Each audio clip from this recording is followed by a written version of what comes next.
We really have this many wankers here for an impromptu,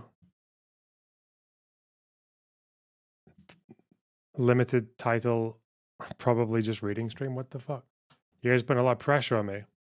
I was going to take a day off.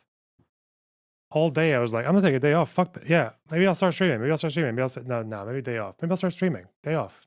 It's like, I should probably do a bit of streaming because I got a lot to do. Fuck. And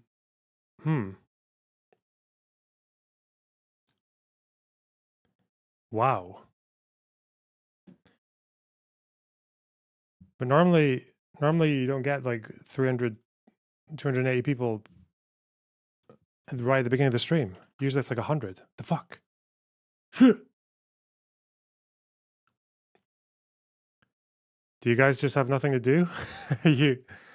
I mean, it's fucking miserable weather here, so it's not like I can go out anywhere anyway. Who raided? Who raided?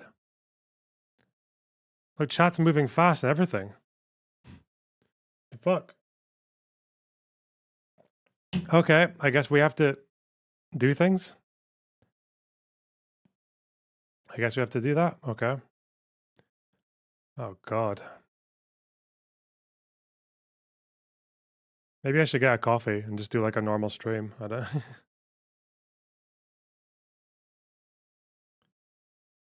I've been thinking of how you doing. I'm good. Hope you're well too. Tomorrow's anniversary will be brutal. Oh, whatever. I'm sure I'll stream tomorrow and just probably spend the whole time reacting to other people being stupid about it. But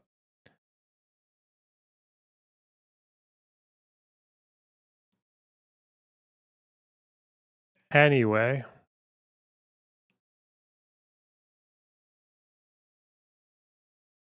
like I was gonna do my own thing for tomorrow. I was gonna do I was maybe gonna time a release for the fucking rape denial shit, but I don't. Probably not. That can come out anytime. Do you think Israel will retaliate tomorrow? Don't know. It's very much, well, the Jewish New Year's over, so who knows?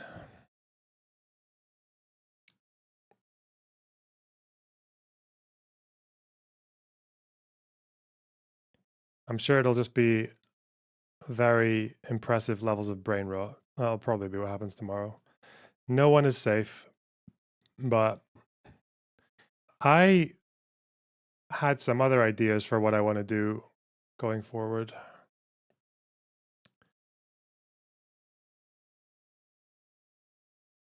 I've kind of realized that since my arrangement with my editor right now isn't really like a segment every day thing, and I'm thinking, so doing news isn't really, I'm starting to think maybe doing news isn't really worth it unless you can get a segment out on the day. And I don't really like breaking news on stream anyway, or if I am, it's probably not gonna, it probably doesn't need to be a segment. And if it comes out 3 days late, then the news has already moved on. So your streams are doing better than Turkey Tom. Well, I'm kind of been a full-time streamer for like a year now, so that would hopefully be the case.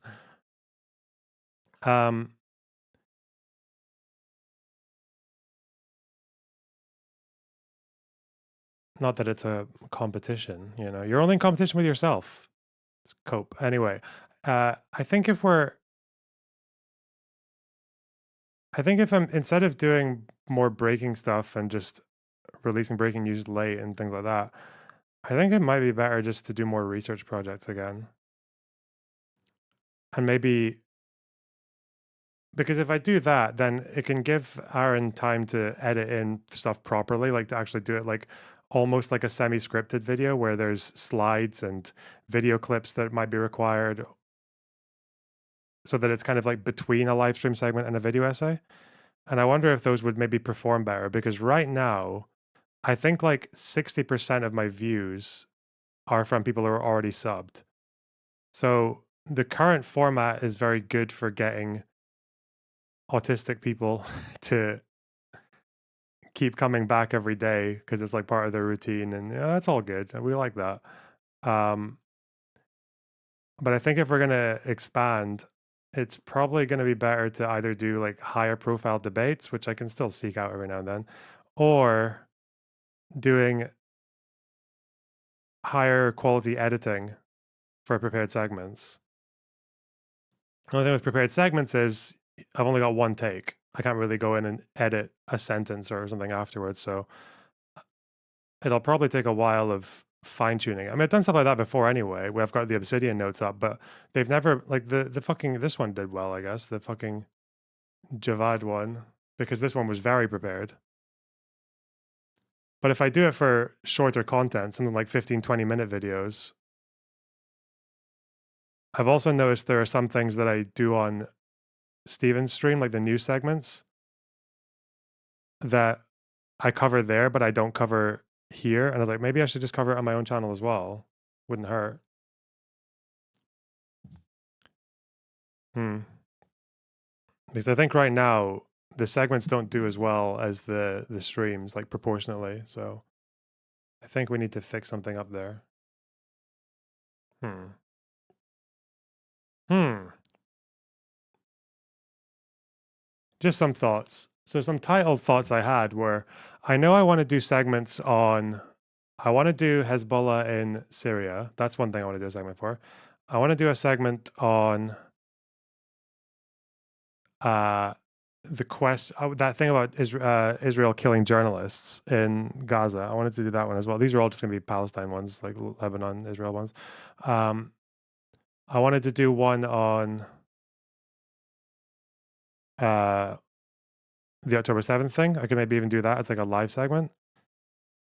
I wanted to do something with, what else would there be?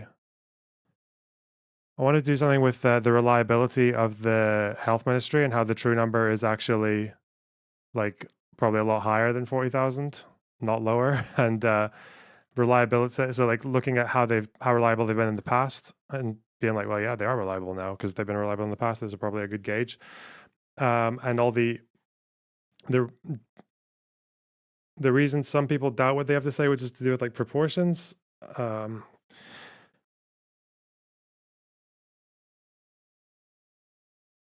Because these would all be shorter segments. Some of them would take a lot of work, though. I also want to do something about.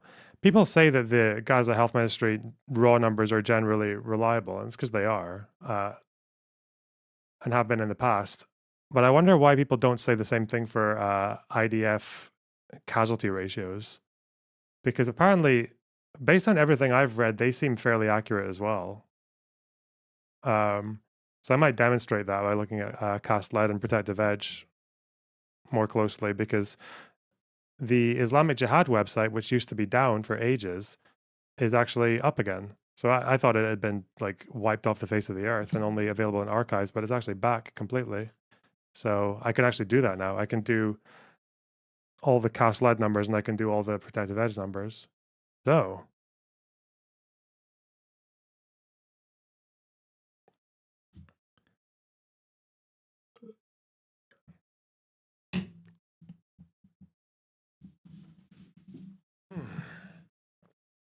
yeah, all right.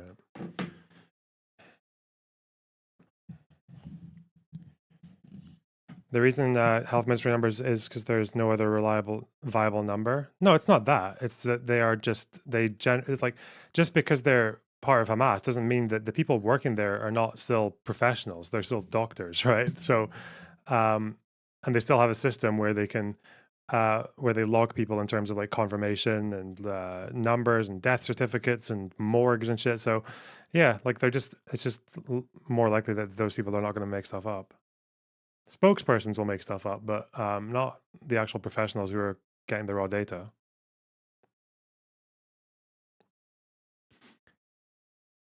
Hmm.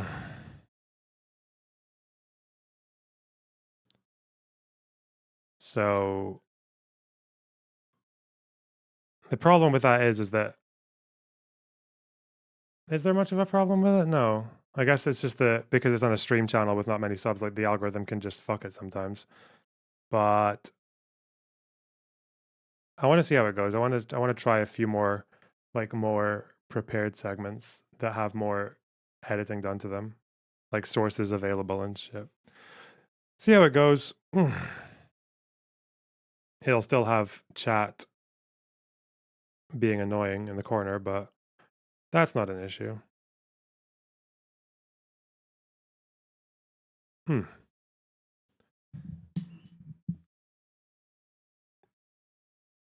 Hurricane misinformation? I haven't even bothered to look into that. There's been too much else happening. Sorry.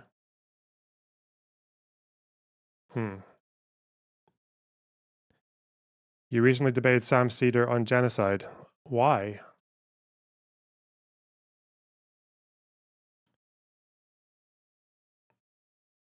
Elon spoke at a Trump rally. Yeah, I know. God.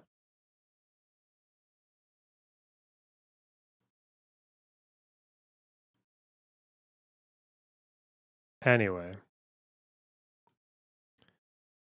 I know there is a video on, do you think genocide is bad? Yeah. Easy call. Until further notice. Okay. There are a few things I was going to watch. What the fuck is I going to... Okay, hang on. Do you intend to study anti-Semitism more in depth? Nah.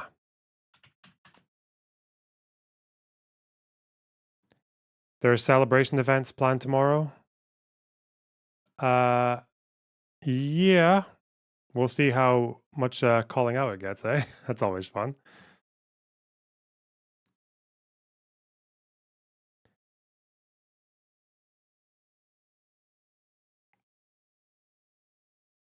On Saturday, September 28th, Hurricane Helene struck the mountainous regions of western North Carolina. The misinformation that happened next was almost as devastating as the storm. Whoa. I start by saying I'm going to donate the proceeds of this video and any t-shirts I sell from Bunker Branding today to World Central Kitchen, who is feeding people in North Carolina and Tennessee who have been affected by the storm. This video will probably get shared a lot, so allow me to introduce myself. My name is Ryan Macbeth. I'm a software developer and intelligence analyst, mainly working in the collections, C4ISR, and mission planning space. I did 20 years as an infantryman before retiring as a sergeant first class. I'm also an intelligence analyst and commentator for Newsmax, so if you think I'm some kind of left-wing shill, you might want to close that loop. I make a lot of videos about how the military works, how intelligence is collected, and misinformation, disinformation. I frequently embed with military units as a journalist. I also work as the director of software integration for the Texas Air Med Lab, a drone company that uses AI-powered drones to deliver whole blood to wounded soldiers on the battlefield. So I know a little bit about intelligence collection and airspace deconfliction. Let's start by using Cyabra social media threat detection software to determine whether our foreign adversaries are spreading this misinformation. What do you think of the 118,908 estimated death toll by the American medical professionals who volunteered in Gaza? I saw the letter. Did they actually explain where they got that number from? Because I just saw the letter. I'd imagine to get a number that precise, there's probably like a research method going on, or some kind of like investigation, or like there's some kind of working as to why the health ministry isn't getting the same number. But no, I haven't looked in properly. I've just read the letter. The letter is obviously like very politically charged and shit, but there's maybe something worth looking in there. I don't doubt for a second that the death toll is probably higher than what the health minister is saying, just because of very obvious reasons. With the time it takes to count the dead and people buried under the rubble and all the fucking diseases and other kinds of like excess things that would be happening as a result of being in a war zone for an entire year. So have a look. Information about Hurricane Helene, or whether we're doing it to ourselves. So I actually set up a profile in Cyabra to look at a number of keywords that have been frequently used regarding the hurricane and the federal response. And what I discovered shocked me. We have very few foreign actors spreading disinformation. We're doing this to ourselves. This is homegrown. And the disinformation that people are spreading willingly is actually hurting people. I'm going to get to how this is happening in a moment. First off, I spoke with the North Carolina National Guard, not just their public affairs people, but regular troops on the ground. North Carolina is home to multiple National Guard formations, C-17s, Apaches, Special Forces, you name it, they probably got it. And I spoke with National Guard dudes who are actively rendering aid in the mountains of North Carolina. These Air Force and Army National Guard soldiers, they're using razors and helicopters to meet with isolated communities and get them the aid that they need. National Guard citizen soldiers from North Carolina, Florida, New York, Pennsylvania, Iowa, Ohio, Connecticut, Alabama, Kentucky, and Indiana are on the ground. The airspace is full to an absurd degree. These National Guard guys are running on Zen and energy drinks. The National Guard Lakotas, Chinooks, and Blackhawks are in the air, along with civilian rotary wing birds. And deconfliction of the airspace is an issue. It is a problem. It's rush hour up there, and the only reason we haven't seen an accident is due to the professionalism of the National Guard pilots from multiple states who are all working together. There's also active duty units from the 18th Airborne Corps on the ground, specifically the 101st and the 82nd Airborne. They're lending a hand. I embedded with both of those units. They're the best. The active duty and the... There's another hurricane heading towards Florida. Well, that's not good. Where? What? When? What? Isn't there a shitty one heading towards Europe as well? Like South England, France. Nothing ever comes this far, but you know. Guard are delivering generators, chainsaws, thousands of military rations and cases of water. The main goal is to get... Yeah, if you want me to... Yeah, I'll react to your fucking Majority Report debate, don't worry. I will say, the only criticism ahead of time is, one, debating the question of is it a genocide is literally the most useless topic you could ever choose, because you're both starting on a completely different premise. Usually the people who think usually the people who like grandstand on that like genocide shit, like Majority Report, whatever. The problem is that they don't, like, if you push them on it, they would eventually admit to you that they think Israel has no right to fight with Hamas at all. As long as Hamas keeps civilians close, then Israel should just leave them alone. So there's really no point in going into like, the fucking conduct of the war. But the second problem is that they don't do... Majority Report doesn't do debates. They have callers on so that they can interrupt them and berate them and grandstand and then cut them off and get them to leave, and then apologize to their audience afterwards for inviting harmful voices onto the stream. That's what they do. So yeah, but we'll get to that. The roads open again, because with roads, you have a bigger corridor for food and a bigger corridor for water. Now I want to make this very, very clear. Volunteers are not being turned away. Food is not being confiscated. Now, there have been rumors that FEMA, or the Federal Emergency Management Agency, is turning people away or preventing them from getting aid. Here is the truth. There's some cultural issues at play here. The kind of people who live in Western North Carolina are competent and capable. You don't live on the side of Mount Mitchell if you're not self-sufficient. And they are also the kind of people who exercise their Second Amendment right to bear arms. It is perfectly normal for them to go to a FEMA aid station while carrying a firearm. And if they get some FEMA employee who grew up in San Francisco or New York City, that city boy is probably going to be terrified when some mountain man with an AR-15 on his back just walks through their tent door. That's where you're getting the whole FEMA isn't giving out aid thing.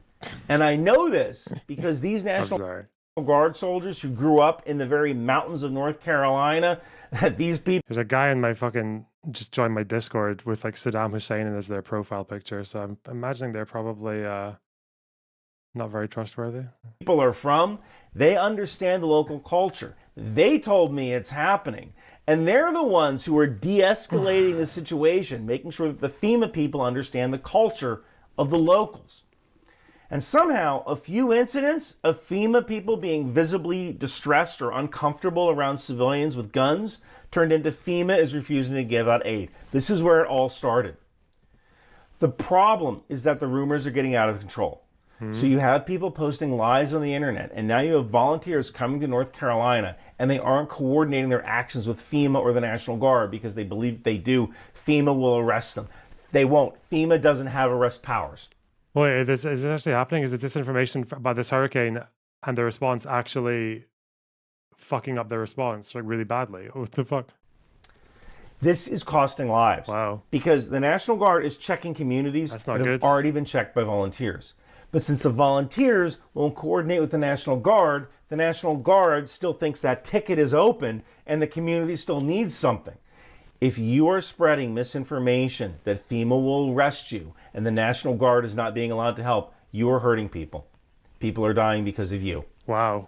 There are other people who are saying that if you apply for disaster aid, FEMA will take your land. Some of this is related to this screaming idiot, Stu Peters. He's the one who started this rumor, who said that.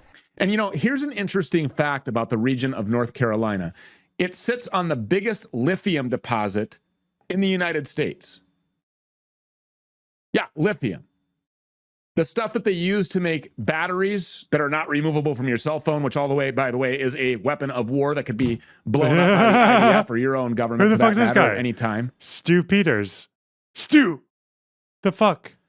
And these batteries are also used. Is this what people say that the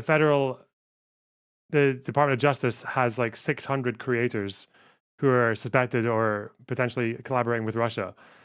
I think probably most of them are people who no one else knows that are on Rumble, right? I'd imagine that's probably most of them, but the LGBT Taliban just joined the Discord. Who the fuck are these people, man? What the hell? Mutual servers, Chud Logic. Okay. To power electric vehicles, which of course are a key component of the Green New Deal agenda backed by the US government and the UN and the World Economic Forum and of course BlackRock.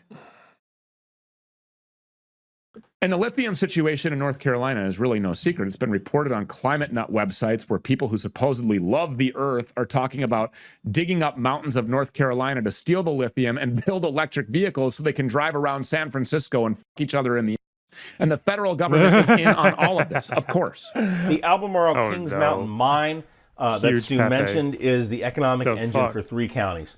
Everybody loved it until 4 or 5 days ago when it became some kind of deep state George Soros plot. There's also a rumor that FEMA doesn't have enough money for disaster assistance, or that money was diverted to other border-related issues. This is a lie as well. Congress recently passed a short-term spending bill that grants FEMA about $20 billion for the agency's disaster relief. There's also the rumor that FEMA will only provide $750 to disaster survivors. This is the same lie that came out after the Maui wildfires, and back then it was $700. Here's the truth. When you walk up to FEMA for aid, they hand you a gift card for $750. No questions asked.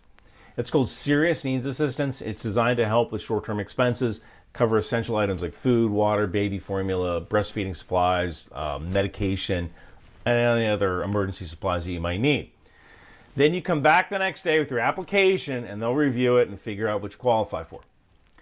So this was an own goal.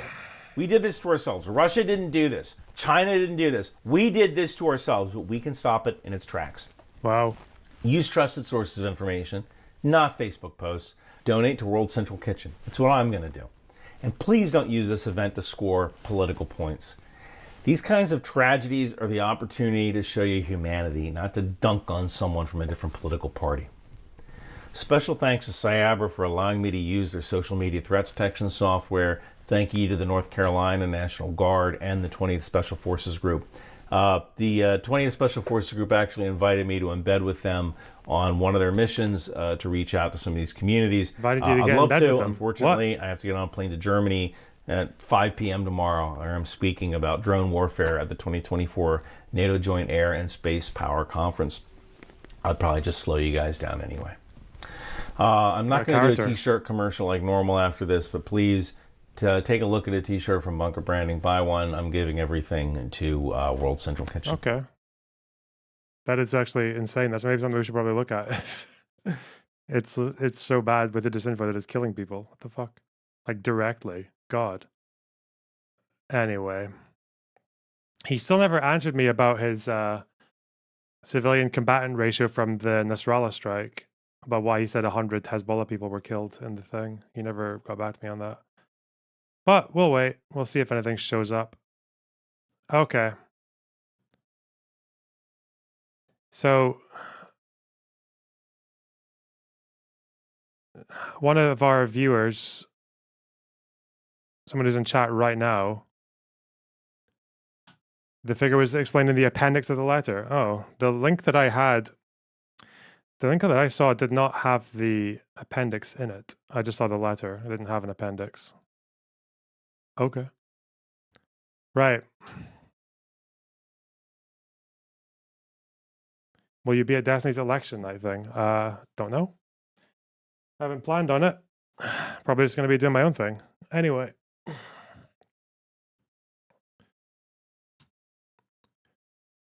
So someone in our community was I really want to watch this.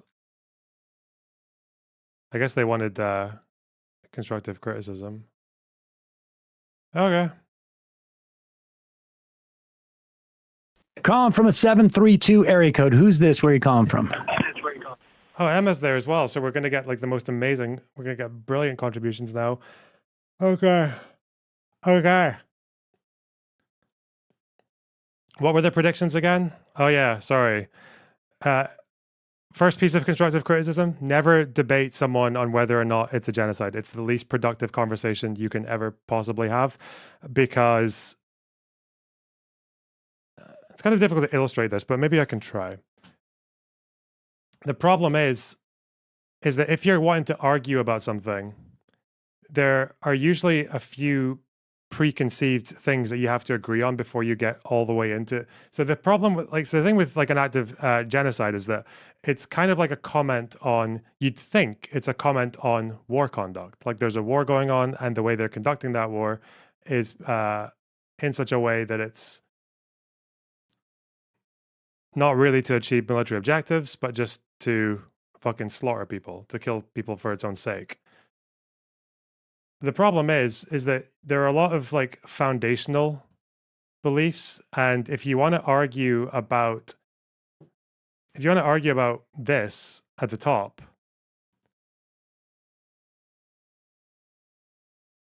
you kind of need to have these things agreed upon as well.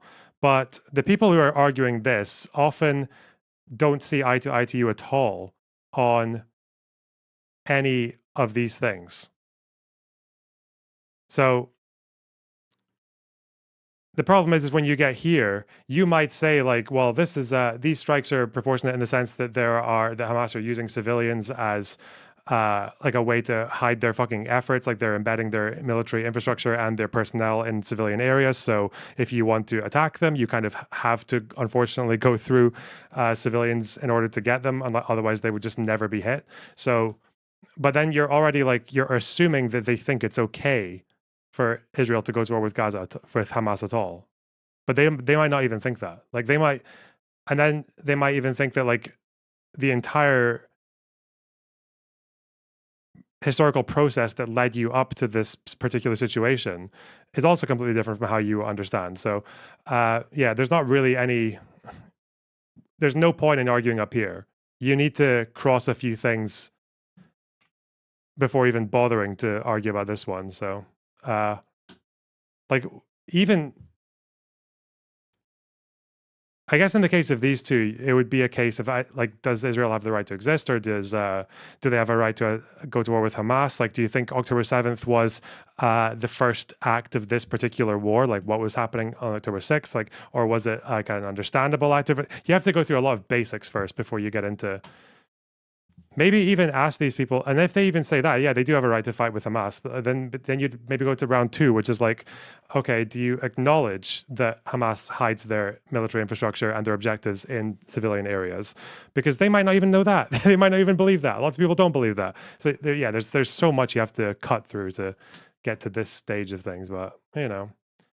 The fact is that 99% of people, there are exceptions, but most people who call it genocide are not doing it because of some kind of like assessment that they had of the Genocide Convention and the case law, and they maybe studied like some of the cases with Rwanda or Yugoslavia, and then they were like, okay, well, this matches, this matches, and this matches, and like there's enough in common here that we can like apply the same term. No, they're calling it because everyone else is in their sphere, and so yeah, you just gotta. Here's a few things you want to keep in mind before you even decide to have this conversation. And also, the second problem is that you're doing a debate on the majority report. The problem with that is that you're doing a debate on the majority report. The majority report doesn't typically host debates. If you realize, what they do is they host like dog piles where they interrupt you, they'll berate you, they won't engage with serious questions, they'll grandstand, and then they'll call you a scumbag, and then they'll apologize. They'll hang up on you. and they'll apologize to the audience for allowing harmful ideas on their show. Like that's so okay. Or maybe they won't do any of that. Who knows? Maybe it'll be a really fruitful conversation. Is this me? Yes, it's you. Who's this? Where are you calling from? Hi, I am Neville. I'm from New Jersey. From where? You what? New Jersey? New Jersey. I'm not familiar with it, but okay. I have an accent. New Jersey, NJ. Oh, okay. New Jersey. All right. Who the fuck says it like that? Do people in... I've heard Joyzy, but not Jossie. Huh. Interesting. Where in New Jersey? Do you know, like, I'm all near the central side, so you wouldn't know the area. There's like Monroe. Oh, Monroe. Yeah, sure. Oh, okay. First, I want to preface, I greatly respect you guys, especially you, Sam and Emma. I love what you guys do, and your reporting on, like, everything is, like, perfect, so I just want to say keep up the good work. Thank you. Yeah, that's either a foreign accent or like a speech impediment. Is it like the same as like the Nasrallah? It's like the Nasrallah thing. Okay. I had a question pertaining your reporting on Israel. So usually I'm fine with a lot of things you say, but Okay. I do have a Olive slight branch. disagreement on this issue. Well, Sure. you can talk about whatever you want, but just respectfully, I just want to pick your brain on, like, how do you justify your characterization of the war as genocide? Because I'm really struggling on empathizing with this position, especially with how much, like, a lot of the evidence I've seen. Well, I don't know what evidence you've seen. Emma's already like, how could someone possibly not believe what's happening, what we are witnessing before our very eyes? Her face, she's already twitched off. It's amazing. I mean, the way that I justify is characterizing it as genocide is basically from scholars of genocide. And, you know, I guess we won't have this adjudicated as an international legal matter for, you know, some time. But genocide, I don't know what your understanding of genocide is. But genocide is a legal determination that can be made if there is a series of genocidal acts that have taken place. And, you know, we just know, I mean, just in this past week, we have seen that the two agencies most tasked with assessing these in the U.S. government had determined that Israel was essentially withholding international aid. We know that they've also used starvation as a weapon in this conflict. Those in themselves are genocidal acts, which constitute, which in my mind justify the use of the term genocide. When you kill, we have right now 30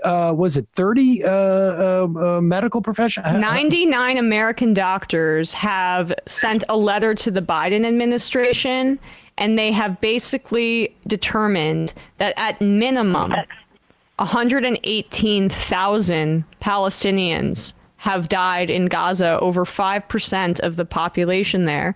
And to add to what Sam is saying about the legal definition of genocide, in my view, there's very little ambiguity that Israel has met at least one of the 5 planks that would constitute genocidal acts under the legal term genocide.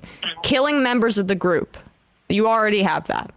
To causing serious bodily or mental harm to members of the group. 3, deliberately inflicting on the group conditions of life calculated to bring about its physical destruction in whole or in part. 66% of the buildings in Gaza are destroyed. They've been cutting off water. There's no medical supplies. They've been cutting food. As Sam mentioned, it's now been established by U.S. organizations that they've been blocking food and medical aid. So that U.S. aid report of them talking about aid being blocked. It's interesting that when you go into the details of it, the examples they use are 11 trucks that were turned back because they had secondary items in them. That's the USAID report from that's because that was in Reuters ages ago. Reuters USAID like, yeah, no shit, some aid gets blocked because it fails inspections, but the question is how much of it. Anyway. Do I need to prove that, or I guess, let's see.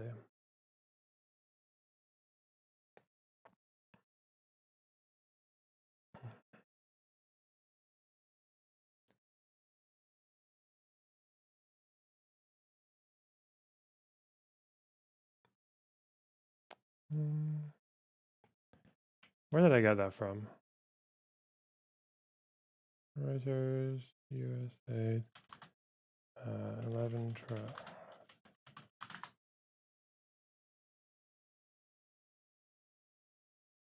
somewhere in my Twitter. It's like buried in a screenshot now. Oh, let's just keep going. They've met all three, which are all three genocidal actions. And then 4, imposing measures intended to prevent births within the group. The lack of medical care is a part of that. And 5, forcibly transferring children of the group to another group. You could argue, okay, maybe Israel hasn't met that, although we do know that Israel has detained without any recourse many children under the age of 18 that are Palestinian. I understand they fit those 5 categories, and that is a part of the genocide conventions, from my understanding. But like, to me, the important part of genocide, which is the most difficult part to prove, is that highly special intent, which is called dolus specialis. So that's like within the genocide conventions. To establish that intent would require like some form of evidence that they're intending to deliberately target civilians within each attack. Well, wait a second. Wait a second. Hey. Now, listen. We gave him 20 seconds. Let's go. Come on. Back onto the monologue. Hey. Never. I mean, the idea that again, like you're the only way you have this debate is if people who are in good faith. Like, if you're gonna go, like, how long are they gonna give you to talk about special intent, and then they're gonna go to the quotes, and then it's just. I don't know. It's a useless debate. It's a fucking useless debate. She said killing members of the group. It's like, okay, well, ask them if they think Hamas committed genocide on October 7th. That'd be a good one. Ask if did they commit it during the Second Intifada? They killed Israeli civilians then. But whatever. That they're going to sort of like, produce a statement that says we're going to deliberately do this. But we have heard over and over again the demonization. We have top Israeli officials saying that, the president of the country. Now, I know that it's not as operational as the prime minister. I get that. But they're saying there's no non-Hamas Palestinians. They're saying, I mean, it's so easy to go online and find an Israeli official or Israelis themselves or soldiers saying there's no innocence. He's talking about Isaac Herzog, isn't he? The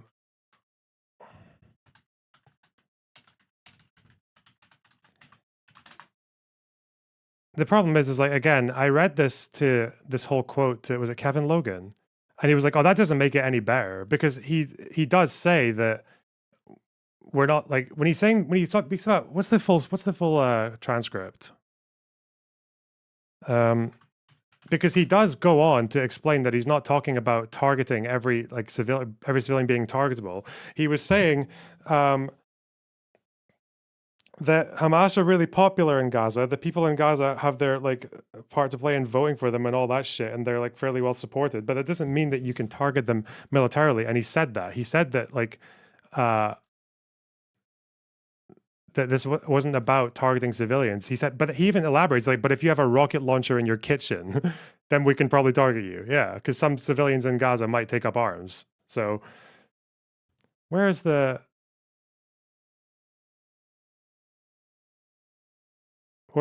speech, though? It's not a speech, it's a Q&A that he was doing.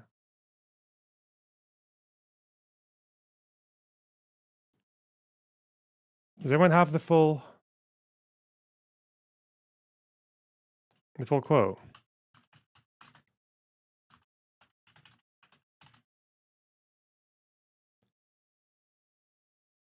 No, the rockets in the kitchen is the Herzog one, no?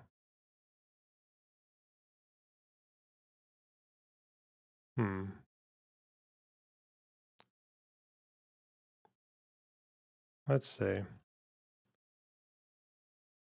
Yeah. He's saying it's not true about civilians not being aware and not involved. It's absolutely not true. They could have risen up. They could have fought against that evil regime. But when we're talking about, well, when they asked him, does that mean that, like, since they didn't remove Hamas from power, does that make them targets? And he said no. He said, but if you have a missile in your kitchen and you want to shoot at me, am I allowed to defend myself? That's the context of the quote is him just saying that, like, you can't separate civilians from Hamas in a political sense, not that easily, because like it's true that a lot of people who are not in the Al-Qassam brigades are still affiliated with Hamas and they still support Hamas and they still might even help Hamas in some ways. But that's not him talking about. That's not him saying that these people are targets, right?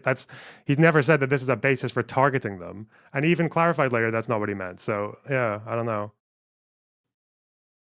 But yeah, the only part of that quote that people read is this one. And they infer the rest. It's just like, but it's like this with every single quote. Every single quote is like butchered as shit for these things. Oh well. It's there. I mean, the idea that there's no evidence of intent to do harm on civilians. I mean, honestly, like, there are hundreds of footnotes in that South Africa brief. I'm just going to describe a few of them. At the outset of the genocide, Yoav Gallant, the defense minister, called Palestinians, quote, human animals in his proclamation of a, quote, total siege. That's on October 9th. Netanyahu described Gaza as, quote, the city of evil. He talked about fighting against barbarians. He framed Israel's attack as a fight against, quote, monsters. Keep up the good work. Holy shit. Okay. Yeah, it's also just because Hamas equals Palestinians, but okay. Oh, Musty, a guy we can trust you. Thanks for the $50. My God, sending some love, keep up the good work. What the fuck? I have dubbed this phenomenon genocidal presuppositional sim. Wow. Thanks for the $20, Lawson Harrison. I really appreciate that. Thank you so much. Wow. Yeah, it's just the most boring fucking debate. Again, like the only way you can have this debate is when you're both on equal grounds in terms of microphone control as well. It's like, because kind of what they're doing here is a bit like the Ben Shapiro thing, where they have unequal control over the microphone.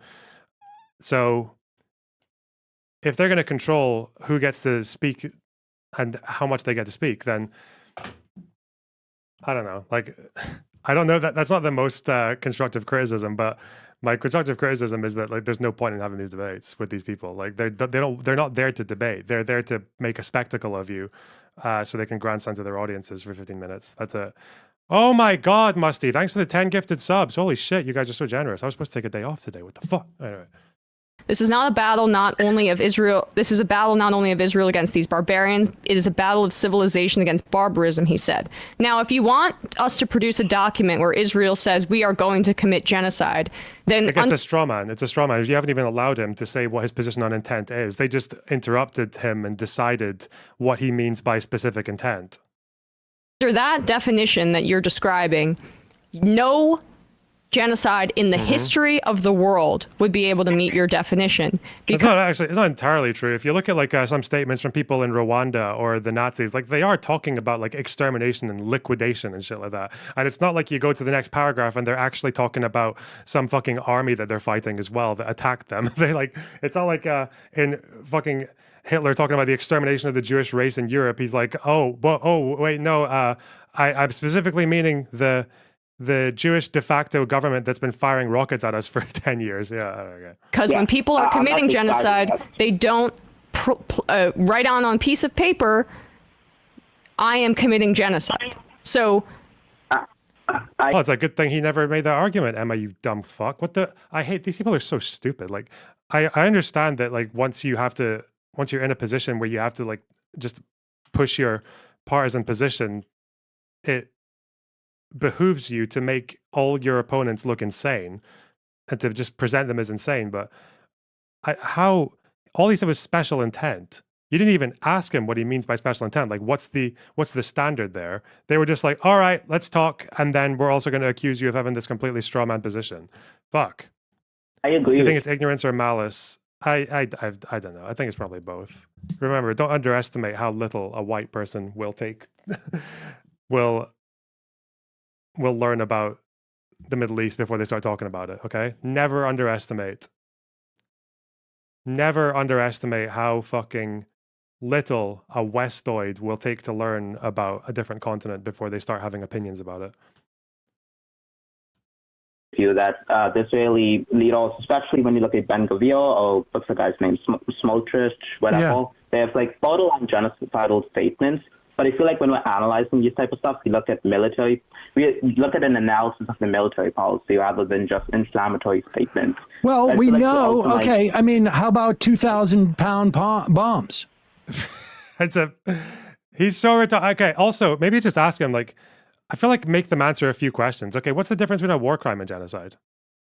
2,000-pound bombs are, it's so, oh God. Like, there's no, like, a military doctrine coming from this. I also, I knew that I knew they were dumb. Like, it's not even surprising to me. It's just, but every now and then I'm like, oh, country would be, aside from the fact that we're selling them to Israel, you don't drop 2,000-pound bombs in such densely populated areas. You certainly don't need a 2,000-pound bomb for tents on a beach, right? Did they drop a 2,000-pound bomb on tents in a beach?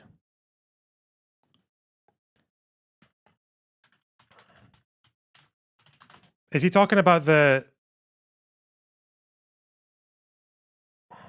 I mean, maybe they did. Who knows?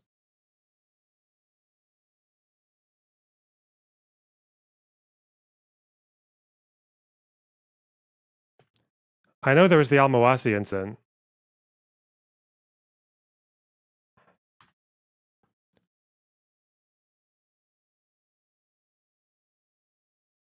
Were there tunnels on the beach? Is that true? Papa, thanks for the 10 subs. Oh my God. You guys are spoiling the shit out of me.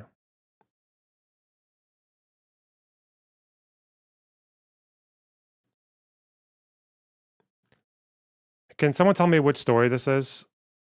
I know there was the secondary explosions in the safe zone, or it was on the edge of a safe zone, I think, but it might have been, might not have been actually. I don't know.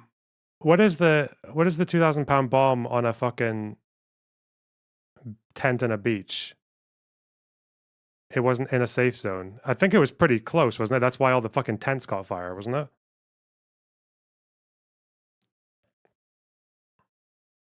I don't know if they used like a 2,000-pound bomb on a beach on tents.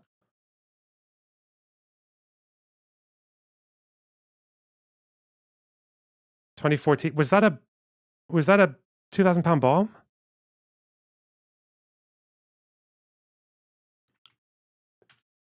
You'd have to ask them what they're talking about. Were you going to say JDAM? Yeah, JDAM doesn't mean 2,000-pound bomb though. It can do, but.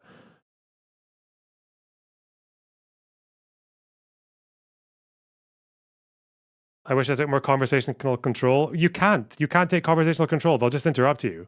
Like, again, they don't want to have a conversation with you. They don't care what you think. They just want to, you even said you agree with them on most things. You just weren't sure about genocide. And they're just, yeah, they're there to grandstand. They're also probably a little bit insecure about how, I don't know. It's hard to say. Maybe, maybe not.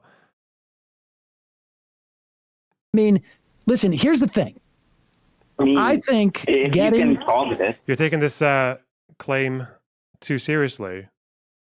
I just want to know if it's true. Like, there might have been a tunnel network on the beach, or they actually did just go, like, you know what, maybe they did go, fuck it, let's kill a bunch of people in tents on a beach with a 2,000-pound bomb.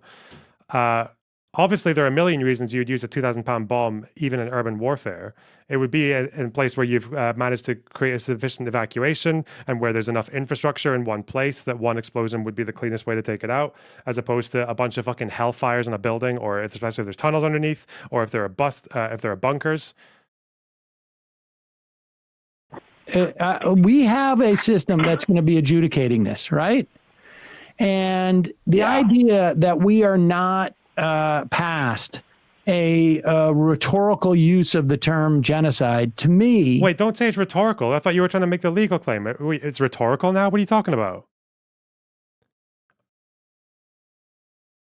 Is he not sure? Is he not sure about applying like a strict term? Does he think that, is he anticipating the ICJ saying, actually, no, it's not? Okay. Is really just a way for people who want to justify the it's all part of the yeah, that's all it. It's all part of the narrative. You can't, it's impossible to oppose the war but not want to call it genocide. That's impossible. You can't do it. Humanity and barbarism that is being unleashed by the Israeli government. on I Palestinians, understand we wanna both in emotionally Gaza, feel a lot, but both like, in By the Gaza. way, translation, he just said, if you don't agree with us now and change your mind immediately, you are basically complicit. Like you want tens of thousands of Arabs to die. That's what he actually said to you. Just there. Anyway. Gaza and the West Bank, to me, it's a distraction. okay. So on the 2,000-pound bomb point, you just because it's a massive weapon doesn't just necessarily mean it's genocidal. You can target those bombs. At No, you're military asking. objects. I mentioned that because you're asking. That was what? How long did he get to speak there? Genocidal. You can you just because it's okay. Okay, so he's on got the 6. Okay, so he said okay about 8 minutes 6. Okay. 2,000-pound bomb point. You just because it's a massive weapon doesn't just necessarily mean it's genocidal. You can target those bombs. At No, you're military asking. objects. Oh, just under 10 seconds. We almost reached 10 seconds. Almost. Barrel on next time. Get him, Sam. I mentioned that because you're asking for some type of intent that shows Yeah. that they're intending to do harm on civilians. I'm sorry, this is just absurd. The standard in which you're talking about is just absurd. I'm just asking- no, What standard is he talking about? Oh yeah, it's the straw man again. It's there has to be a written statement saying we're going to commit genocide. Okay. evidence of no targeting one. You civilians. certainly I should have done a Destiny speed ramble. I don't think you understand. It doesn't matter how fast you talk. Like they're going to cut you off. you certainly wouldn't say that, like, because Mossad is located in the middle of Tel Aviv, that there's, that the civilians are irrelevant. I mean, this type of parsing is absurd. What the fuck, bro? Oh God! Just throw that had nothing to do with the conversation. What was he? Sam? Do you know what he was going to say about 2,000-pound bombs? You have no fucking idea. Apart from that, I guess you were maybe worried he might correct you on the fact that I don't think any 2,000-pound bombs were dropped on tents in a beach. Like, were those the targets? He's referencing the Al Mawasi bombing. Was that 2,000-pound bombs, or have we just decided that every bomb that's dropped now is 2,000 pounds?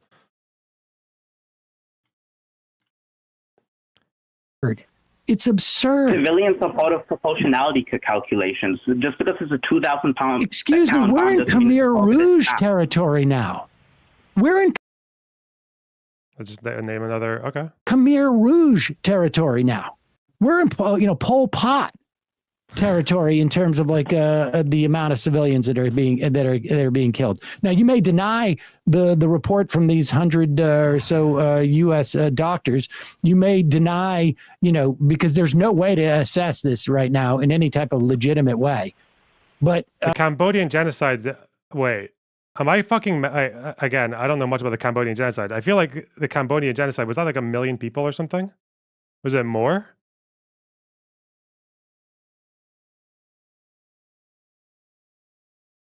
The Khmer, they killed they killed a lot of people, right? They killed like over 1 million, maybe 1 million, like 2 million people, right? Was it between 1 and 2 million?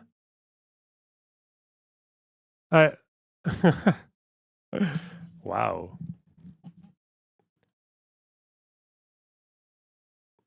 Holy shit. It was nearly a quarter of Cambodia's population, according to Schmikipedia. Wow. 1/5.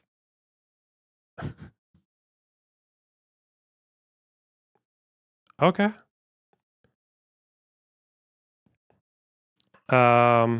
Sam. Yeah, these people don't know anything. They're really they're really Quiet bad. part out What? loud. At least Sam isn't pretending that if the international legal institutions were to eventually conclude there was no genocide that he would accept that.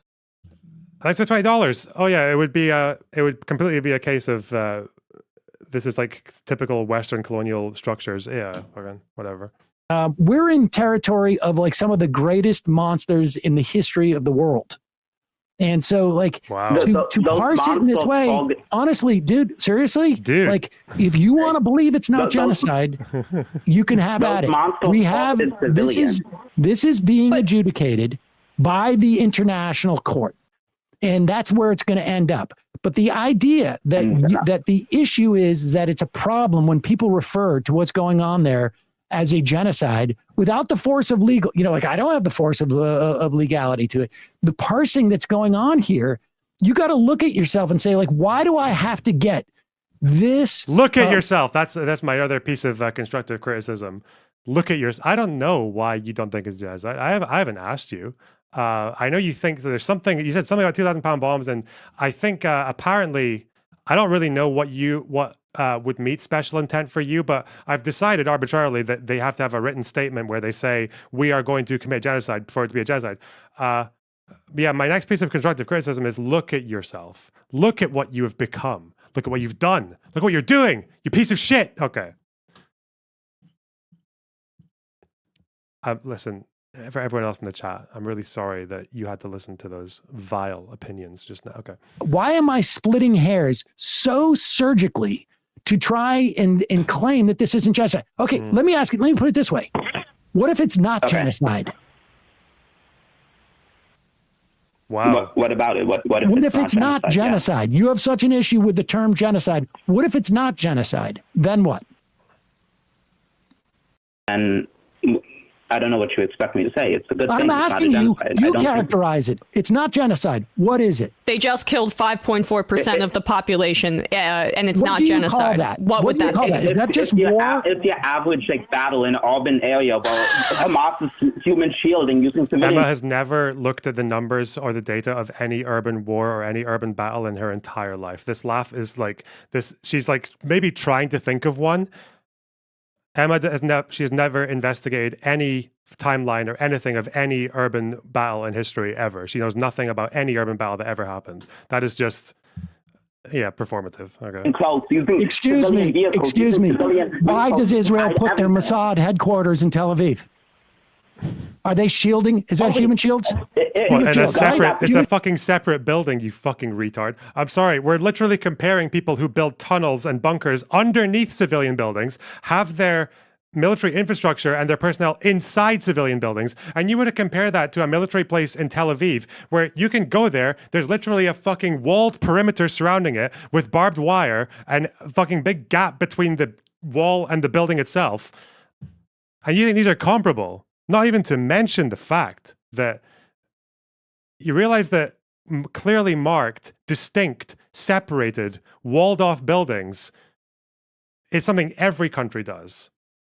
You think that's the same as the Mossad putting their fucking headquarters like next to the fucking KFC in a retail strip? Like, what the fuck?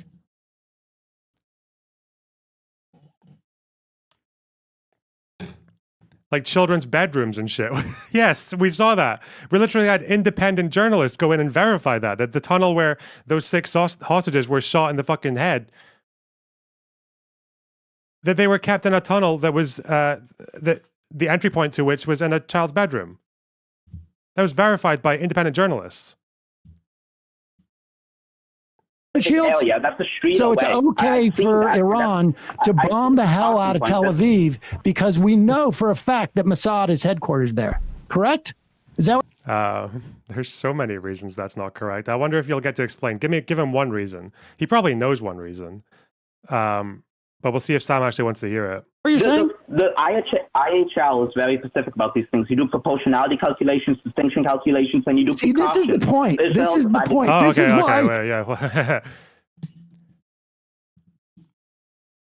Yeah, that's completely true about proportionality calculations. I don't really know what we're... Yeah, okay. I don't know where you're going with that, but that's the point. Let's go.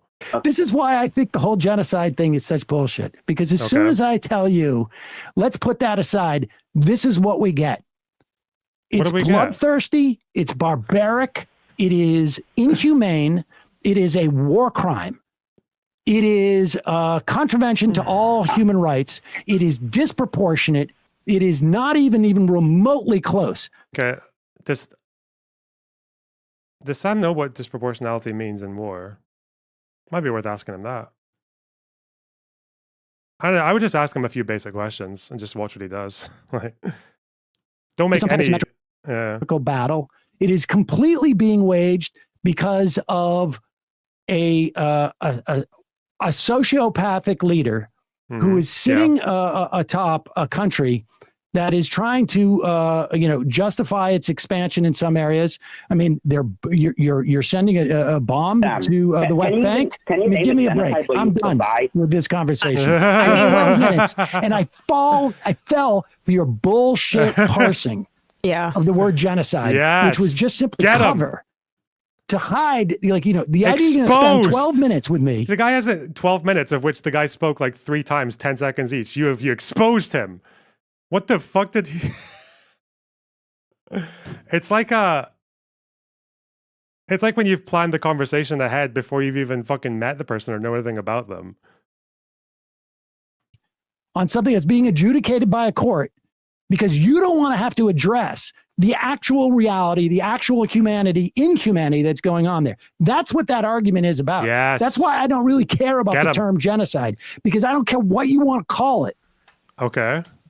However you want to parse that, what's going on there is completely inhumane. It is a war crime on a daily basis. Okay, if you don't care about the word genocide, then why didn't you? Did he hang up? Okay. Seems like you got set off by the discussion over that term. So, Well, and he doesn't. Also, fuck these lying shitbags for saying that they don't care about the term genocide. I'm sorry, if someone thinks the Holocaust wasn't a genocide, those people are outcast from society because they are probably pieces of shit, right? You obviously care about the word genocide because people who deny genocides typically are bad people. They're not usually taken that seriously. Like, if you want to write someone off, like even a fucking quirky historian or whatever, you just say, oh, look, back in the 90s when that person denied the Bosnian genocide, or when they denied fucking Rwanda, or this person denied the Holocaust. Well, yeah, that person's off. Like, they're done. They're written off. Of course you care about the word genocide. Stop lying. The problem is like we laid out the planks and of what constitute genocidal acts. We laid out the intent. Oh, we gave him all the evidence. We listened to his objections. Okay. Holy shit, man. These people are fucking insane. You think they're good faith? No, these people are not good faith. What the fuck are you talking about? She's just acting now like they literally just laid out a fucking persuasive argument. Like, what the fuck are you talking about? Without even listening to any of their responses. That guy spoke for probably like 60 seconds out of those 12 minutes. Maybe 120 seconds if you include his introduction. We lay out the numbers in terms of 5.4% of a population being erased in less than a year in Gaza. There is no world in which that is not genocide. I like using the term because I think it democratizes it and it makes people understand what state extermination really does look like and what we are complicit in. But when you scratch the surface, as you're saying, he says, oh, this is warfare in urban areas. We just had a total freak out. I mean, again, like if you flip the situation and it's Tel Aviv as opposed to Gaza City or Khan Yunis, you know what the reaction would be. And when you say average, what do you mean average? Well, the difference is that like in Tel Aviv, I don't even.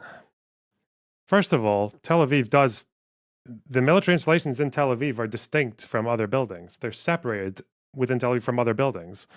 That's not the case with Hamas.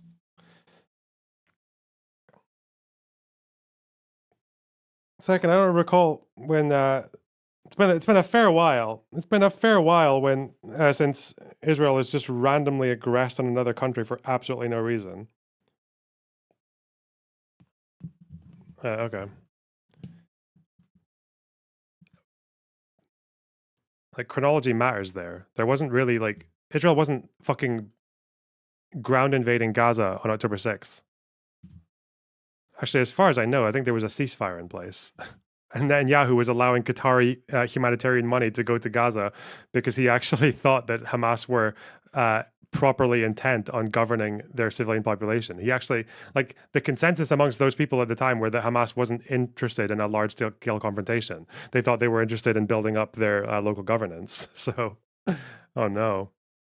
This is so disproportionate that it's breaking historical records. There's no average for urban warfare in terms of combatants versus the statistics. Do you know that? Tell us. Let's go about urban warfare, Emma. Especially when especially when we don't actually know what proportion of the people who died are militants. When you And it's just you're looking for justification for you to be able to sleep at night. Ooh. And The I'm not going to idea give that- that to you. The idea that people I'm need not to bring gonna- up like Hiroshima I'm not or, going to give that to you. How fucking important do these people think they are? or Dresden is extremely telling, because the idea that Hamas equals the Axis military machine in World War II is just absurd. This is, this is like these are the things that they have to cite. When you have to cite Dresden to Did that guy say justify Dresden? Did he? like this conflict, you've got a problem. Folks, that's the Sam was the one who brought up Khmer Rouge, but okay. look, we take calls randomly. And honestly, like that is why I don't get hung up on the word genocide, because it is a total. I mean, both of you just got incredibly hung up on it in the most irrational, fucking deranged way possible for the last 15 minutes, but okay. Bullshit distraction that is used by, because But Sam, if we were to use Whatever- another word, if we were to use Thanks another for the 5 gifted subs. My God, let's go. And Lukiva, thanks for the tier 2 sub. I really appreciate it. word, they would deny that too. So it doesn't really matter. Exactly. Yeah. That's why it's like, I should have 90 seconds into that conversation. What would you call it? Oh, I just call it normal. There's like, if it's not genocide, it's just normal. Yeah. That's basically what the caller's arguing. Blood. Underbox, are you actually saying 66% of Gaza's infrastructure is terrorist infrastructure?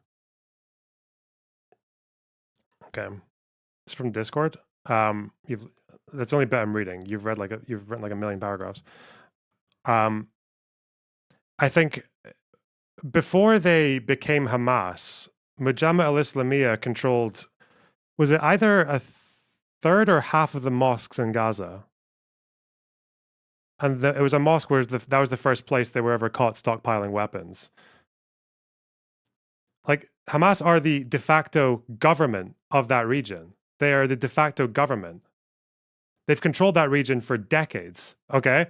And it seems to be the case that they have built, like, one of the highest concentrations of tunnels, like, in the entire fucking world in that area.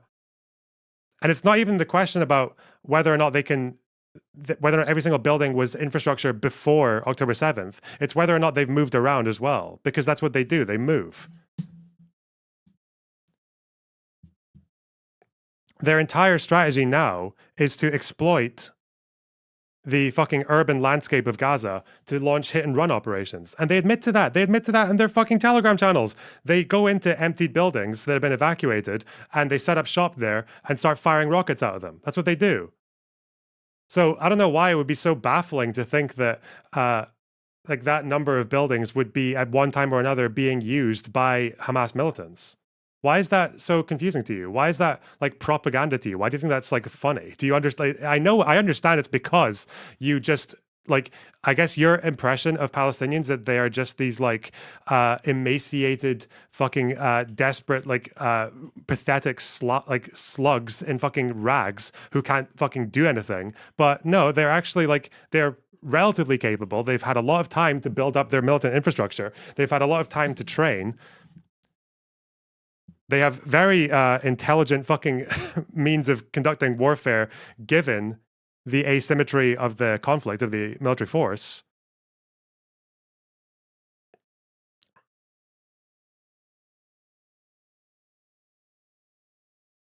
No, I'm not addressing you now, Amelia. There's someone in chat who was laughing.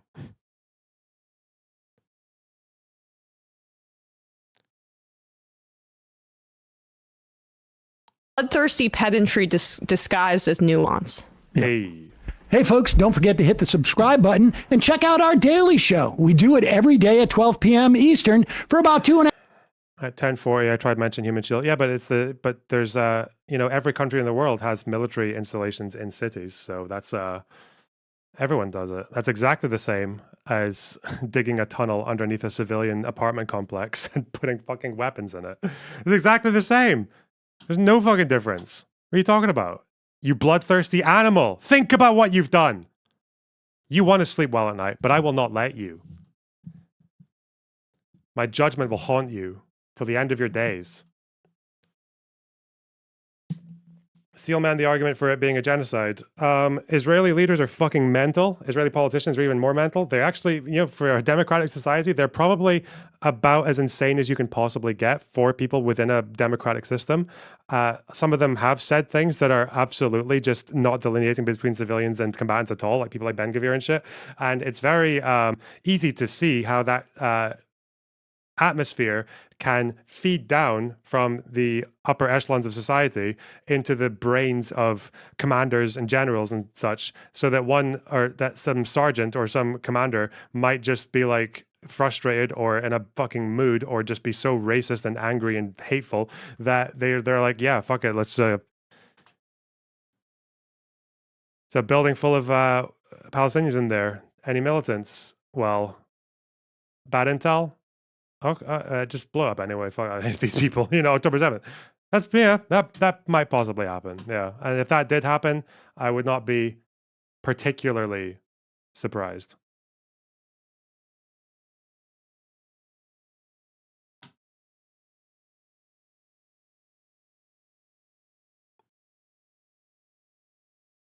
It might have already happened, and the ICJ will figure it out. But I would hopefully have that case in the hands of people who are more competent than the South Africans, because the South African 84-page document is horseshit. It's really bad. Even some of the judges, particularly even Nolte, who voted in favor of every measure, said that he didn't think that it was even plausible that Israel was committing genocide, like militarily. He said that, yeah.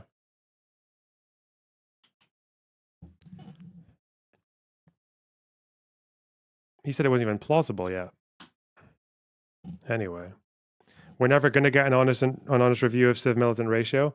Yeah, but if people want to say that the health ministry is reliable because they have been in the past, which is true, then it might be worth showing that the IDF's civilian combatant ratios are generally accurate as well.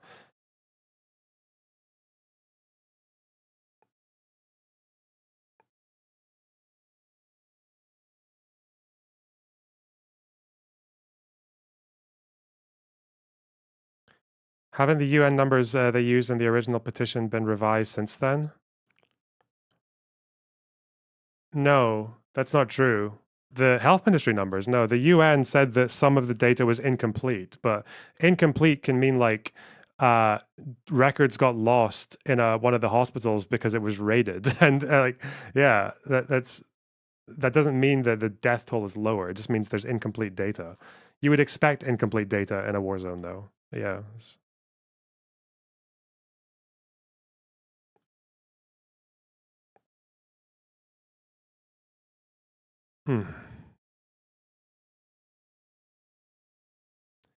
Was what Emma was saying about the 99 doctors real? Yeah, the 99 doctors wrote that letter to Harris and Biden, yeah.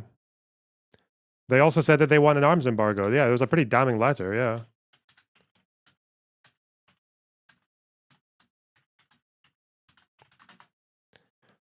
Think I should debate a different topic? Just don't bother with them. I don't know why the fuck you would bother trying to debate with people like that, but...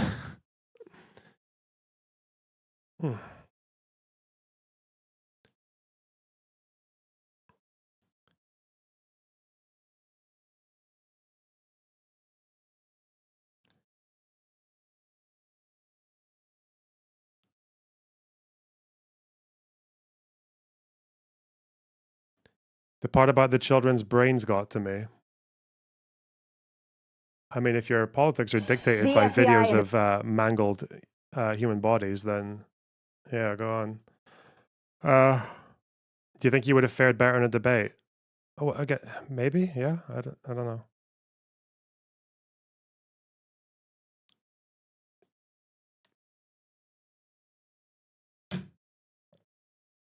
How the fuck is a two-state solution apartheid? Oh yeah, that would have been a funny thing to ask her. Department of Homeland. Fuck. I would be interested in. Someone's asking me why I don't adopt that view, because I don't think we've seen it yet. I think that the steel man of the genocide thing is like that means it's like it's not impossible, but I don't think there's been any particular event or battle or like aftermath or anything where we've actually like clearly seen that. I also don't, yeah. I also don't know. Here's the thing I would like to know as well is, you know, like the Bucha massacre, they lined people up, blindfolded, fucking bound them, and then just like just shot them, right? They were completely disarmed. They were completely helpless. They just killed them anyway and just left them in the street. How do you get from that? And I think they were accused of a crime against humanity for that. The question I would have is also is like, how do you go from that to genocide? What's the difference? Yeah, like what's the difference between that and Srebrenica apart from like, I guess scale or the top downness of it or the yeah. That's roughly where I am.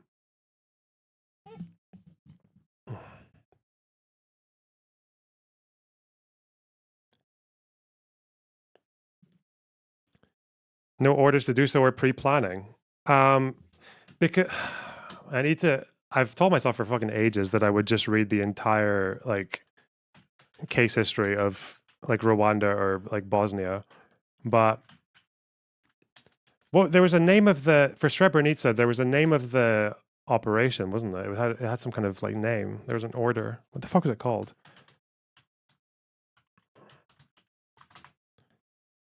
Does the weird scandal of raping prisoners factor in? It can do. Rape is a form of genocide, I think. It just has to be to do with the intent. But I think that's more to do with like raping women because like it's like some kind of fucking gene pool bullshit.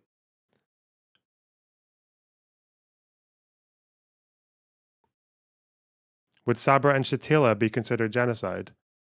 I mean, based on what I've read, I think it should be. Because that Hobika guy was like, he was asked what to do with the women who were being held fucking prisoner or whatever. And he was like, don't ask me that again. You know what to do. And then the people went and fucking killed people and raped them and shit. So like he,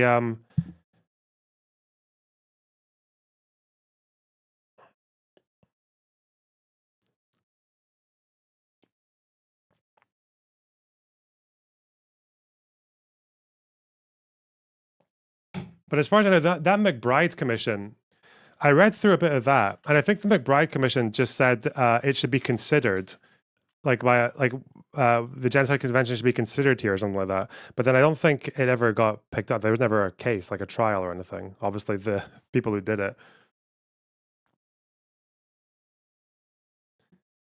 Pogroms. You're just asking me about every single thing now. Hang on. I'm trying to remember for Srebrenica. I feel like there was a name of a fucking. There was like the name of an operation, but I can't remember what it was.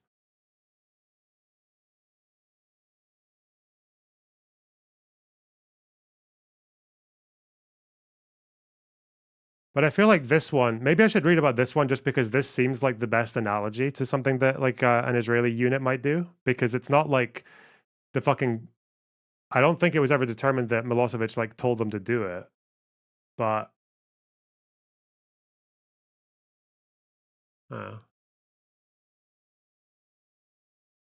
There's like a small, very few PLO inside. Yeah. But then I don't know why some of these crimes get called crime against humanity, and some get called genocide. Like, I don't think it I don't think it needs there to be like top-down orders. But let me see.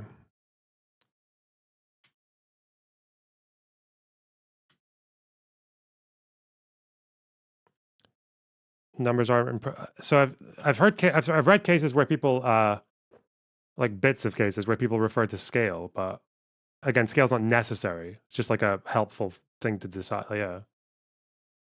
Because obviously, if your goal is like kill these people for its own sake, and you've got then it would be like helpful if they were killing about as many as like they could at the time. So, but again, that's not like a necessary condition. There was like a short document on Bosnia that I was wanting to read about.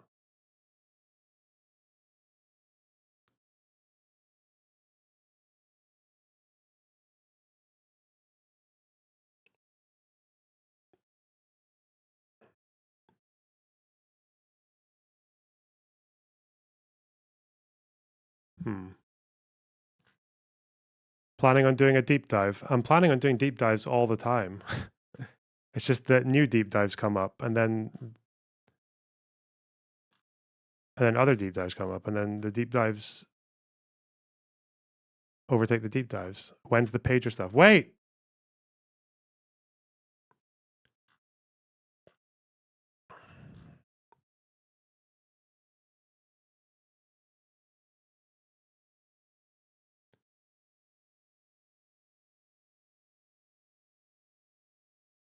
Or how often is this guy tweeting? What the fuck?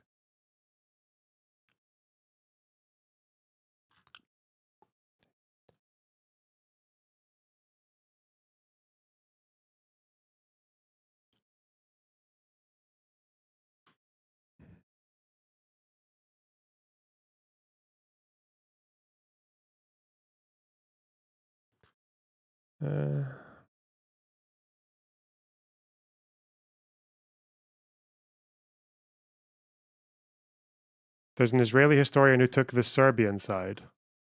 Wow, GigaChat. Where the... Okay. Why didn't I save this? I knew I should have saved this.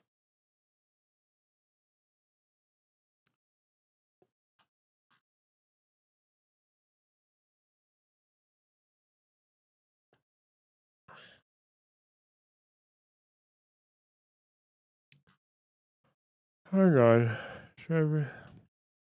Oh, I think I know where it is. Be in my history.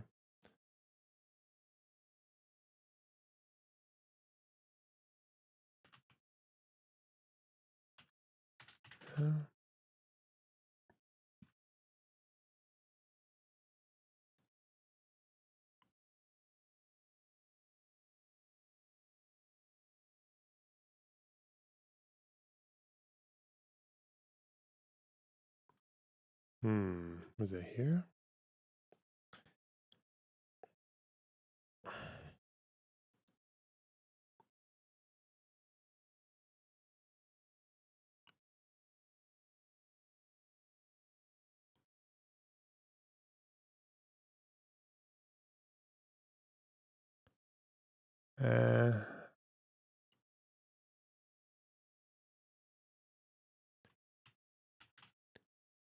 I don't think I'm going to find...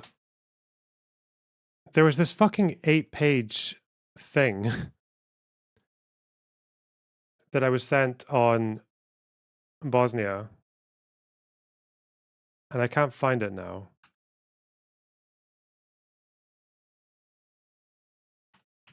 It was like I think it was actually from a UN website.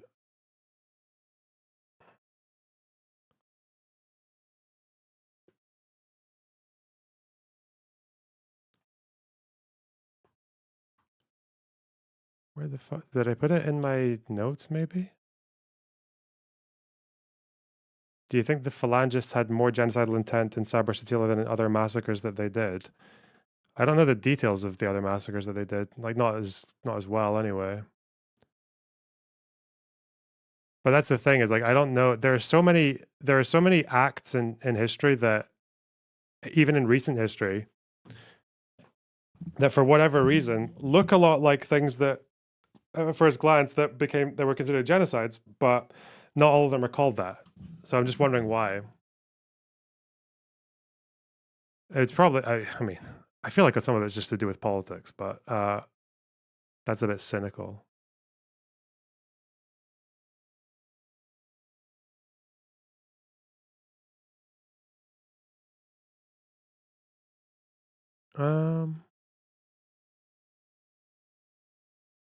Is it here?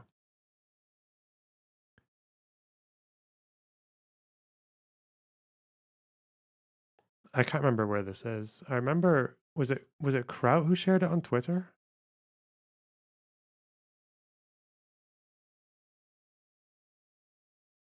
It might be.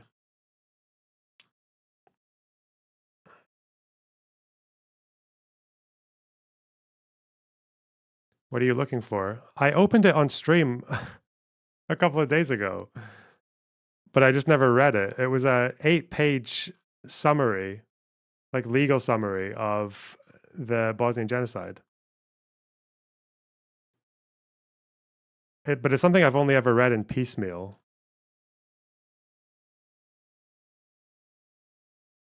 It'd probably be good to just get like a start to finish, even if it's a short one, just to see what I come across. It's also one of those things that just never sticks in my head. Probably because it involves lots of law talk. Did you do a deep dive into Hezbollah in Syria? Probably going to do that today. That was the plan. ICTY? Yeah, well, that's where I think it's from them, but I don't know what the title of it is, so... Hmm.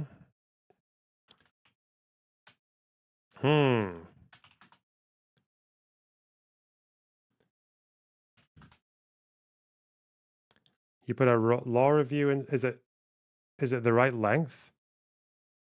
Are you sure it's 8 pages, not 20? Yeah, it was 8 pages. It was definitely 8 pages. That's what I remember. Because I remember thinking, 8 pages, I'll read that soon. This is not it. This is fuck. Hang on. ICTY. Srebrenica.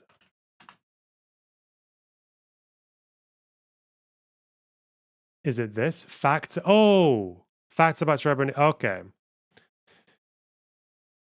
All right. Let's go. Let's keep doing deep dives. Whoop. Okay.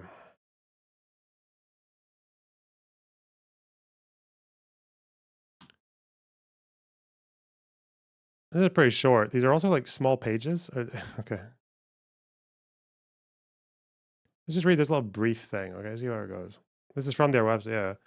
In June 2005, during cross-examination of a witness in the case against Slobodan Milosevic, my understanding of Milosevic is he was the fucking Yugoslav fucking leader at the time, president.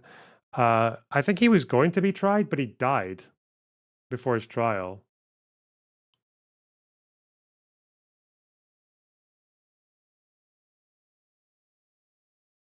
Not the one who poisoned himself in the room.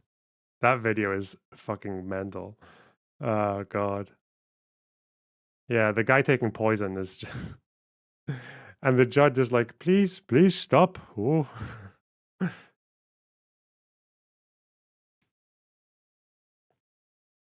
Okay. The court video viewed video footage showing a Serbian paramilitary unit calling itself the Scorpions executes 6 Bosnian Muslim men and teenagers captured after the fall of Srebrenica in 1995. The images of Serbian soldiers tormenting and then shooting the Bosnian Muslim prisoners whose hands were tied behind their backs and who suffered no resistance before being shot broke through the wall of silence and denial about the subject of Srebrenica in Serbia and Montenegro. The Serbian government condemned the killings, and the Serbian war crimes prosecutor acted swiftly to detain a number of suspects allegedly complicit in the murders of these 6 men. There is a multitude of evidence publicly available that proves that Bosnian Serb and other forces executed 7,000 to 8,000 Bosnian Muslim prisoners from Srebrenica in 1 week in July 1995. Despite this, there are still many people in Serbia and Montenegro, those guys, who try to deny the full enormity of the crime that Bosnian Serb military, police, and other forces, including allegedly forces from Serbia, committed. They argue that the actual number of dead is exaggerated, that only 2,000 died. They also argue that most of these 2,000 dead were casualties of war, Bosnian Muslim soldiers killed in battle.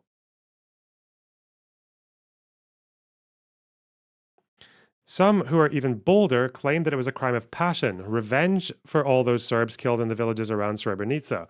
Still, others claim that what happened at Srebrenica was not genocide. The tribunal has proved beyond a reasonable doubt that each of these claims is wrong. When they say crime of passion, does that mean crime of passion is... I mean, I know in murder cases, I guess it's understood a bit differently from premeditated and shit. Fuck off, chat. I will read chat later. The massacre that occurred in Srebrenica in July 1995 was the single worst atrocity committed in the former Yugoslavia during the wars of the 90s and the worst massacre that occurred in Europe since the months after World War II. This is why the ICTY, which was established in 93 to try those most responsible for serious violations of international humanitarian law committed in the former Yugoslavia since 1991, has invested a great deal of time and effort in investigating what happened in Srebrenica and bringing those responsible to justice. The ICTY has issued indictments against 19 individuals for crimes committed in Srebrenica, all but one of which are against high-level perpetrators, those who planned and ordered the killing operation. High-level perpetrators, okay. So you can be a perpetrator without planning and ordering. Okay. So far, the tribunal has completed... This is the guy... Oh, fuck. Was it... Am I thinking of Rwanda or Yugoslavia? Where someone who was aiding and abetting only needed standard mens rea, but not dolor specialis. Is that Rwanda? I don't know. All right. Maybe it'll... Okay. Think it was Rwanda. I think it was Rwanda too.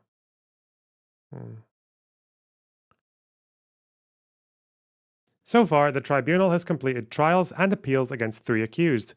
General Radislav Krstić, commander of the Republika Srpska army, Drina Korp and Drazen Erdemovic, a VRS soldier with the 10th Sabotage Detachment, and Dragan Obrenovic, deputy commander of the VRS Zvornik Brigade. Erdemovic and Obrenovic admitted their participation in the Srebrenica killings. The facts about Srebrenica contained in the judgments against Krstić, Erdemovic, and Obrenovic have been established beyond a reasonable doubt. That was tall trees, wasn't it? In particular, in its proceedings against these 3 accused, the tribunal has found beyond a reasonable doubt that Bosnian Serb and other forces killed between 7,000 and 8,000 Bosnian Muslim men and boys between approximately 11 and 19th July. So they did this in the space of, it's just about 7 or 8 days. They killed about 1,000 people a day, give or take. I thought it was within a smaller space of time that most of the killings were done. Maybe. The tribunal has established beyond a reasonable doubt that the vast majority of those killed were not in combat, but were victims of executions. The tribunal has established beyond a reasonable doubt that the killings did not occur in a moment of passion, but were the product of a well-planned and coordinated operation. Finally, the tribunal has established beyond a reasonable doubt that the killing of 7,000 to 8,000 Bosnian Muslim prisoners was genocide. There's a fucking website that I used to look at that had the details of this because... Where was it?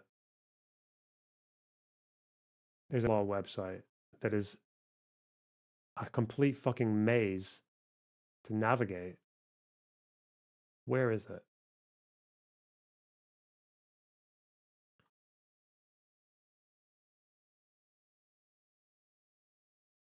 It's somewhere in my... It's in one of these documents. Okay. Oh. Oh. The case matrix. This website is disgusting. There's something in this about...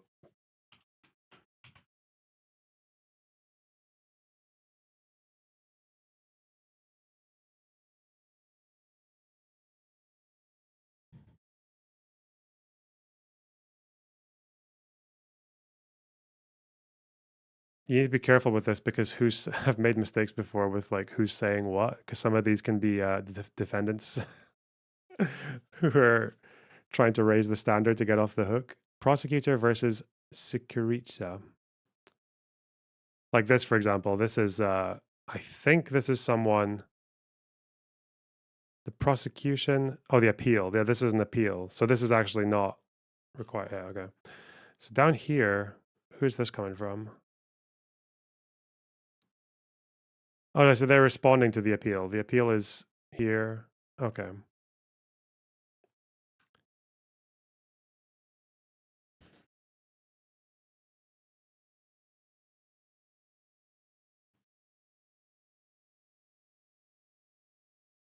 What does this mean? Article 4 of the statute does not require that the genocidal acts can be premeditated, does not require that they be premeditated over a long period. It's conceivable that although the intention at the outlast of an operation was not the destruction of a group, it may become the goal at some later point during the implementation of this operation. For example, an armed force could decide to destroy a protected group during a military operation whose primary objective was totally unrelated to the fate of the group. What does this mean by it says that the element of premeditation was dismissed on the ground that such a provision was superfluous in light of the special intent already incorporated?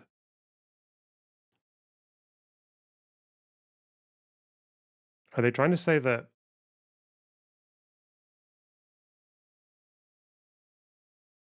this is all, I think this is also ICTY? Yeah.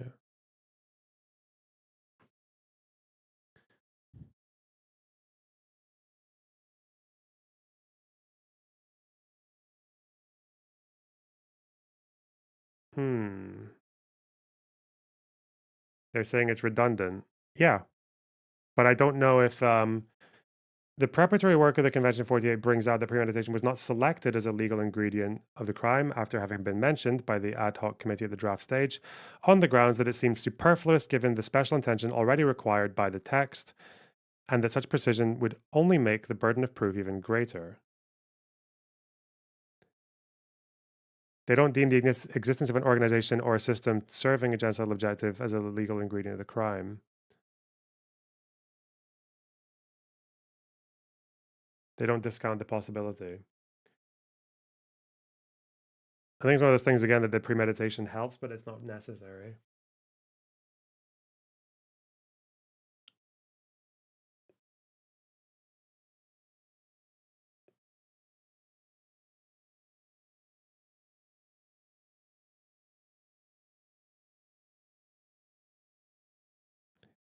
Must be established that the person was personally possessed of the specific intent.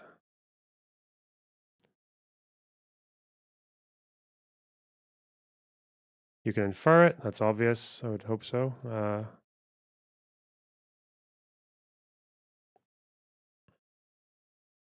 Indicated that the existence of a plan or policy is not a legal ingredient.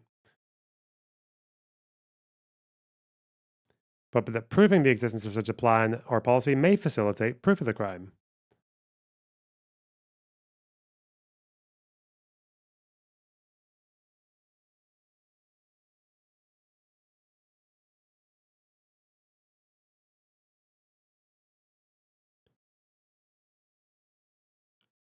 Establishing such a fact may nonetheless facilitate proof of specific intent. What was the name of the, because there's a name of an operation.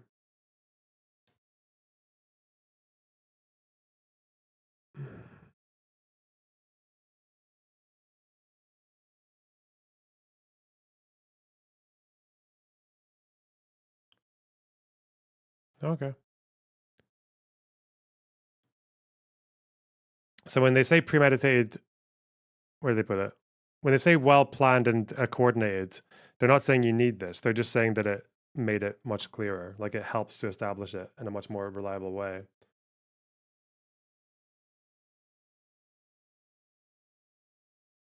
Anyway. Operation Kriva. I thought there was a. Do you think genocide occurred outside of Srebrenica? I know that the court said that. I don't know if I've never looked far enough into it. Didn't the Europe? It was the European. Was it was a European or a German court? ICTY didn't, but is that right?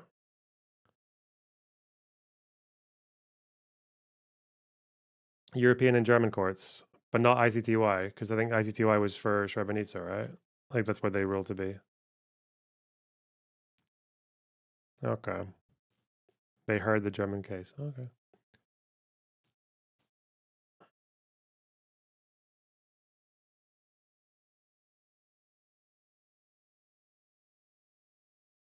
The tribunal determined that the number of Bosnian men and boys killed in Srebrenica between 7,000 and 8,000. In order to come to this conclusion, the judges in the Krstić case accepted and reviewed a great deal of evidentiary material. Among the evidence, that the judges used to establish the number of people the Bosnian Serbs killed was that from the mass graves where the victims were buried. The chamber reviewed evidence from 21 mass graves that had been exhumed by the ICTY from 1996 to 2000. Of these, 14 were primary grave sites where the victims' bodies had been buried immediately after they were killed. Bosnian Serb forces subsequently disturbed 8 of these primary grave sites in an attempt to cover up their crimes. During a period of several weeks in September and October 1995, they removed bodies from the primary graves and reburied them in other locations that are referred to as secondary grave sites. 7 of the 21 mass graves were such secondary burial sites. Yeah, they did do this, didn't they? Fuck. And they were caught doing it by fucking aerial footage and shit. Determining the exact number of bodies in each of the mass graves was a very difficult task, which was complicated by the fact that Bosnian Serb forces mutilated and dismembered many of the remains when they used heavy machinery to exhume and rebury them. Thus, body parts from the same person could be found in 2 separate mass graves, a primary and a secondary one. Nevertheless, the forensic experts were able to determine the minimum number of bodies contained in the discovered graves. That number was 2,028 victims. At the time the judges in the Krstić trial issued their judgment in August 2001, they noted that the prosecution had identified 18 other mass graves that had not yet been exhumed. In other words, the judges recognized at the time that 2,028 exhumed bodies do not represent the sum total. Oh, that's why the fucking...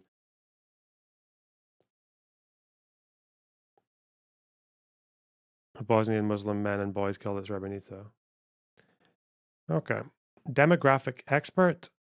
The trial chamber in the Krstić case heard evidence from a demographic expert whose task it was to determine the number of people who have been reported as missing from Srebrenica. The demographics expert cross-referenced the list of missing persons of the International Committee of the Red Cross with other sources, including lists of those who were missing or killed before July 1995, and other data that shows who was alive after. In this way, he was able to make sure that his figures could only refer to those who were missing as a result of the massacres at Srebrenica in July 1995. Based on this research, he testified that a conservative estimate of the number of people missing from Srebrenica is 7,475. Intercepts. You mean Ryan Grimm? Okay. Who is this guy that keeps on sitting on my VC? Oh, a shitload of DMs. Oh my god.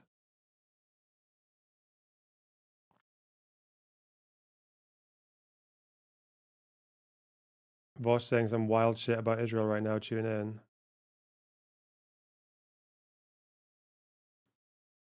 I'm gonna give it 5 seconds.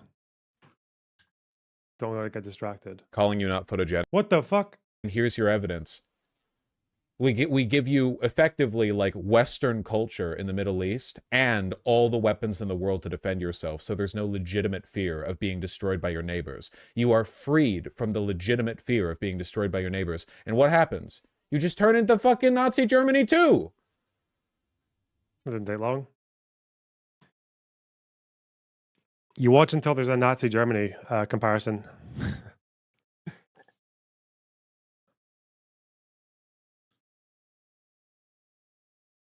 Okay.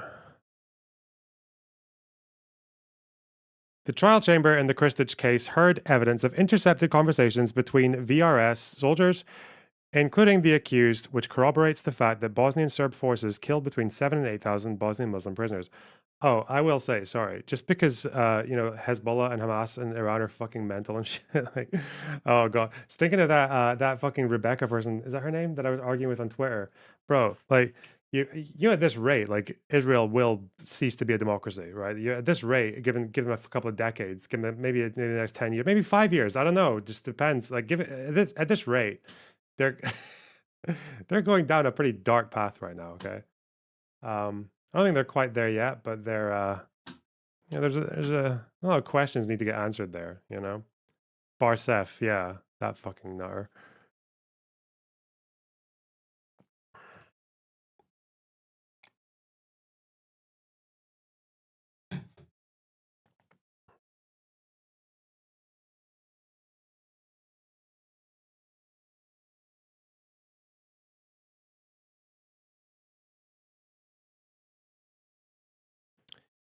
As has become standard practice in modern warfare, both the VRS and the Bosnian army monitored enemy communications. The VRS had secure means of communication, but they did not always work and took longer to set up. So the officers often used unsecured lines because they were quicker. Oh no. Pagers. You mean like Poland? Israel's a bit more far gone than Poland, I think. Hungary, probably more far gone than Hungary.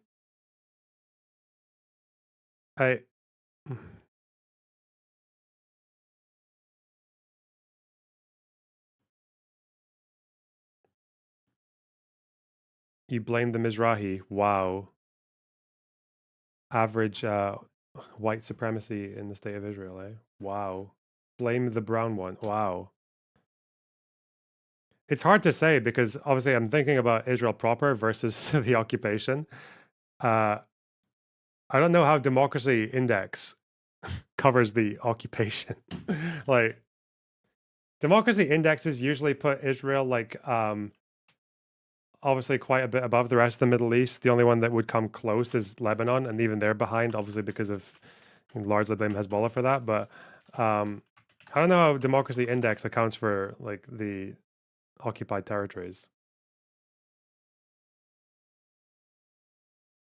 They wanted to be Hungary with judicial reform.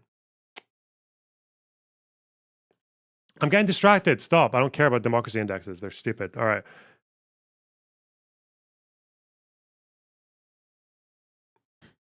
Okay. Determining the authenticity and reliability, as long as Haaretz still exists. Okay. Haaretz and B'Tselem. I guess that maybe puts you above Hungary, but there's a lot of give and take. Determining the authenticity and reliability of such intercepts is a long, detailed process. The trial chamber. How about Denmark occupying Greenland? Yeah.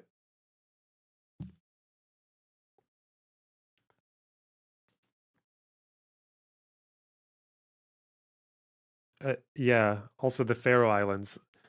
You know what? There's this West Bank's actually the third longest military occupation. Okay, because you've actually got Tibet is occupied longer. Then you got West Bank. No, you got Tibet. Then you got fucking Faroe Islands. Then you got Israel, West Bank.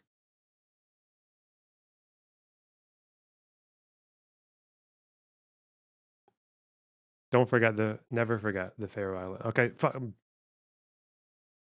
off. Determining the authenticity and reliability of such intercepts is a long and detailed process. The trial chamber heard direct evidence from the Bosnian army personnel who were transcribing the conversations. It also heard about the prosecution's efforts to determine whether the transcripts were reliable and genuine, including their efforts to find evidence from other sources to corroborate the information from the transcript. As a result, not all of the intercepts could be admitted as evidence, but those that were showed a conclusive story. The intercepts that were admitted as evidence in the Krstić case, the trial chamber found the following to be particularly significant in determining whether the number of Bosnian Muslims the Bosnian Serb forces took prisoner and killed. One intercepted phone conversation from 17:30 hours on July 13th shows that in that moment, the Bosnian Serb forces had captured around 6,000 people. Consistent with this, around 14 July, Colonel Radislav Jankovic, from the VRS General Staff told the Dutch battalion soldier that they had captured around 6,000 POWs. On July 18th, 1995, an unidentified Bosnian Serb stated in an intercepted conversation that of the 10,000 military-aged men who were in Srebrenica, 4,000 to 5,000 have certainly kicked the bucket. The trial chamber also had an intercepted conversation between General Krstić and ICTY accused VRS Colonel Ljubiša Biara at 1000 hours on July 15th, 1995, the middle of the killing operation. Biara asks Krstić for more men. He states, "I don't know what to do. I mean it." Krill, Krstić's nickname, okay, Krill. "There are still 3,500 parcels that I have to distribute, and I have no solution." Krstić replies, "Fuck it, I'll see what I can do." From other intercepted telephone conversations, the prosecution was able to show that the word parcel means Bosnian Muslim prisoner, and the word distribute means to kill them. Wow.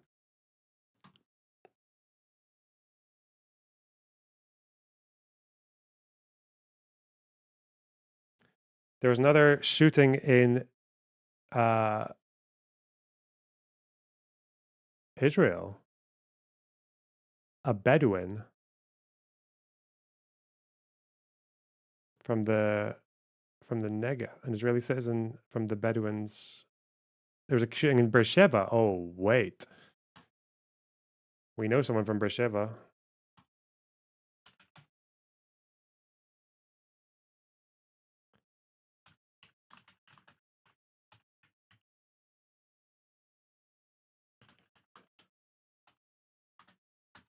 Is Benny all right? Or he teaches there. He doesn't live there. Big Benny.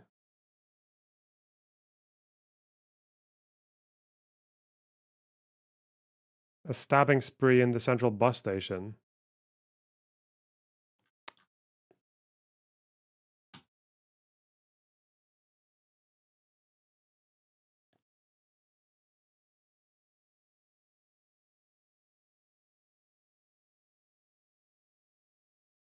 Sorry, I'm just asking someone if they're okay, because I know someone who lives in Beersheba.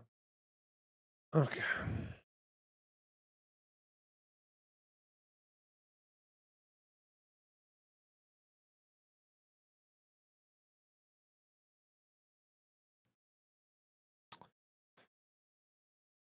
Okay. The intercept evidence corroborates the findings of the demographic expert and the exhumation evidence that shows that Bosnian Serb forces took prisoner and killed many thousands of Bosnian men and boys, not just 2,000, as some people in Serbia and Montenegro claim. Damn, this person's got some Serb racism going on here. Wow. Wow, I heard that once. Fuck me. A long time ago, I had an argument with a fucking Discord person because I banned someone for posting pictures of Hezbollah flags, and they were like, what about the Serbs who are traumatized by fucking NATO badges in the Discord? Oh God, we've come a long way, you guys. Insider witnesses. Perhaps the most compelling evidence that the tribunal has heard that proves that Bosnian Serb forces killed 7,000 to 8,000 Bosnian Muslim men comes from the people who actually participated in the killing operation.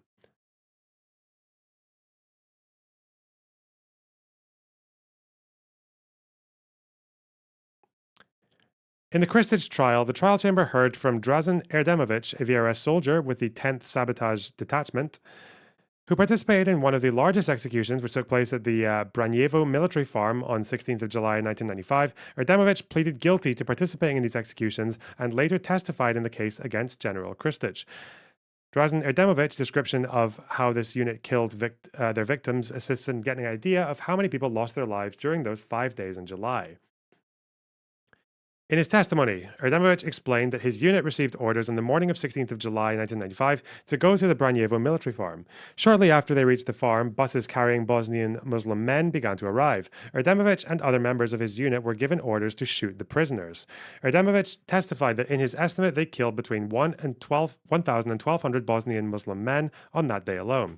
And the Branjevo military farm was not the only site at which executions took place. The trial chamber examined evidence of mass executions at a total of 9 sites, including the Branjevo military farm.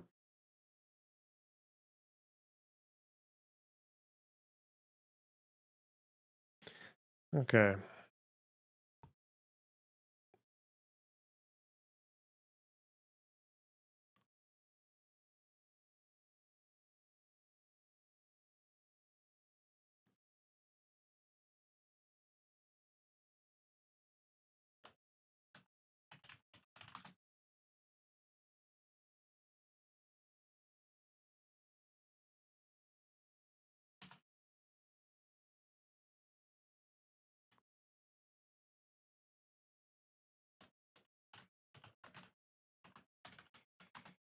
Okay.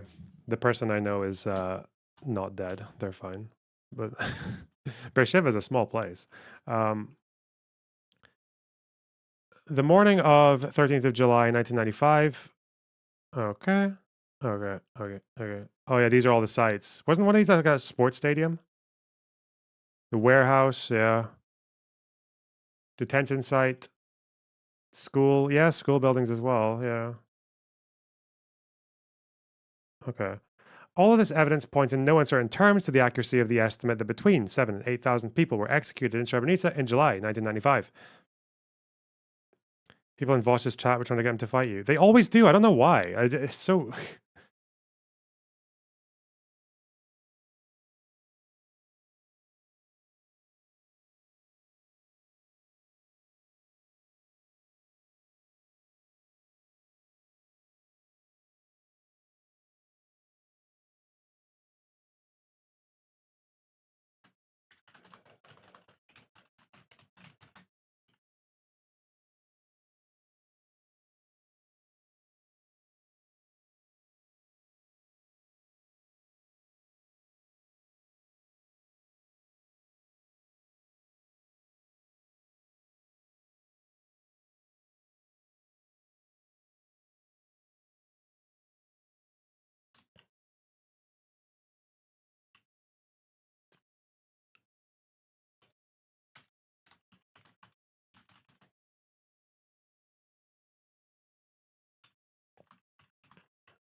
Call Voshi's cringy. Okay, well. Good one. Good little play on words there.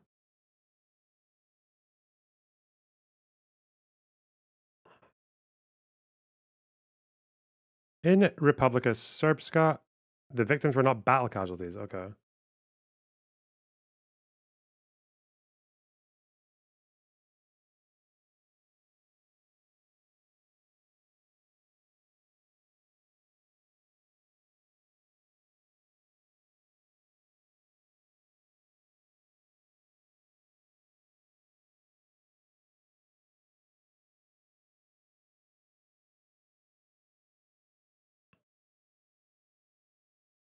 Read Mueller instead of this. Why?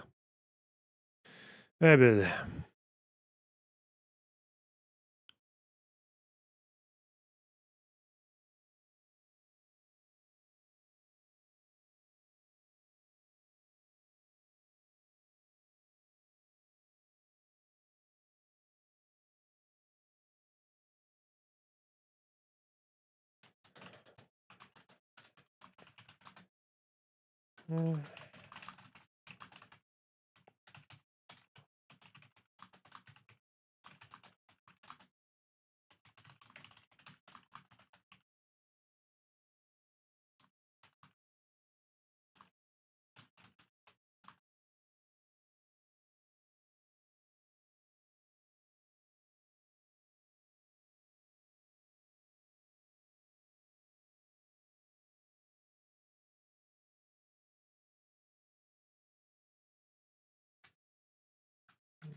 Okay.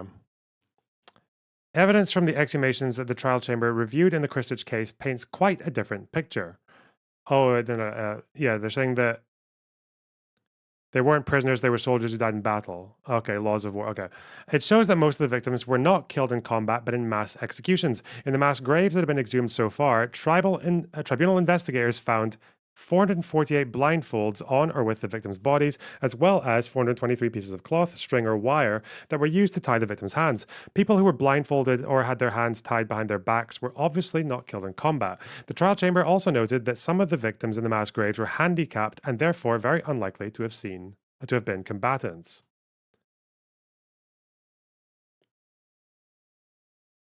What's your opinion on the pages in general? Well, I think I was, like 70-30 in favor of them being legal, but I had a few reservations, and I think one of them does get answered by the new article, but I'll read that afterwards. Chill. Here, again, the testimony of the perpetrators is very important. Momir Nikolic, VRS Deputy Commander for Security and Intelligence, said clearly that the VRS did not treat the prisoners they captured according to the Geneva Conventions. Do you really think that in an operation where 7,000 people were set aside, captured and killed, that somebody was adhering to the Geneva Conventions? Do you really believe that somebody adhered to the law, rules, and regulations in an operation where so many were killed?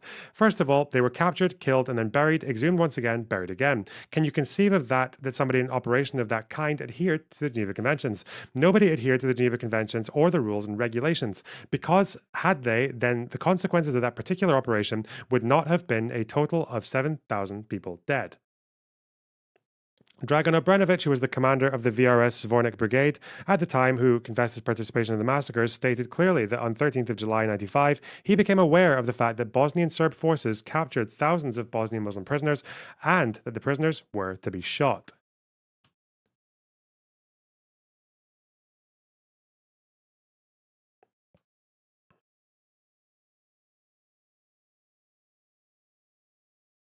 Testifying about his role in the Branjevo military farm executions, Dražen Erdemovic stated that buses carrying Bosnian Muslim prisoners began arriving there on the morning of 16th July 1995. He stated that all but one of those prisoners wore civilian clothes. He also testified that some of them were blindfolded and had their hands tied. He described how his unit shot the victims. He stated that except for one prisoner who tried to escape, none resisted before being shot. Testimony from the few victims who survived the executions also clearly shows that VRS forces were callously killing civilians or prisoners of war. In a serious violation of international humanitarian law, one of the survivors of the Branjevo military farm executions described above related the moment when he was confronted by the firing squad. Sulfur, do you just link them the fucking video, the West Side Tyler debate? Is that what you did?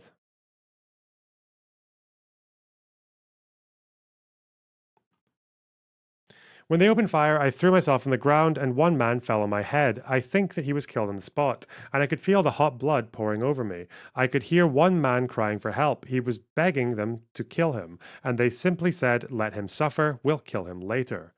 Lastly, killing an enemy soldier in combat is not a war crime. If those buried in the mass graves had indeed been soldiers killed in battle, there would have been no need for Bosnian Serb forces to execute a massive cover-up campaign. And there is much evidence that proves that this is exactly what they did in September and October of 1995. In order to cover up their initial crimes of killing civilians and prisoners of war, the Bosnian Serb forces committed another crime. They attempted to relocate the bodies.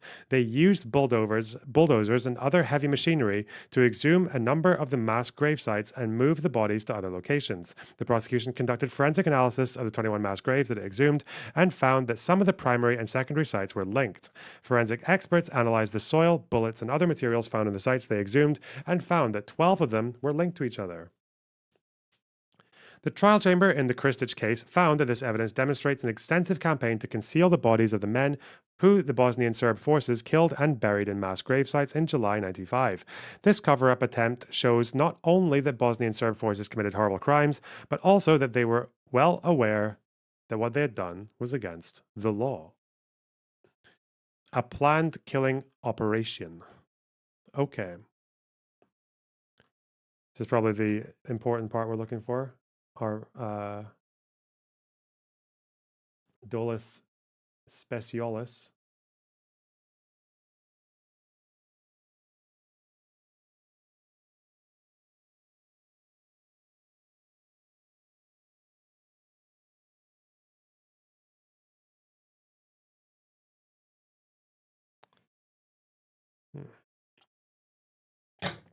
Okay.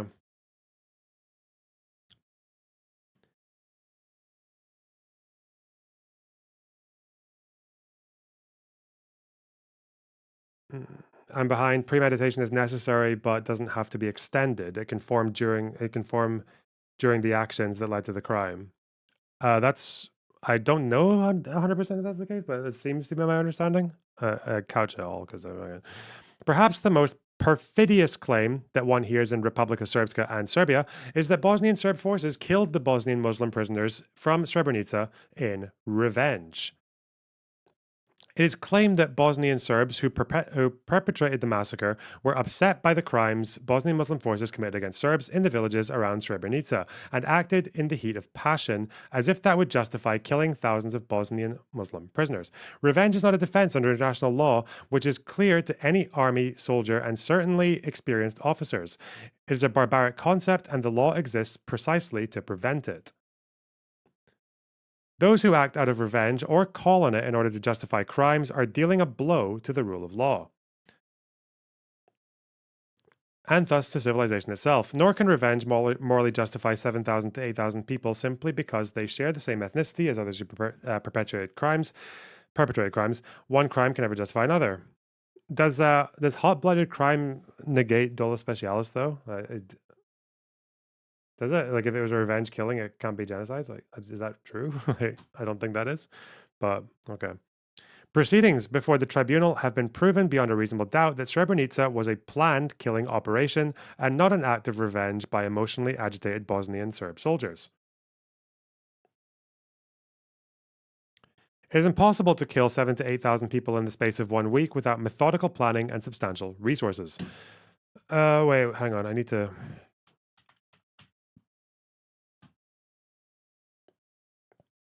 Yeah, I know you can plan revenge, but I mean, so it's like crime of passion, right? You're arguing whether or not it's crime of passion. So I think in murder cases, crime of passion is like less bad than...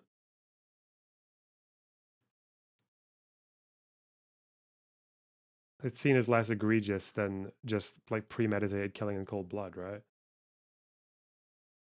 Did I thank Josh for the 5 gifted subs? How many gifties have I had today? 1? 15 gifties. Oh no, wait, there's stuff missing here. What the fuck? Oh, Teliana Redicia, thanks for the 10 Canadian. I missed this one. Since it's been a year, I wanted to say your streams helped de-radicalize me after October 7th. I felt like the world had gone mad, and you reminded me that there are some sane people. Wow, that's so crazy, chat. De-radicalized you in what way? Were you a Palestinian hater or a Jew hater? I don't know. Fuck. Yeah. I like hearing both, but you know. Jam, thanks for the $4.99. Thanks for your streams. Could you do a segment on the misinformation about the hurricane in the US? People are blaming Ukraine, Israel, and any foreign aid. Okay. You think she was Israeli? Oh. Raven Music, thanks for the £5. I hate their mentality. It's childish. To them, it's either a genocide or you support it. There's no middle ground of this is wrong but not genocide. No, yeah, well, yeah. All right, thanks for the donos, guys. And I read all the bigger ones, the TTS ones already. Cool. Shit.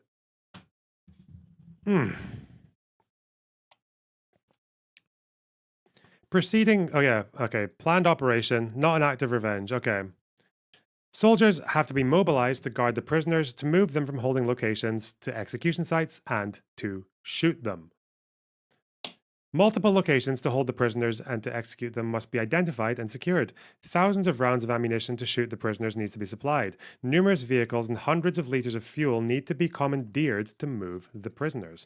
A number of bulldozers and excavators need to be commissioned to dig their graves. During a state of war, mobilizing such resources cannot be done at the whim of a few crazy soldiers.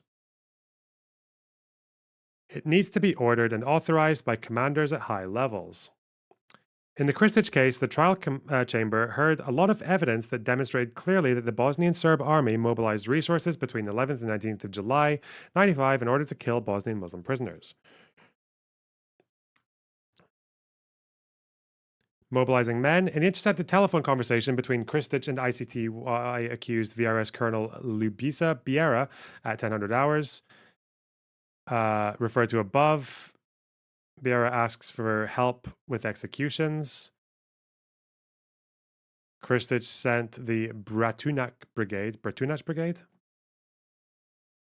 to assist members of the 10th Sabotage Detachment. Okay. Mobilizing fuel. Intercepted conversation shows on the 16th of July 1995, VRS Colonel Popovich made a request for 500 liters of diesel fuel.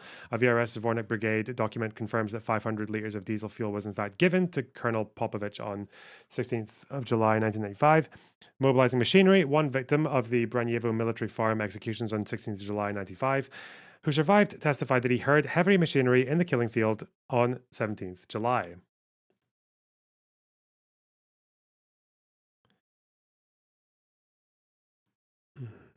Aerial photographs of the area taken on 17th of July 1995 show a large number of bodies lying in the field near the farm and an excavator digging a hole.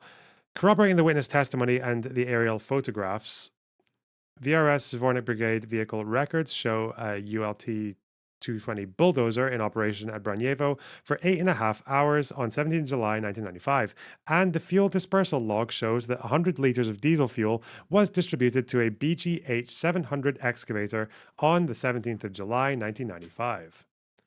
Wow. That's crazy.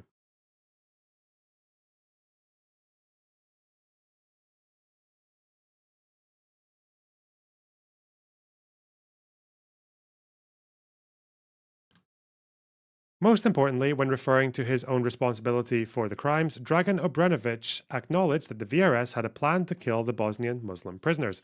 He stated that he became aware of the fact that Bosnian Serb forces captured thousands of Bosnian Muslim prisoners and that they were to be killed on the 13th of July during a conversation with ICTY indictee Drago Nikolic, who was the chief of security of the VRS 1st Light Infantry Brigade at the time. Nikolic told Obrenović that the prisoners were to be brought to Zvornik to be shot.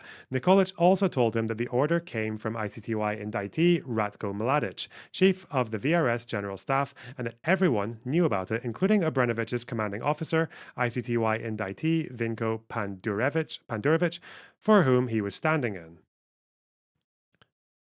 He also stated the following: I was in command of the Zvornik Brigade during the absence of my commander, Vinko Pandurevic, until his return at about midday on the 15th of July. On hearing of this plan to kill the prisoners, I, as acting commander, took responsibility for the plan and supported the implementation of this plan. As is clear above, the tribunal's proceedings in relation to Srebrenica have established beyond a reasonable doubt that the massacre was carefully planned and coordinated in operation. Just a planned and coordinated operation. Sorry, I can't fucking read. Ugh. Srebrenica was an act of genocide. Another objection that we hear frequently in Serbia and Montenegro is that what happened at Srebrenica is not a genocide. General Kristich's defense made precisely this claim during his trial.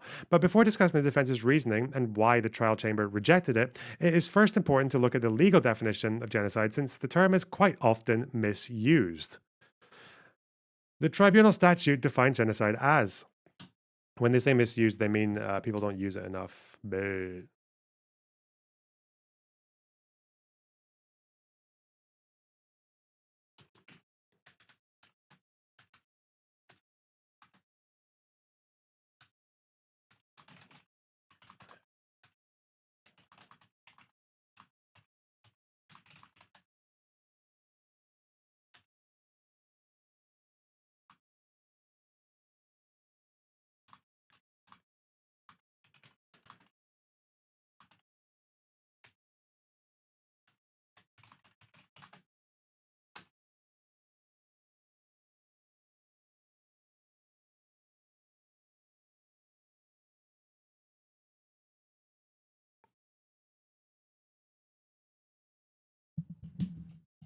anyway.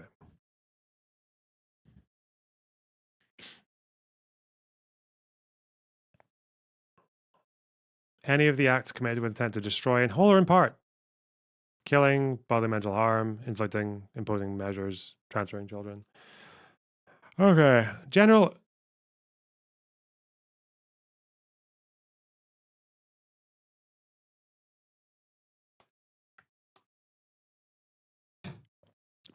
Kristich's defense did not challenge the fact that Bosnian Serb forces killed a significant number of Bosnian Muslim men, but disagreed that it constitutes genocide. Okay. The defense argued that killing up to 7,500 Bosnian Muslims does not constitute a substantial part of the Bosnian Muslim group, which numbers about 1.4 million people, or even a substantial part of the 40,000 Bosnian Muslims of Srebrenica. The defense also argued that Bosnian Serb forces did not kill the women, children, and elderly, which it could have, unlike in other genocides in history.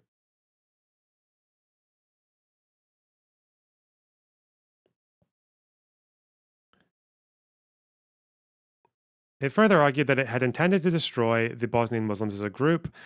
It would also have killed the Bosnian Muslims of Zepa. Well, okay. The trial chamber found that the evidence disproved the defense's claims. Bosnian Serb forces systematically massacred between 7,000 and 8,000 Bosnian Muslim men from Srebrenica during a period of no more than 7 days. At the same time, they forcibly transferred the rest of the Bosnian Muslim population from Srebrenica, some 25,000 people. The trial chamber stated that it could not have escaped to the Bosnian Serb forces that killing 2 or 3 generations of men would have a lasting and devastating impact on the survival of the Bosnian women of the Bosnian Muslim community from Srebrenica. Bosnian Serb forces knew that killing the men and forcibly transferring the women, children, and elderly would inevitably result in the physical disappearance of the Bosnian Muslim population of Srebrenica. The trial chamber pointed out that their intent to destroy the Bosnian Muslims of Srebrenica can also be seen in the fact that they destroyed Bosnian Muslim homes and the principal mosque in Srebrenica. In short, the evidence proved beyond a reasonable doubt that the Bosnian Serb forces intended to kill the Bosnian Muslim men of military age in order to destroy the community of Bosnian Muslims in Srebrenica. Ah, I get it now. So it doesn't need, like, they're saying it doesn't need any kind of like preparation or planning. Obviously, that does help in smoking gun, whatever. So they're using the actions to show that like the killing itself was done with the intent to destroy, the group in whole. Yeah, it's like I can see why the wording is like very, like I can see what it means from this, the way it's applied. Because here, the destruction of homes and the movement of the women whilst they killed the men is basically going to make it like very difficult for that particular group to reproduce or to, I think it's something about going back to living like a safe and meaningful life. Like that's where they have that's where I think it's either B or C comes from. Inflicting conditions. Yeah. The tribunal's appeals chamber confirmed the trial chamber's findings on this point and affirmed that what happened at Srebrenica was an act of genocide. Conclusion: evidence from exhumations, demographic experts, intercepted communications, documents, victim testimony, and perpetrator testimony led the trial chamber to the following irrefutable conclusions: that Bosnian Serb forces killed between 7,000 and 8,000 Bosnian Muslim men and boys in July 1995, that the victims were either civilians or prisoners of war, that the massacre and the subsequent cover-up operation were planned and well organized, and that it was an act of genocide. It's worthy of note that since the judgment against General Radislav Krstić was handed down in August 2001, more evidence has emerged that affirms the tribunal's findings. Among them is the report of the Republika Srpska Commission to investigate events in and around Srebrenica from 10th to 19th of July 1995. The Commission's report, which identifies 32 new mass graves, found that in the period between 10th and 19th of July 1995, many thousands of Bosnians were liquidated in a manner that constitutes a serious violation of international humanitarian law. Okay.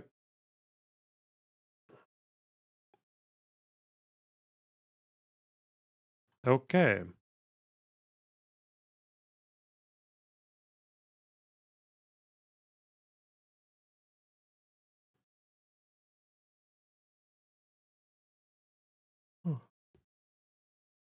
Solid 8 pages.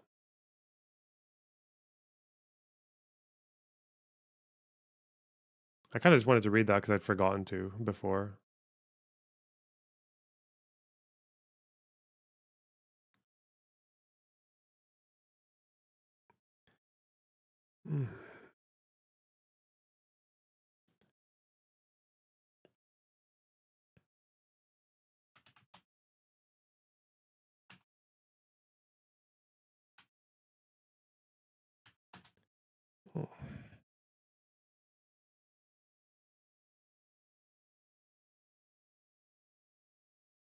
Oh, I think another thing.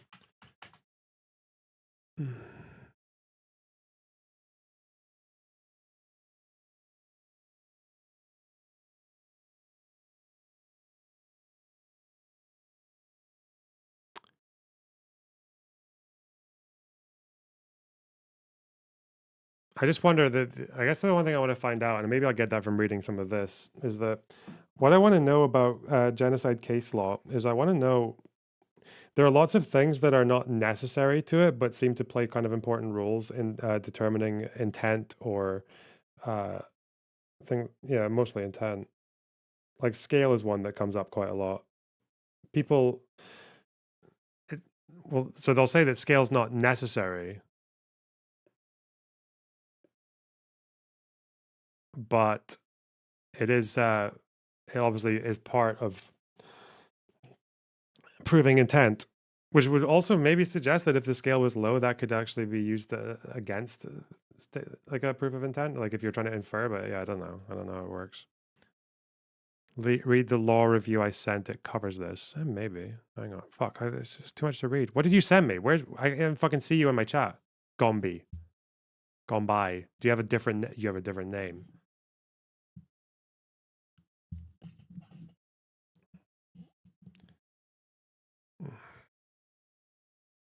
But yeah, destroying whole or in part does not imply a numeric approach. Intend to destroy a substantial part.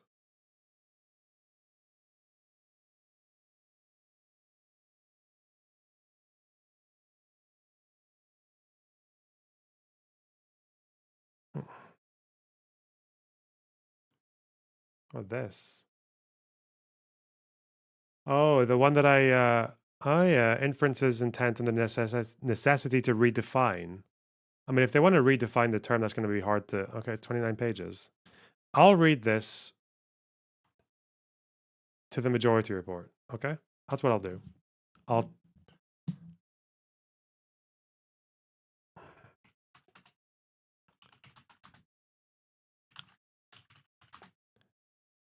Paper on intent and inference. Control C. Control V. Banger. It's just really helpful. Yeah, I'll read it.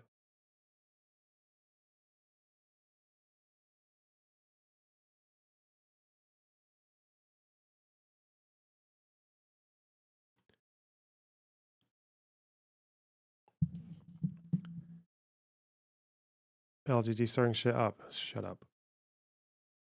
How many people have stayed for this completely unnecessary stream? 900. That's about right. Fuck. Oh shit. Hang on.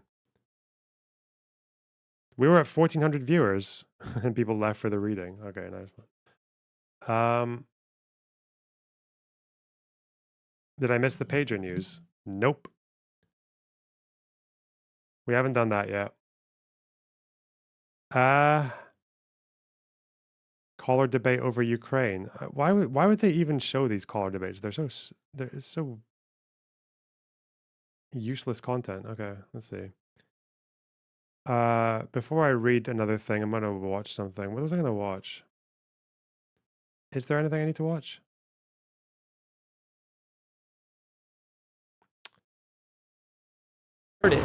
This was about 20 minutes ago. About 20 minutes ago. Wow. You can see the airport runway on the right. This is not that far from the airport. They're bombing near the fucking airport. Areas.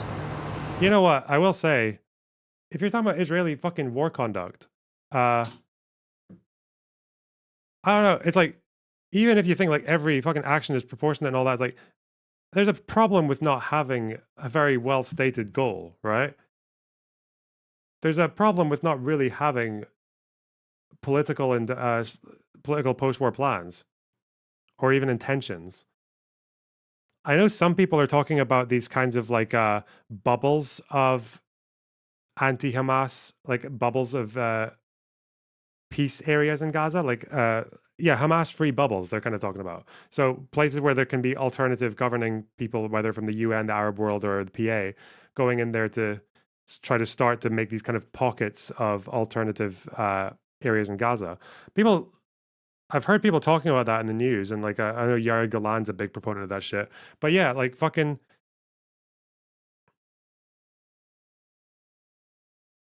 But I feel like Netanyahu just doesn't want to hear any of it. He just wants to play whack-a-mole, which he will be doing forever, right? He will be doing that forever. Is that your only problem? Yeah.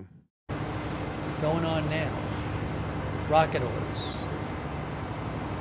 I think this guy's going to react to the strike that's about to happen. Oops. Hang on a moment here.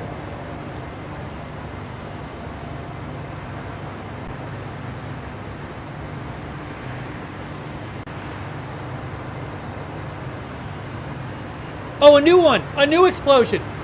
Did I miss one? Yes, a new explosion! New explosion right here! New explosion! Whoa, whoa, new boom, new explosion! He said new boom. We're seeing it on multiple cameras. Whoa, whoa, whoa, whoa! Huge explosion! Look at this, look at this, look at this! Wow! Wow!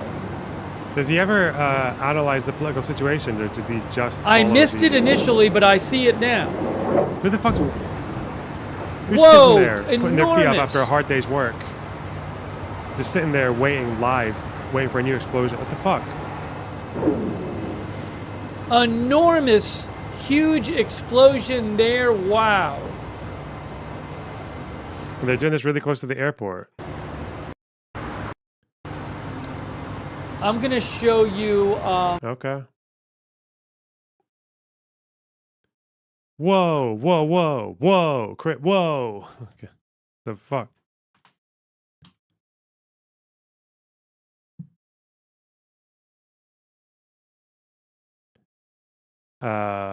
Oh.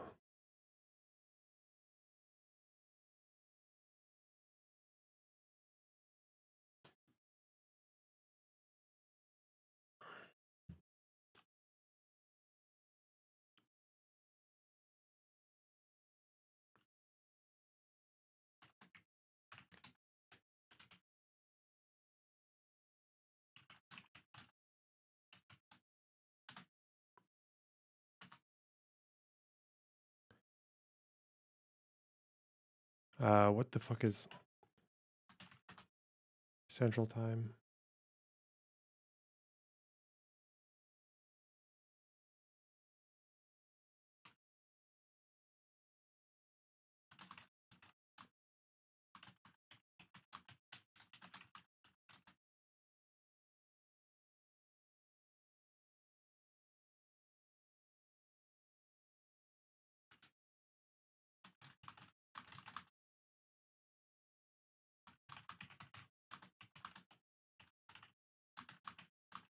All right.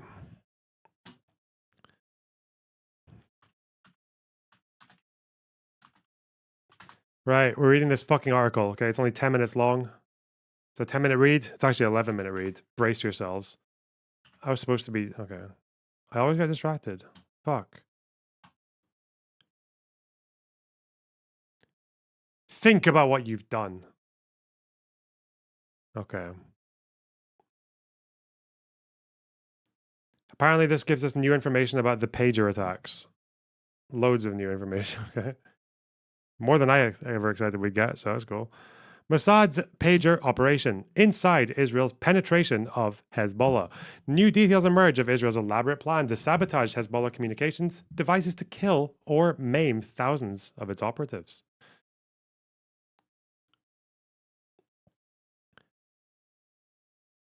In the initial sales pitch to Hezbollah 2 years ago, the new line of Apollo pagers seemed precisely suited to the needs of a militia group with a sprawling network of fighters and a hard-earned reputation for paranoia.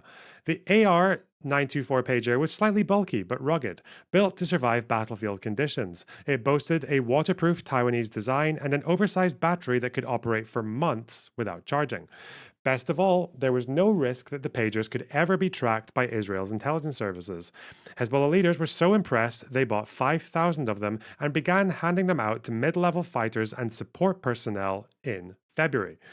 None of the users suspected they were wearing an ingeniously crafted Israeli bomb, and even after thousands of the devices exploded in Lebanon and Syria, few appreciated the pager's most sinister feature, a two-step encryption procedure that ensured most users would be holding the pager with both hands when it detonated. Why most?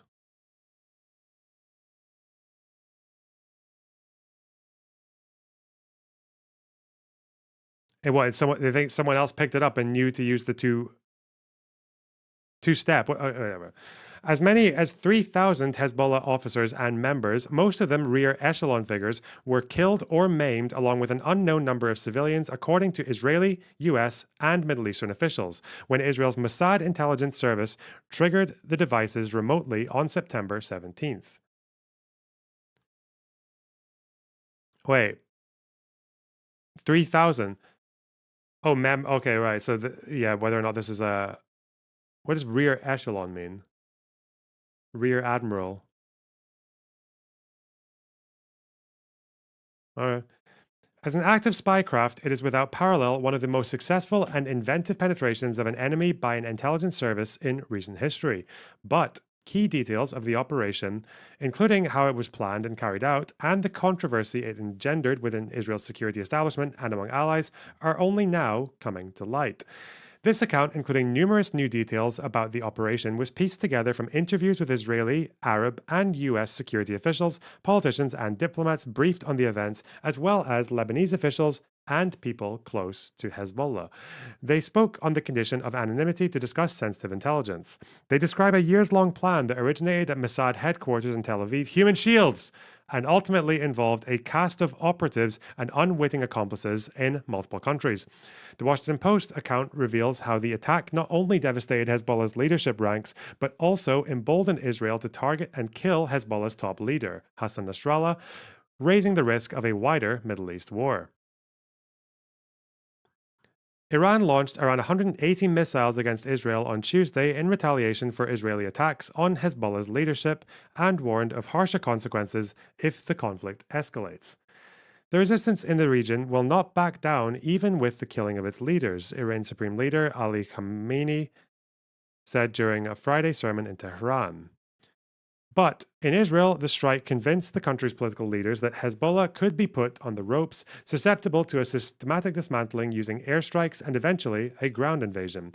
Yet, while marveling at the plot's success, some officials continue to worry about the broader ripples of the strike in a conflict that continues to spiral.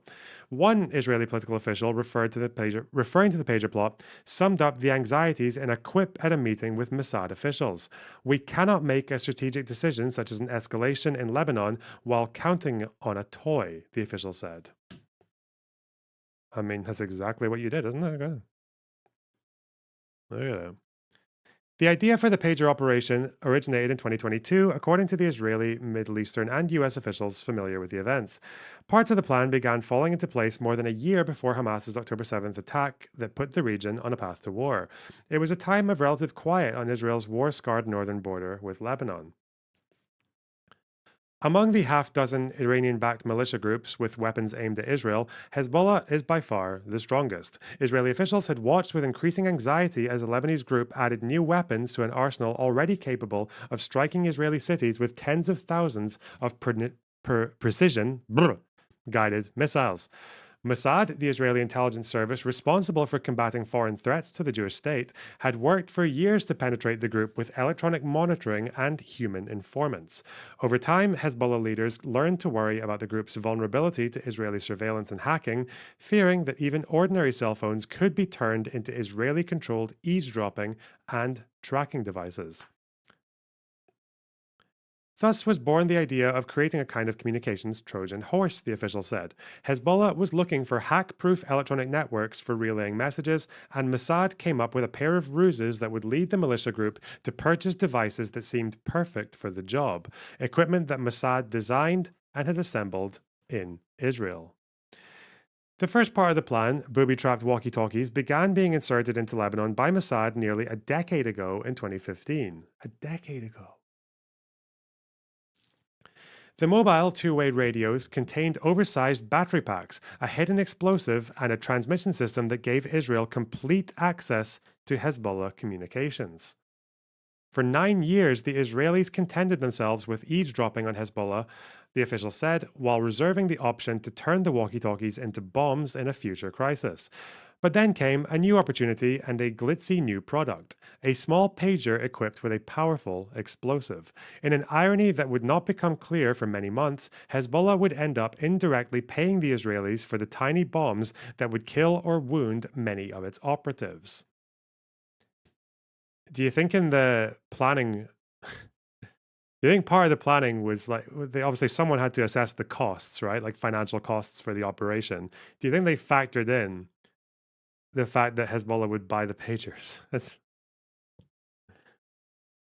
You think that exists on their fucking?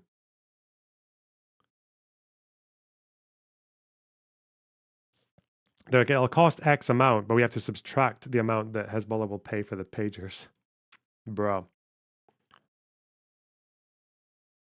Mm.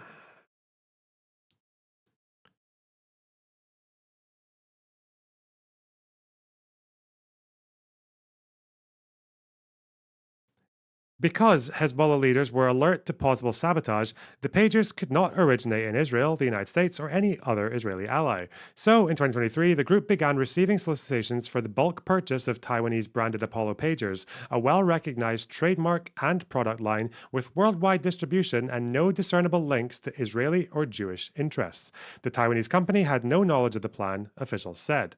The sales pitch came from a marketing official trusted by Hezbollah with links to Apollo. The marketing official, a woman whose identity and nationality officials declined to reveal, was a former Middle East sales representative for the Taiwanese firm who had established her own company and acquired a license to sell a line of pagers that bore the Apollo brand. Sometime in 2023, she offered Hezbollah a deal on one of the products her firm sold, the rugged and reliable AR-924. She was the one in touch with Hezbollah and explained to them why the bigger pager with a larger battery was better than the original model, said an Israeli official briefed on details of the operation. One of the main selling points about the AR-924 was that it was possible to charge with a cable and the batteries were longer lasting, the official said. As it turned out, the actual production of the devices was outsourced and the marketing official had no knowledge of the operation and was unaware that the pagers were physically assembled in Israel under Mossad oversight, officials said. So they actually just found a random lady who was selling pagers to Hezbollah? They didn't know who... What? Wait. Hang on.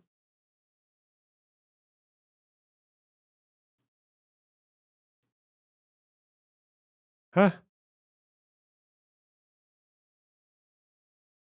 Mossad's pagers, each weighing less than 3 ounces, included a unique feature, a battery pack that concealed a tiny amount of a powerful explosive, according to the officials familiar with the plot. In a feat of engineering, the bomb component was so carefully hidden as to be virtually undetectable, even if the device was taken apart, the official said. Israeli officials believe that Hezbollah did disassemble some of the pagers and may have even X-rayed them. Also invisible was Mossad's remote access to the devices. An electronic signal from the intelligence service could trigger the explosion of thousands of the devices at once. But to ensure maximum damage, the blast could also be triggered by a special 2-step procedure requiring for viewing secure messages that had been encrypted. You had to push 2 buttons to read the message, an official said. In practice, that meant using both hands.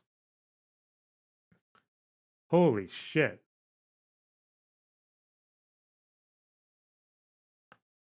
Wait, why did they say most then? So this would mean that only the person who owned the pager would be able to set it off, because I don't think the 10-year-old knew that you had to do that to fucking. Is that why they say most?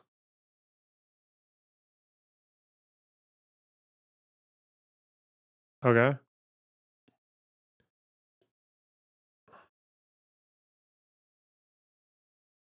Unless the dad taught her how to. Shut up. You had to push 2 buttons to read the message. In the ensuing explosion, the users would almost certainly wound both their hands, the official said, and thus would be incapable to fight. Most top elected officials in Israel were unaware of the capability until September 12th. That's the day Prime Minister Netanyahu summoned his intelligence advisors for a meeting to discuss potential action against Hezbollah, Israeli officials said. According to a summary of the meeting, weeks later by officials briefed on the event, Mossad officials offered a first glimpse into what had been one of the agency's most secretive operations. By then, how did one pager go off? Yeah, one pager went off on a guy's dresser. So I think if they say most, did they trigger some that way and trigger the others just remotely with nothing on the other end? I don't. They can't have used this two-step thing for everyone.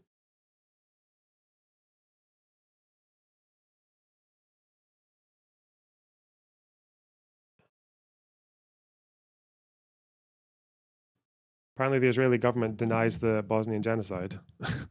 Okay. But like I said, they're gonna stop being a democracy. Okay, they're fucking mental. Their government's insane. Anyway, I expect to see a Fauda season about this. I didn't even need to say it. You guys already knew that. Okay.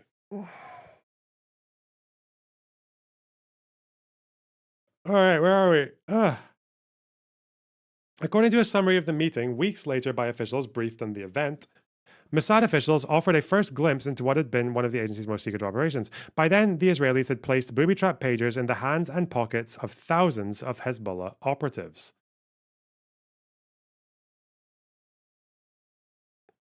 Using civilian products as bombs on public places with full knowledge it'll kill civilians is still terror. That's you just like none of that is actually like that's you're descriptively kind of off, and you're also off on the law. I'm sorry. All right. Fuck. I don't know what IHL tweets you've been reading, but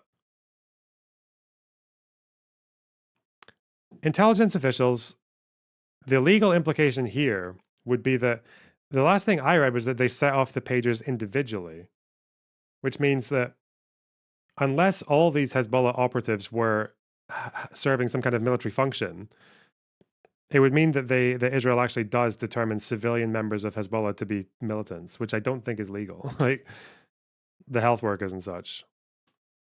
Because if you're setting off a pager from this batch and you know who owns each pager and you're setting it off individually, then it's not a collateral estimation there, because you could just choose not to trigger the ones that would be held by civilians.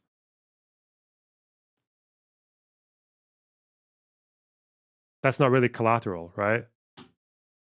You could just leave the civilian members alone and just kill the soldiers or maim them, whatever. Intelligence officials also talked about a long-held anxiety. A person can be terror plus civilian. Yeah, they can be multitaskers, but do we know that?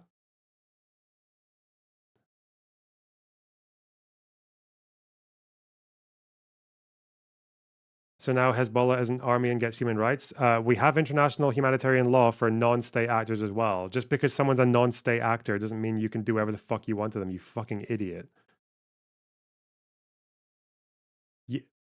Israel's in decline, okay? Every time I see someone say this shit, every time I was like, oh, what? So you think you should get international law terror organization? Every time someone says this shit, I'm like, fuck, you guys are destroying your own country, okay? By talking like this. Fuck.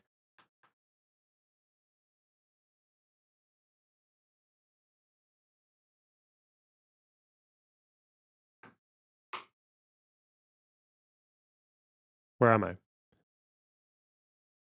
Oh, long-held anxiety. With the escalating crisis in southern Lebanon, there was a growing risk the explosives would be discovered. Years of careful planning and deception could quickly come to naught. Across Israel's security establishment, an intense debate erupted, officials said. Everyone, including Netanyahu, recognized that thousands of exploding pagers could do untold damage to Hezbollah, but could also trigger a fierce response, including a massive retaliatory missile strike by surviving Hezbollah leaders, with Iran possibly joining in the fray. It was clear that there were some risks, an Israeli official said. Some, including senior IDF officials, warned of the potential for a full-fledged escalation with Hezbollah, even as Israeli soldiers were continuing operations against Hamas in Gaza. But others, chiefly Mossad, saw an opportunity to disrupt the status quo with something more intense. The United States, Israel's closest ally, was not informed of the booby-trap pagers or the internal debate over whether to trigger them, U.S. officials said. Ultimately, Netanyahu approved triggering the devices while they could inflict maximum damage. Over the following week, Mossad began preparations for detonating both the pagers and walkie-talkies already in circulation.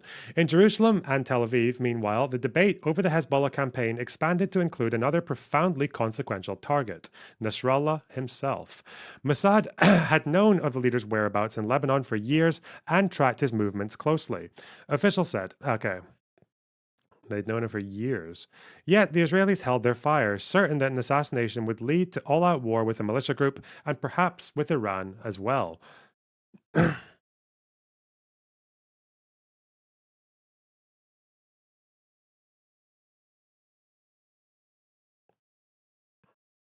He called me an idiot. Should I cry? Now you need to think about what you've done. Look at yourself. American diplomats had been pressing Nasrallah to agree to a separate ceasefire with Israel without links to the fighting in Gaza, hoping for a deal that could lead to the withdrawal of Hezbollah fighters from southern Lebanese bases that threatened Israeli citizens and communities near the border. Senior Israeli officials said they voiced support for the ceasefire proposal, but Nasrallah withheld his consent, insisting on a ceasefire for Gaza first, US and Middle Eastern officials said. You know what I think? Given his reaction to 06, I think Nasrallah expected the Gaza war to end a lot more quickly. I think he wanted to just, do his part to fucking harass some fucking Israelis and, build up support in the Arab world, build up their clout and all that shit. Maybe distract from a few domestic issues at home.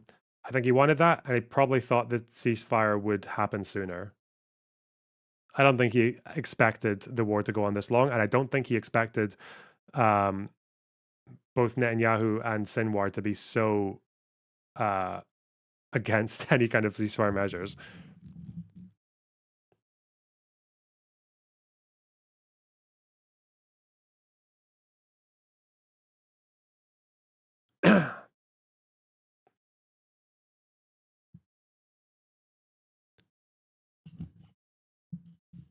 I think tying your fucking fate to, especially Sinwar, because even when Hania was there, decisions had to go through Sinwar because he was the leader in Gaza. Tying your fate to that guy, let alone Netanyahu, is like fucking very naive, I think.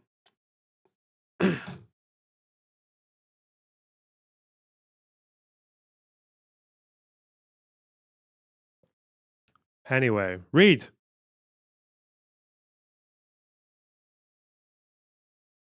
Some senior political and military officials in Israel remain deeply uncertain about targeting Nasrallah, fearing the fallout in the region. On September 17th, even as the debate in Israel's highest national security circles about whether to strike the Hezbollah leader raged on, thousands of Apollo-branded pagers rang or vibrated at once all across Lebanon and Syria. A short sentence in Arabic appeared on the screen. "You received an encrypted message," it said. Hezbollah operatives dutifully followed the instructions for checking coded messages, pressing 2 buttons. In houses and shops, in cars and on sidewalks, explosions ripped apart hands and blew away fingers. Less than a minute later, thousands of other pages exploded by remote command, regardless of whether the user ever touched his device. Now, were the other ones triggered one by one? Or at the same time? Because if they were one by one, like that old article says, that would probably be criminal.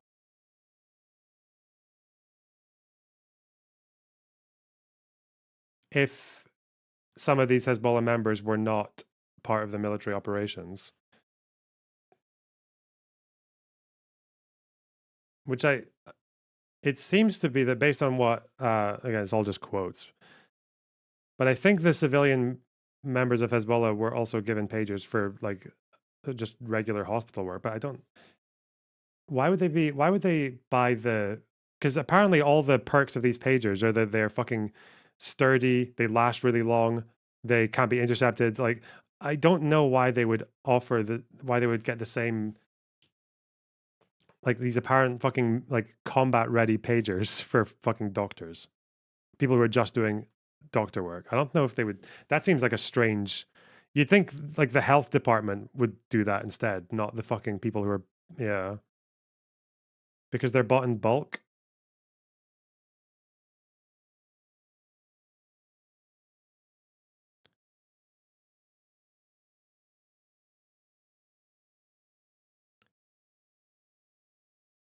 I don't know. I feel like the hospitals would buy their own communication devices now, even the Hezbollah ones, and it wouldn't be. It wouldn't. They wouldn't be getting their pagers distributed to them by a fucking batch that was ordered for the military, primarily.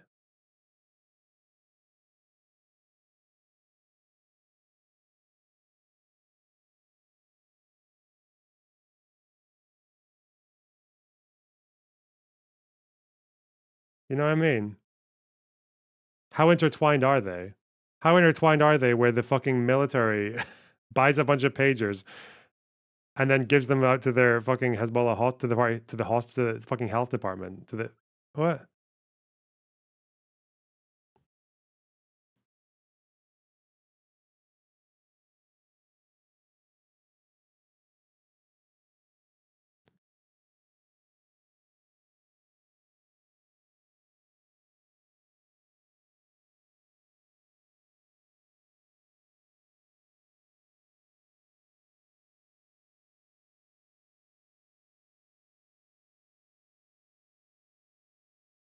I don't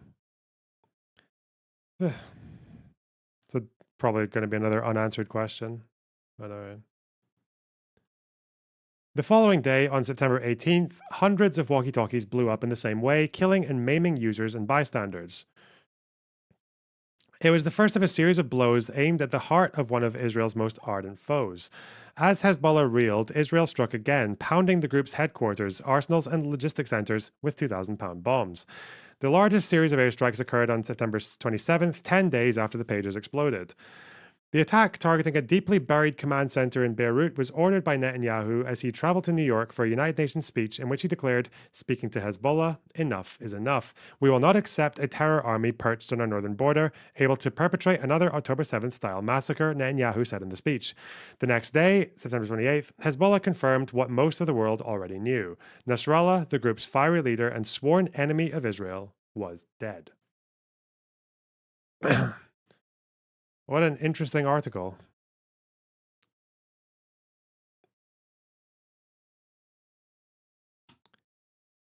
I guess really the question is that I'm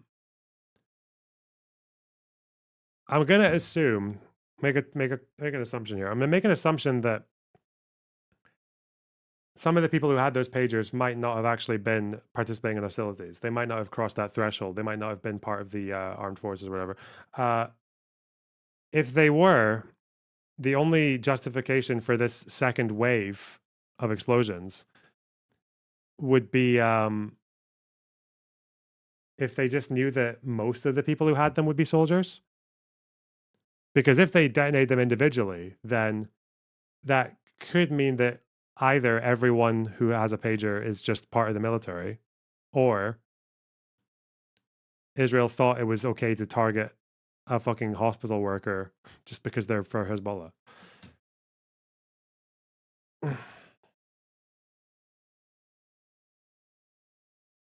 Is there still a question of legal permissibility of such a tactic in your eyes? Yeah. How did they identify who was in the initial round? Yeah, I don't know. But I saw that one article saying that they were triggered individually with precise intel on where everyone was. But actually, I think it makes actually more legal sense if they just pop them off all at once, because whilst knowing that most of the people who got hurt would be Hezbollah, and anyone who is a bystander or like a person picking up the pager to give to their father or whatever is like their collateral calculation.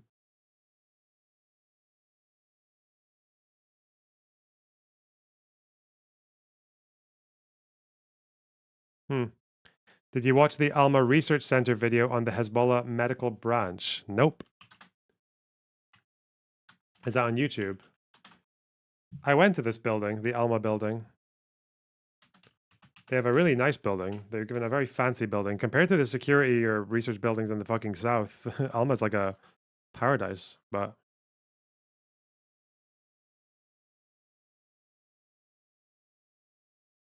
Again, you can be a medic for an army and also not be targeted. It depends on... You have to be exclusively doing that role. You can't be fucking chopping and changing. Where's the... Does Alma Research... Do they have a YouTube channel?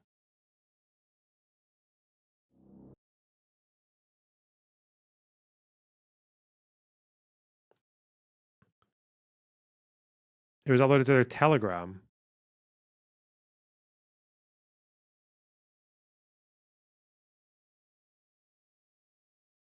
See, this is the person I met, Sarit Zahavi. Did they have it here? I don't think they have it here. But these are the guys who do all the research on Hezbollah.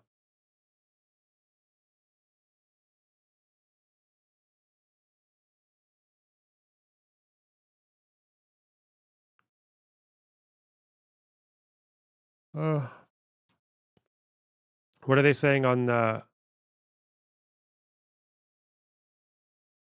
medical thing, though? Is there any link to it that's not Telegram? Why would they just put it to Telegram? Is it just normal to use Telegram in the Middle East? Yeah.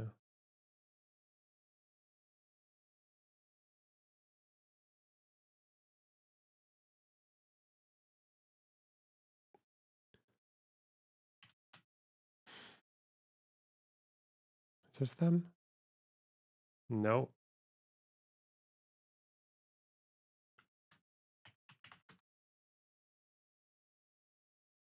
Really? So they just didn't publish it anywhere else? Okay. Is it in English? If you have a link to the video, you can send it to me, but otherwise.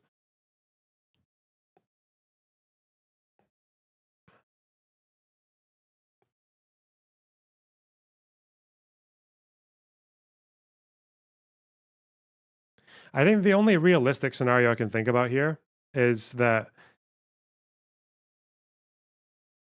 they probably knew that some civilians would get hurt, but that it would have such a military advantage in terms of communications and numbers of soldiers put out of action that they just thought it was worth the collateral and just detonate them all at once without knowing exactly where everyone was and all that shit. I think that's probably the most realistic interpretation, but I don't know. What a fucking fascinating story, though. I feel like they're going to be talking about that for...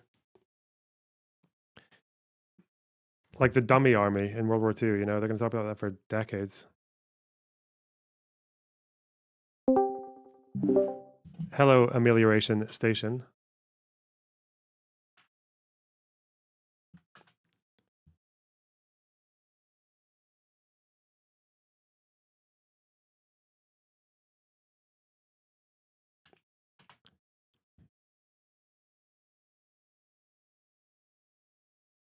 Whoa. Good contributions, caller. Riveting. The fuck? What? They left.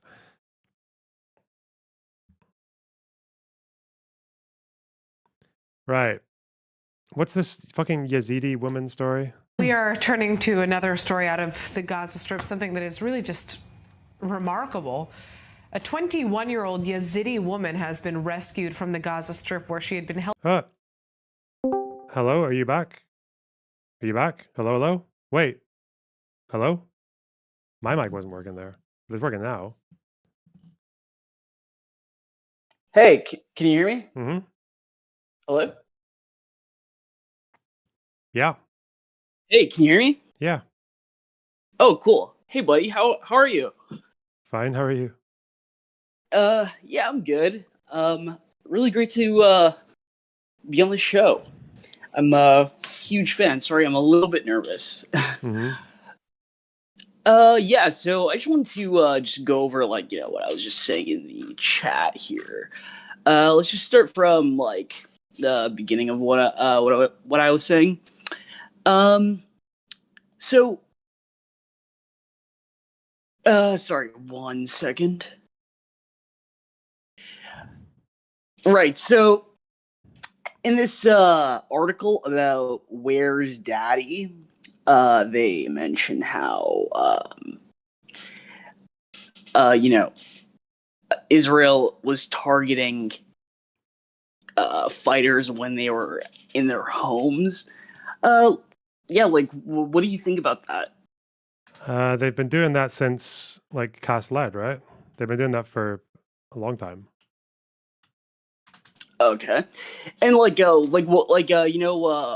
in the Majority Report video, the guy just said the words proportionality or something like that, and you're like, oh yeah, like what does that even mean? Like, here in this article it says every person who wore a Hamas uniform in the past year or two could be bombed with 20 civilians as collateral damage, even without special permission. So is that proportional? I really don't understand. Like, if that's true, that's obviously disproportionate. But I just don't know if that's the case, because you're talking about the That's article fair. from That's 972, totally right? fair. Yeah, Yeah. that's totally fair. Like, it's just like one sort of like officer talking, so it's you can't really paint too broad of a brush. But Because the so problem yeah, the problem I have with that claim is that like everything I see from 972 that talks about this kind of stuff is they do these kind of weird things that seem like a real sleight of hand. So one example is that the one where they say that, oh, the guy would only look at the intel for fucking like 5 seconds to see if the person in the visual is a man, and then they would just say yeah. That's not how targeting works. What targeting and approval happens at multiple stages, right? There's like a stage of identification, there are stages of like proportionality, there's like legal analysis, and then like there's a lot an order has to go through quite a few people for a strike before it actually goes. So the fact that the article just said, oh, maybe one person looks at it for 5 seconds and gives their approval, but that's not the entirety of the targeting process. For some reason they omitted that, so it makes it seem like, oh, someone just saw a target, then they were like, okay, let's look at it, 5 seconds, man, go, bang. Like that's not really how it works. I think though, that like part of the criticism they had was like they were using like I guess like to us, I guess like from the outside, because obviously we're not Israeli intelligence, they were using things like sort of measurements, like how many if somebody changed their phone number or like moved around a lot, and basically it would aggregate. This is how I understand it. Like it would aggregate, like information like that into this AI, and it would spit out an answer. Strike this person or not. Isn't that how it works? Well, that's why you need human beings to check things, right? That's why you need, like, AI can only identify targets for you, but at the end of the day, you need human beings to check these things and confirm things, and and then other human beings for checks and balances. So how did it say how often they follow what the AI like spits out? I don't know. Like, it's kind of hard to say. But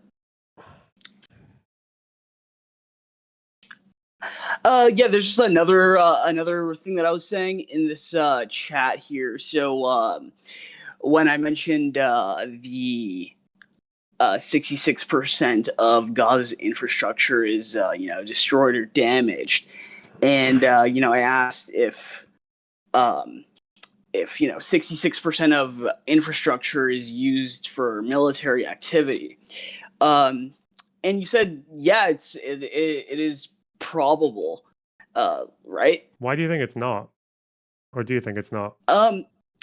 Like, I actually thought it was, but I don't know. Did you see this clip that I sent into the chat here from Matt Miller? Like, I don't know, just like he seemed like super, like I don't know, he really seemed like he just totally rejected the idea.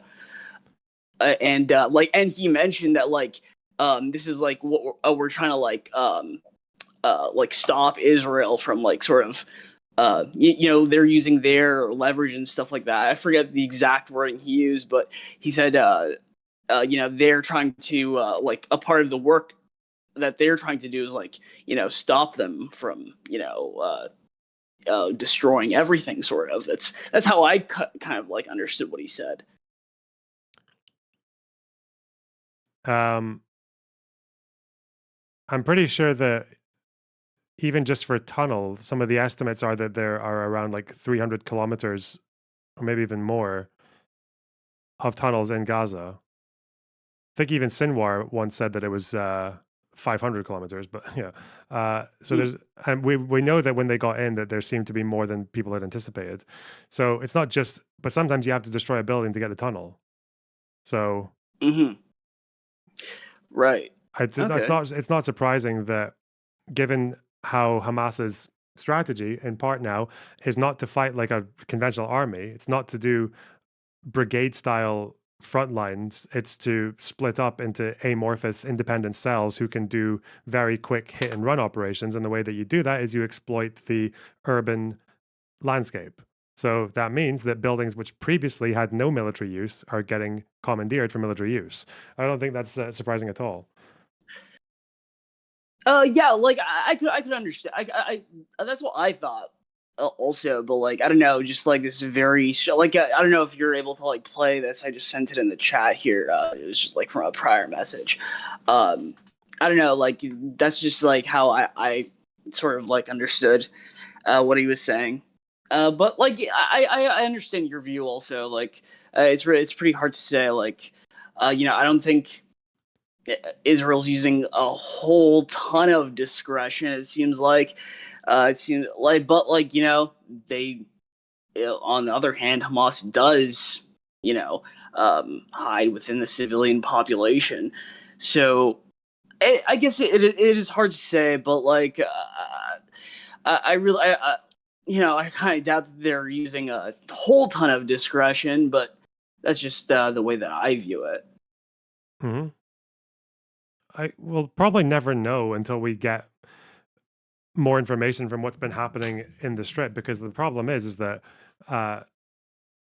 international journalists are not going there. We're only getting like statements from you know, there might be aid workers who go there, but I guess like if you go there because you want to help like Palestinians, you might have like, you're probably maybe inclined to have a political bias there if you're going to report stuff coming back, or camera footage is always misleading, and I don't know. I don't it's know hard about to, it's just hard to say like how much that is. seems a little like would they really like, would your political views like color like you talking about how you're seeing like many children being sniped in the head?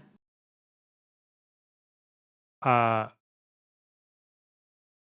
don't know if what you've story seen are you that. talking about? I think it was on NBC, or it was either NBC or ABC. ABC. It's a video called I think it's called "Children of Gaza."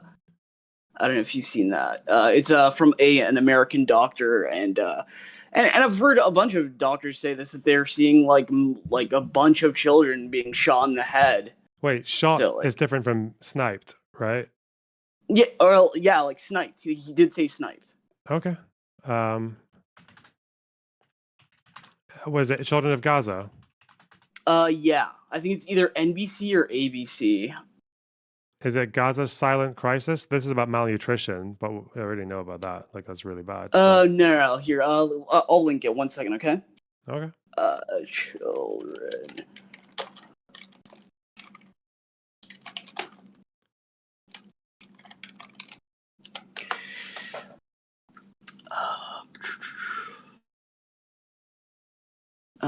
One second. The letter to Biden mentioned children being sniped. I don't remember that. I remember they mentioned something about bullets. Let me see. Biden. Oh, 1 second.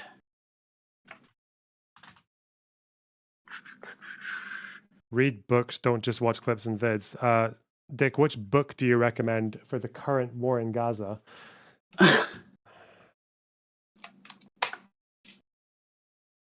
I'll actually totally find it right now. Just give me 1 second, okay? Okay.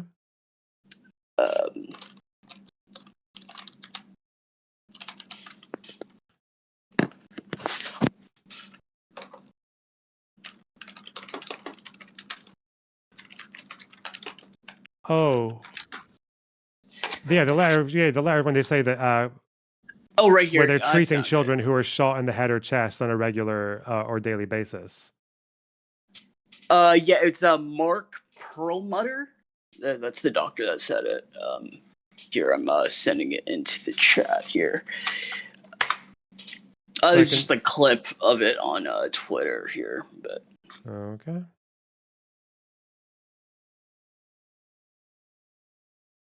Where are you sending it? DMs or? It's in the stream chat. Oh. Okay.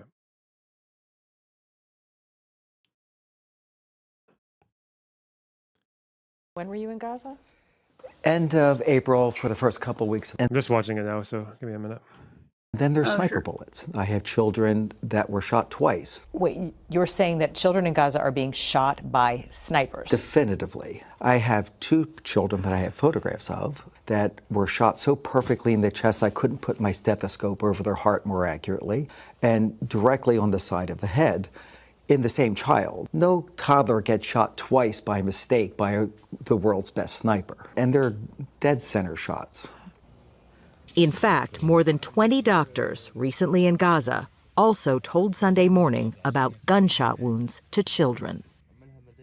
One American doctor told us he even reviewed CT scans to confirm. No, I'm watching it now. I'm watching it now. Oh, okay. I'm just gonna post what he it for saw others that because he, see quote, this, didn't but, believe that this many have you actually children not seen could this be video? It's admitted to. actually No, very, first of all, what? Have you not seen this video? Like just this doctor? No, I haven't. I've heard people talk about it. It's what's your takeaway from that video? Where the fuck is it? Where'd it go?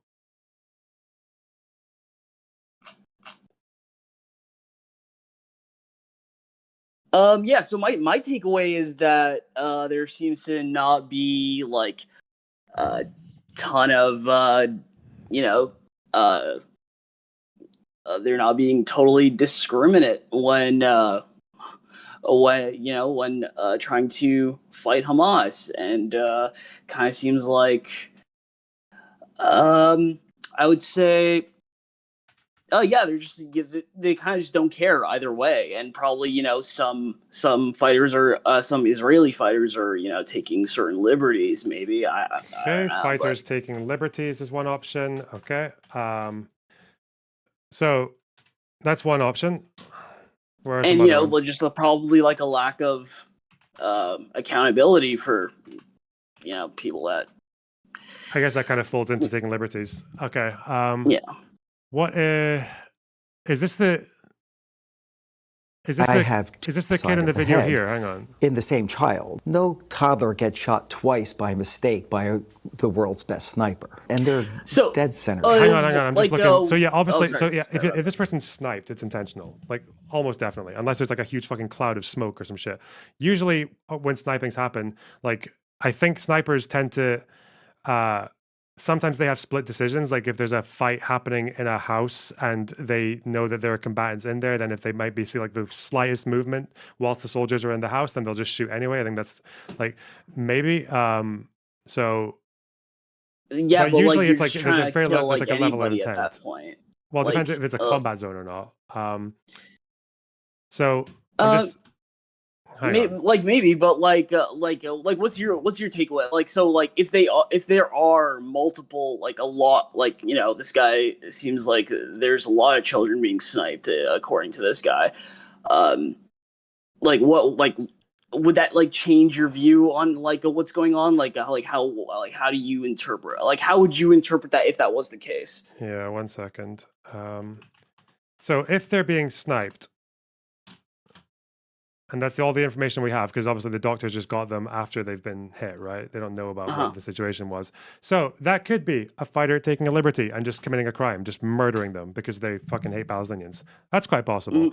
Lack of accountability is also that falls into the first explanation. Another one is accidents. Sniping shots can happen by accident. You can see movement in a combat zone and make a split decision because there are fires in the area, and that might hurt your soldiers. You want to risk your soldiers, and you've already like given enough reason for people to evacuate this area. There's no other reason a civilian you think would be in this area. He said some toddlers got hit twice. Yeah, some. So How do you get sniped if we're talking about getting twice? sniped twice, then another option can be that would fall into the first option, right? That it's just a crime. Right. Okay. Okay. Or there are multiple snipers watching a vantage point, and there can still be accidents. Or another option could be, wait. So we got two options now, right? We've got accidents or like intentional crimes, right? Mm-hmm. Okay. Any others? Any others?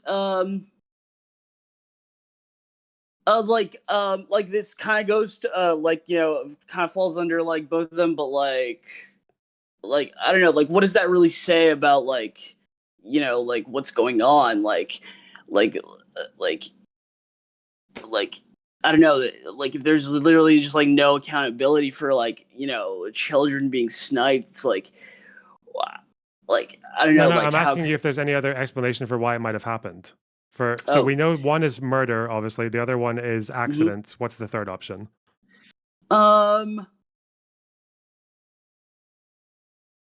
Yeah, I don't know. Is there a third option? I'm not really sure. Do you want me to give you a minute? Let me try to think it out. Like, well, like, I guess, like, I don't know. The only other ones that I could think of would be falling under accidents. Like, you know, if it's either like accidental or intentional. So, okay, like, what could the third option be? Why don't you tell me? The kid in this video, I don't know if he was referring to other kids when he said toddlers. Is this guy a toddler? How old do you say a toddler is? Probably 2 or 3. Okay, so this guy's not 2 or 3, right? This guy in the footage is like is an older kid, right? Yeah, he's probably not like there's Indeterminate. probably more than one person that's been sniped. Yeah. Is it impossible for someone under 18, maybe even like from 12 to 18, is it impossible for someone between those ages to take part in hostilities? Oh yeah, that's a totally good point. Why didn't you But mention that as an I think- option?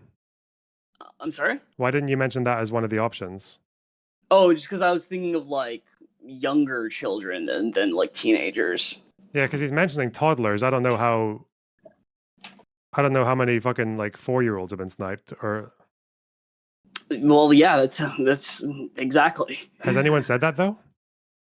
When he said toddlers, What? was he saying toddler to Dude, describe- wait, hold on. So, what we were like, the whole reason this got brought up was we're talking about like, you said that like, you know, a doctor that goes to Gaza probably has like, you know, a certain you know, view, okay, and so you're saying that his view, his political view, has colored what he's saying so much that he's referring to teenagers as toddlers. That's what you're saying? He's saying toddlers, and then the camera shot goes to a kid who's not a toddler. So maybe, I don't know if that's the editor's decision or he's talking about a different child, but is that impossible? Is that impossible for someone to say? Way more Who's like, likely than he's calling a teenager a toddler. That's like so ridiculous. why is that ridiculous? Who calls a teenager a toddler? Obviously, like more that he said, like it was happening often.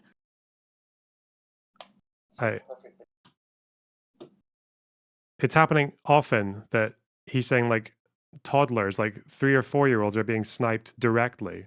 That's a normal thing in Gaza right now. I don't know. It like, well, nobody really. But the images they're showing you, but he's like literally referring to images that he's seen. What does he say here at the beginning? Let's just go through the whole thing. Let's go through the whole thing. 3 minutes, okay? Okay. Why did it fucking play? I don't even know. I don't even think he's necessarily lying. I think when people are describing atrocities and horrors or whatever, yeah, they might sometimes describe like a young person as a baby or a toddler. Yeah, that's not. It's like you can call a fucking 17-year-old a toddler if you're in the like in the right mood for it. You know, it's not like an unusual thing to do. Bro, what? Yeah, Dude, sorry. what? Shut the fuck up. That don't what, bro. You're a toddler to me. Just so you know, from the way you're talking to me, right? Okay, that's Okay, fair. that's not unusual to say that. Okay. When were you in Gaza? I don't know. Of The April word for the first couple toddler, of weeks. like, And then there's sniper totally bullets. like I it had means like children infantile. that were shot twice. Wait, you're saying that children in Gaza are being shot by snipers? Definitively. I have 2 children that I have photographs of. See, the 2 children he's looking at here, again, can you even tell in this picture, did they look like, what, like 2 or 3 years old? That I don't like maybe Like, not. Is this guy a toddler, like, on my screen right now? Like, Yeah, probably not. so he I mean, said, no, I've no, got of 2 course cases not. of 2 cases of people who don't actually look that much like like, you know, you can go through like the Islamic Jihad fucking fighters list and find a bunch of like 15-year-olds who look like they're still barely on the edge of puberty. Yeah, that's a good point. That's a good point, but like, yeah, like Again, that's just so we're I- clear, I'm not saying that they were definitively combatants. I'm saying that with this information we have, it's either they were combatants, or it was an accident, or a soldier decided to commit a crime, or he was told to commit crimes from someone higher up. But there's no piece of information that gives extra weight to either of these options. Do you understand that? Oh yeah. That these 4 are equally that totally plausible makes with the sense. evidence we have. Yeah, that totally makes sense. Actually, I totally agree. Okay. That's a really good point. And which one you lean towards would be colored by your biases. Yeah, I could totally see that. Okay. Yeah, so that's a really great point. Just could you mind if I bring up a couple other things? Yeah. That we could just go through. Oh, cool. Yeah. So, have you seen this the CNN article about how Nasrallah?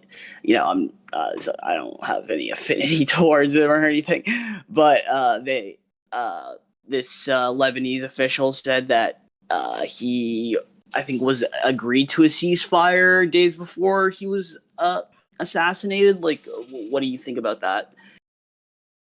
I've got to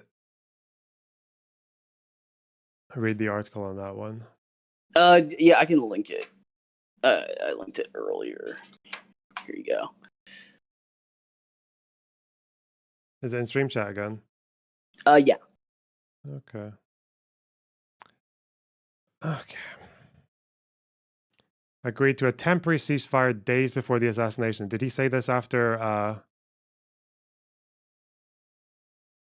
21-day ceasefire just before he was assassinated? It was called for by Joe Biden. Was this not in the news then? Was no one talking about it at the time? I think I don't. Nabih Berri, yeah.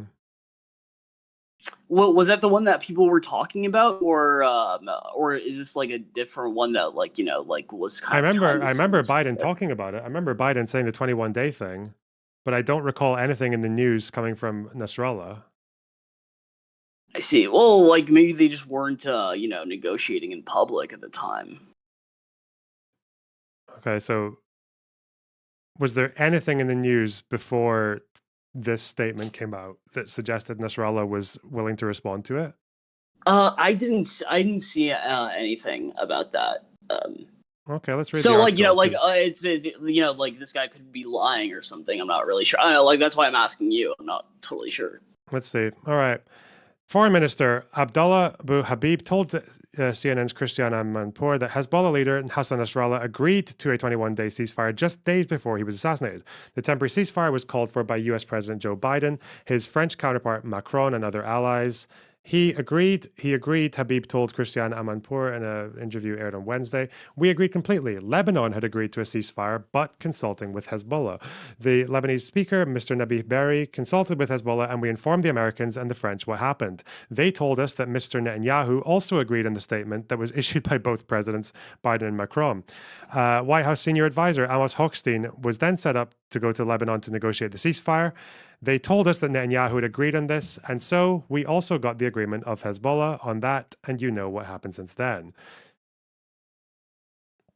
Nasrallah was killed in an airstrike a day earlier. A joint statement by the United States, France, Australia, Canada, EU, called for a 21-day ceasefire to give diplomacy a chance and succeed to avoid further escalations across the border.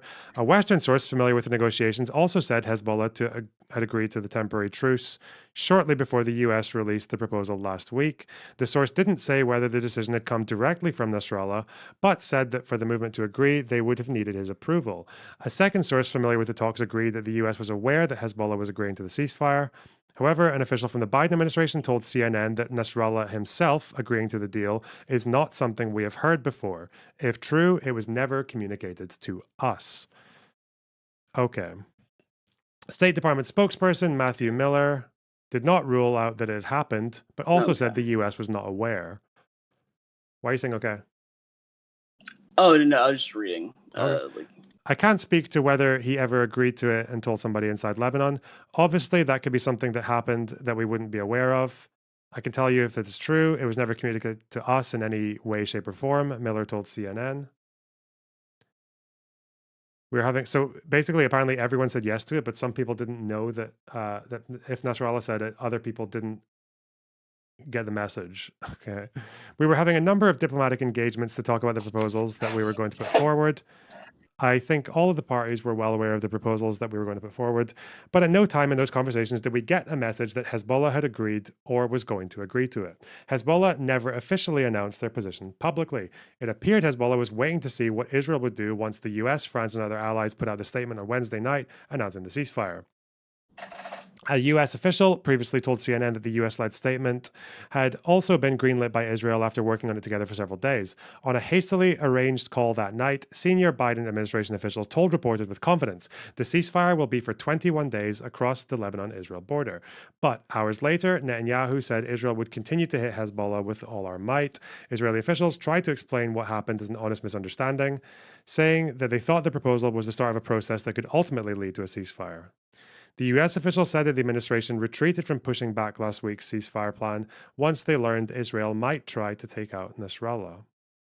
In response to a question on the United States' diminishing influence in the region, Habib said Washington was always important in this regard. I don't think we have an alternative. We need the United States' help.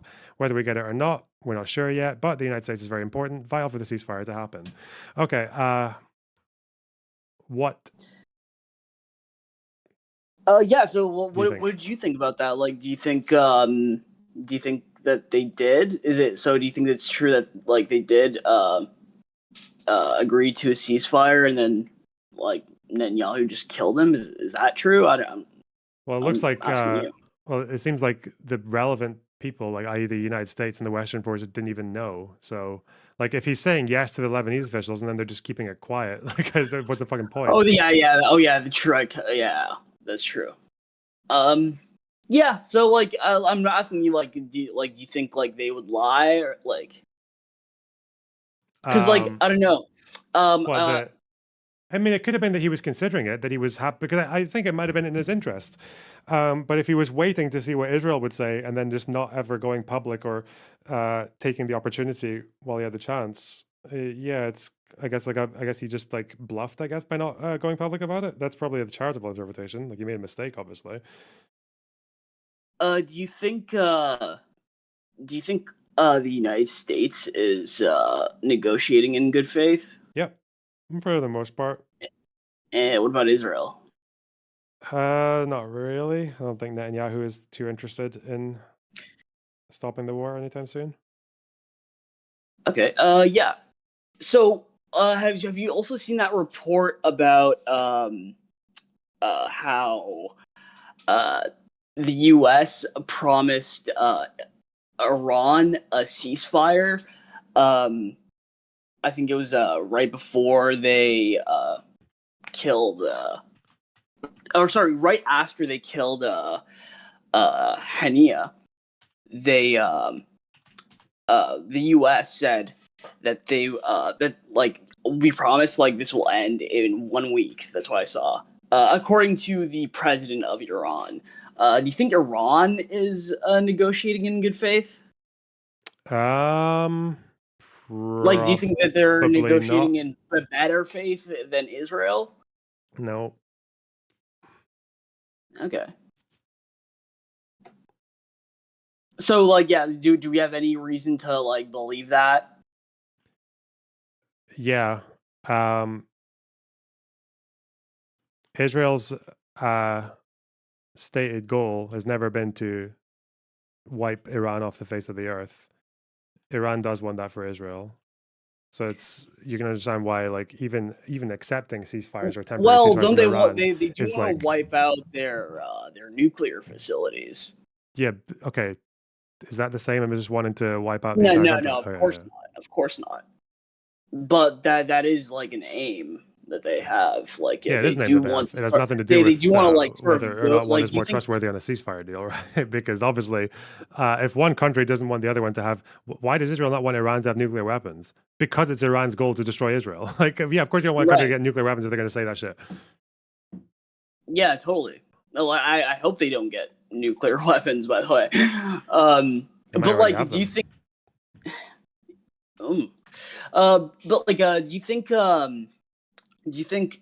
Do you think Israel's like trying to goad Iran into a full-blown war? I have no fucking idea what those guys want. I think the biggest criticism of Israel's military actions right now is like, even if you grant them everything, say it's all legal, it's all above board, what the fuck is the goal? Yeah, that's a really big issue. they don't really articulate what the fuck they want to achieve out of any of this.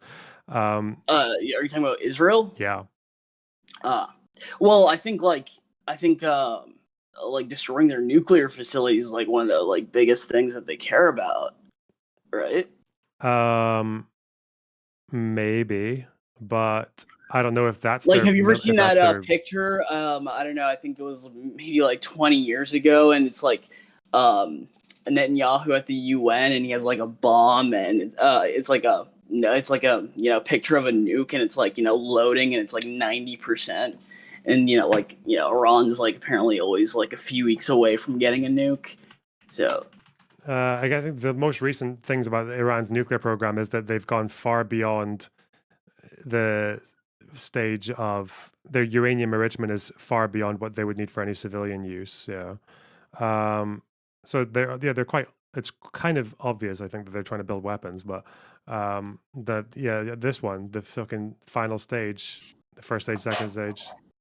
Well, hey, like, isn't like wasn't props, man. wasn't Israel like 2012. against the like Iran nuclear deal, even though like it was working? That's how I understood it. I don't know enough about the Iran nuclear deal, but I think that's true. Yeah, based on what I remember.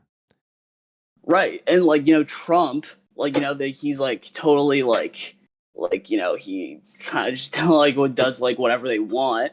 So like he destroyed the deal. So kind of seems like, but like like that's so weird. I like why would they want to like why would they want? I guess like they want regime change. Like at the end of the day, from Iran. Yeah, So that's probably in their interests. Yeah.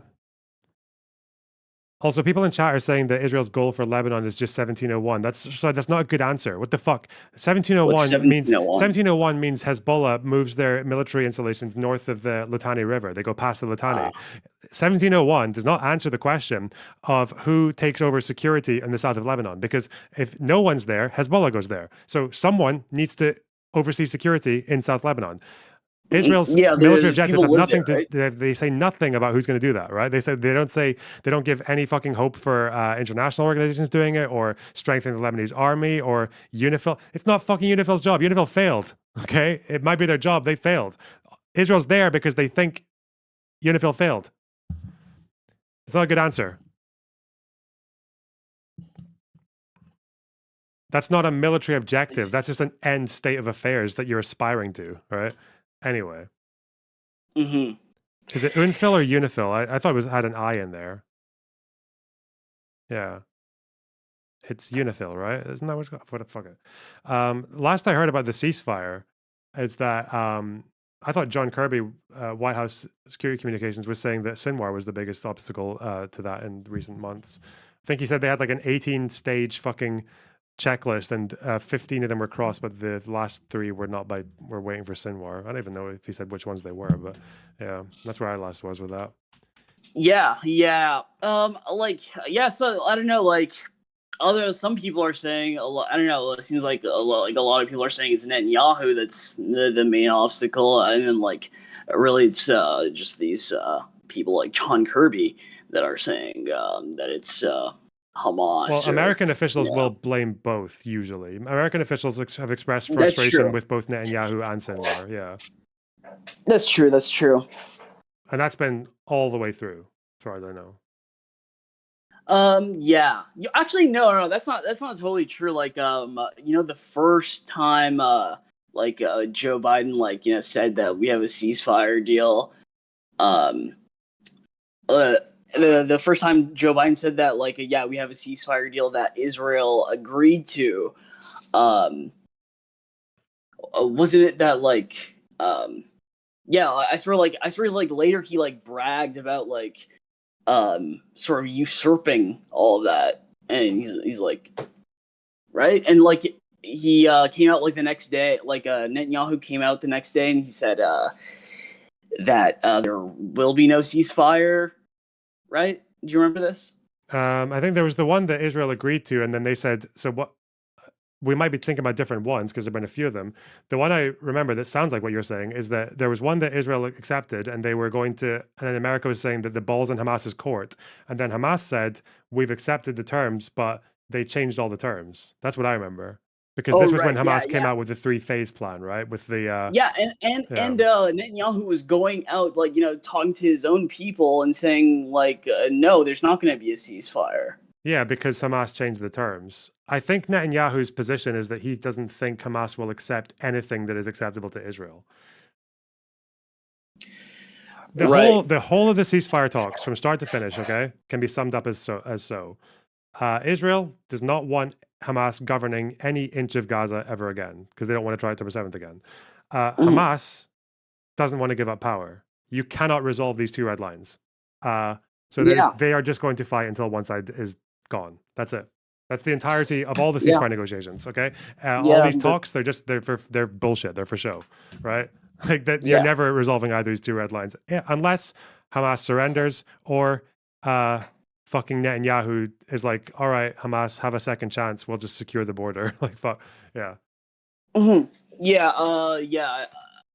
I agree. But I swear there was one where actually I don't know. I don't want to say anything that I half remember. So yeah, I actually agree. I agree. Can I just bring up one last thing here? Yeah. Cool. So it was actually just about that Sam Sear and Emma Vigeland video that we were watching. I actually I don't fully agree with them. I think it's not totally that productive to call it genocide or whatever. But I think let's try to really step into their shoes and try to understand what let's not ask the question whether it is genocide or not, but why are people saying this?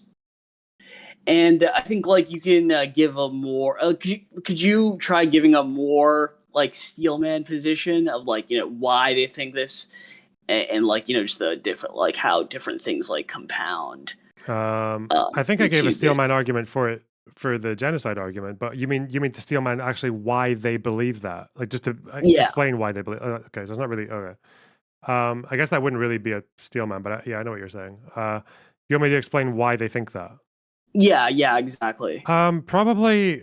in the most good faith way possible. I think it's because no matter how dirty Hamas fights, and no matter how dangerous they are, and no matter how damaging October 7th was and all the rest of it, the end of the day, if you're an observer from the other side of the world, all you see is the big bad America backed country with F-35s and fucking tanks firing at people in tunnels with Kalashnikovs, and and just seeing that just looks kind of insane. It looks atrocious, just the right? asymmetrical nature of it is just like. And especially if you see the world very much in paradigms of like oppressor and oppressed, then you're going to see, well, the oppressors are just fucking annihilating it's like literally fucking is there it's like a bunch of else? fucking Hulks are just fighting an army of dwarves, right? Like, yeah. Mm-hmm. So do you think that there's any other sort of elements in there? I think the Israeli government and their politicians don't really help themselves with their rhetoric, but especially if you've never cared about any other war in the Middle East, like whether it's or any other war at all, even like Ukraine to an extent, if you've never cared enough about any other war to actually watch what's happening and watch the conduct, then any war is going to look like the worst thing in the world to you, because wars are fucking horrible. Totally. Like, even if you do like, everything honestly, within the law. I'm totally just learning about the world in general. So like this is really the first war that I'm really looking into. So like guilty as charged, but I'm sort of like aware of like how much that I don't know. But I think there's sort of another element where just in the beginning, they were we're gonna cut off food. Oh, actually, yeah, that's actually one thing that I wanted to bring up. Have you seen that ProPublica article about how Israel was blocking aid? Oh yeah, the ProPublica article is about the letters from what do you call it? USAID, right? Yeah. So that's an old story, isn't it? Yeah, I swear it is. Yeah, it's a new article about an old story from USAID. So here's one of the things. So one of the things they say, if it's this article I'm thinking of, yeah, here. It's this one, right? It's the one where they say, what's the title? It's called Gaza, Palestine. Actually, I don't know. I'm just looking at the link here. Hang on. But I think it was about this, wasn't it? Reuters reported concerns. It was about Blinken. Yeah. This is the one. Yeah, this is. I think one of the big claims here is that they were blocking aid, right? They link to the old story that mentions that USAID assessment, the assessment from the 4 bureaus. They talk about restrictions of aid, but they talk about 11 instances.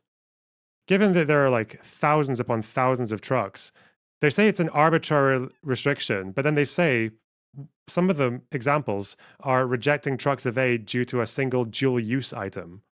So I'm like, a dual-use item is not an arbitrary reason to restrict aid. Like you would find, if you find a dual-use item in the aid truck, the protocol seems to be that they failed the inspection, they have to reload their truck and go back to the back of the queue and then start again. But then that's not really, I wouldn't say that's like blocking aid for starvation purposes, because I don't think I've ever seen any data on massive numbers of trucks just getting rejected because they failed inspections. It seems that most of the inspections, like 95% of them or whatever, are successful. Like they go through. Right. What about have you seen interviews of people that worked at the State Department or USAID and stuff, and they were brought on as experts, and they this is the part that I'm really focused on is they a lot of the experts there said that it was I think the second last draft said that Israel was blocking some aid, and it was adding to the suffering of the people generally. That's what I sort of took away from it, and Yeah, I I mean, don't know, no, is there any? no shit, they're blocking aid. Of course they're blocking aid, but the question is how much aid and why. There was one, like, I haven't, again, the only people I've seen that have stats on the number of aid trucks that are blocked is Kogab, because they're the ones who are overseeing the movement of aid into Gaza. They're obviously Israeli. So, but I mean, as far as they've said, they said like it was like 1.5 or 2% of aid trucks are rejected due to field inspections. Like that's the rejection rate. It's like 1 or 2%. Everything else goes in. So I've never seen anyone counter that with anything, with any statistical evidence. I don't think UNRWA has that data. So, yeah, do you? Okay. Yeah, I understand what you're saying. Okay. Yeah, like sorry, I'm just like looking a bit through this. 1 second. I just want to see if there's anything here. Oh, there's this one as well. They say that there was enough flour to feed 1.5 million Palestinians for 5 months. But in February, the Israeli government prohibited the transfer of flour, saying that the Oh recipient. yeah. I've seen the UNRWA fucking data for this, and there's flour going in like every single day in February, like all the way through the month, like loads of it. So I'm just, yeah, I don't know. I think there was Smotrich was trying to get them to not transfer it to UNRWA for distribution, but I don't think there was any indication that like there was any period where a bunch of flour was just not allowed to get picked up by aid organizations. So yeah, I don't know. Okay. This just seems like they've misread the article that they linked in the ProPublica article, but I see. Okay. I remember like some things about it, but I read about this a little bit ago, so I don't have like the like the ideas fully. But I just wanted to sort of get your quick take on that. Maybe like talk about it some other time. Yeah. Yeah, dude. Really, thank you for having me on. I really appreciate it. You're like my favorite streamer. I'm only here to learn from you. I'm not really here to debate you or anything. Okay. Yeah. So appreciate you, buddy. That's all good, man. I'm gonna read this other article about doctors talking about snipers because it's a longer one. Okay. I see. All right. Have a good day. Take care. Bye bye. Later. That guy was fine. What are you talking about? IDF says it completely rejects charge that its soldiers deliberately fired on any of the tens of thousands of civilians killed in the Israeli offensive. Making her rounds in intensive care unit. Okay. European Public Hospital, southern Gaza.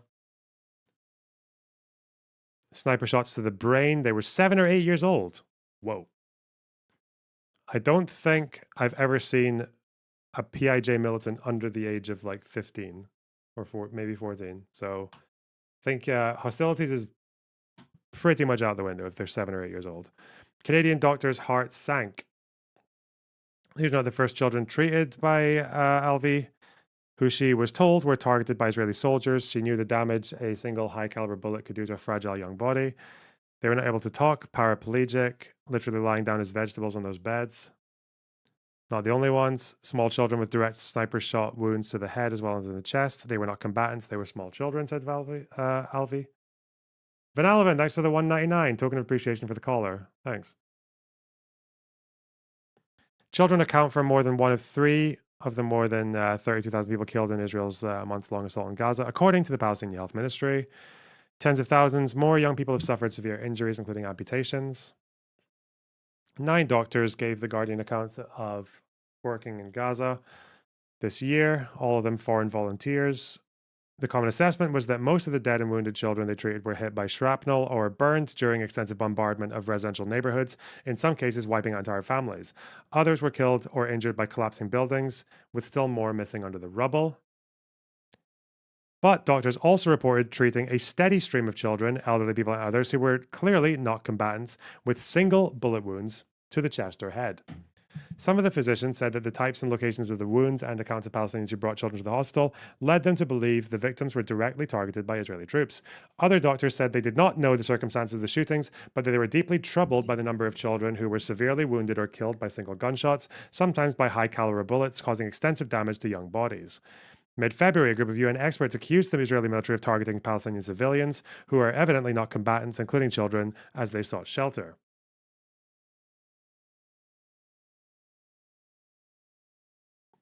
We are shocked by reports of the deliberate targeting and extrajudicial killing of Palestinian women and children in places where they sought refuge or while fleeing.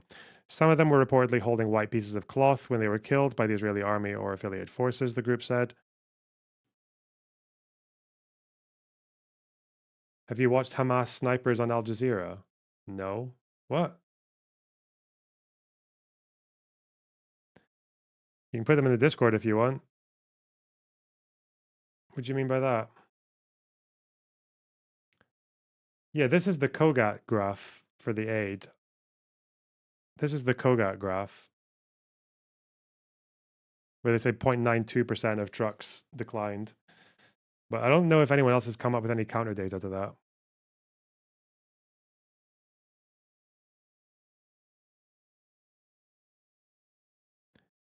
Yeah, I don't know what they mean by affiliated forces. Okay. They mean just like special forces, or do they have foreign? Are they using contractors in Gaza? Are they? I've never heard of that. I know they used a shit ton in Iraq, but I don't know Israel doing it. The Guardian shared descriptions and images of gunshot wounds suffered by 8 children with military experts and forensic pathologists. They said it was difficult to conclusively determine the circumstances of the shootings based on the descriptions and photos alone, although in some of the cases they were able to identify ammunition used by the Israeli military.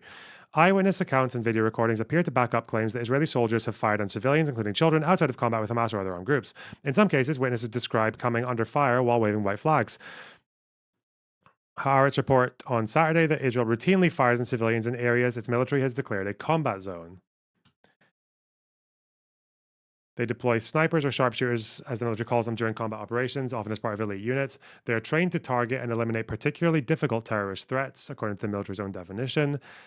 Israeli and foreign human rights groups have documented a long history of snipers firing on unarmed civilians, including children, in Gaza and the West Bank.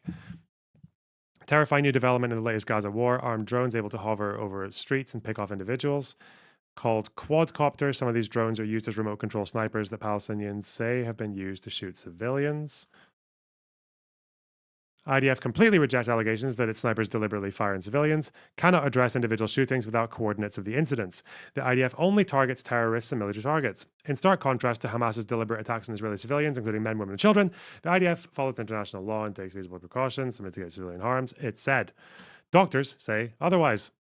Vanita Gupta, an intensive care doctor at New York City Hospital, volunteered at Gaza's European hospital in January. One morning, 3 badly wounded children arrived in quick succession. Their families told Gupta that 3 children had been together in the street when they came under fire. No other shooting in the area. No wounded adults were brought into the hospital at the same time in the same place. One child I could see there was shot to the head, 5 or 6 years old. Okay, definitely not a soldier. Okay. Another little girl about the same age, bullet entry over her head. Neurosurgeon said there's no hope. Bullet going through the head. He was young.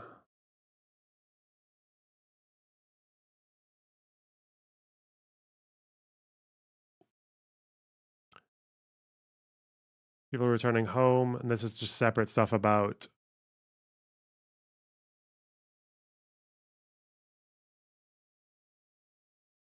"14-year-old killed by sniper fire alongside his 20-year-old brother Ramez as they followed Israeli military orders to evacuate west of Khan Yunis, according to Euromed.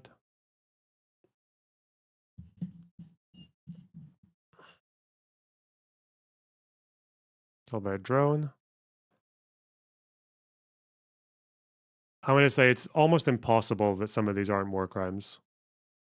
Like, Crossfire could explain maybe some of it, but I think it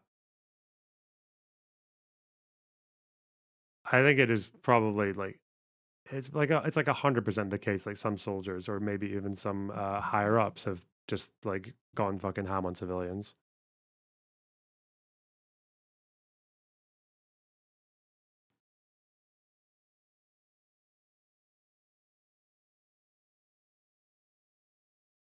Okay. What is this? Talking about the sniper unit.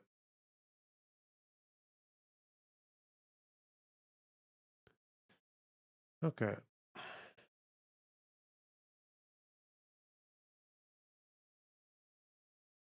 Did you watch Owen Jones in a recent Mehdi Hassan interview? Nope. Boring. 38 minutes. Oh, God. What's the synopsis? Okay. Who does this documentary? Sniper Unit. I did watch a bit of the Al Jazeera documentary. It was bullshit. It was so bad. Like, I watched like the first 3 or 4 minutes. I was like, there's so much fucking propaganda like embedded in this video. I can't even be fucked. What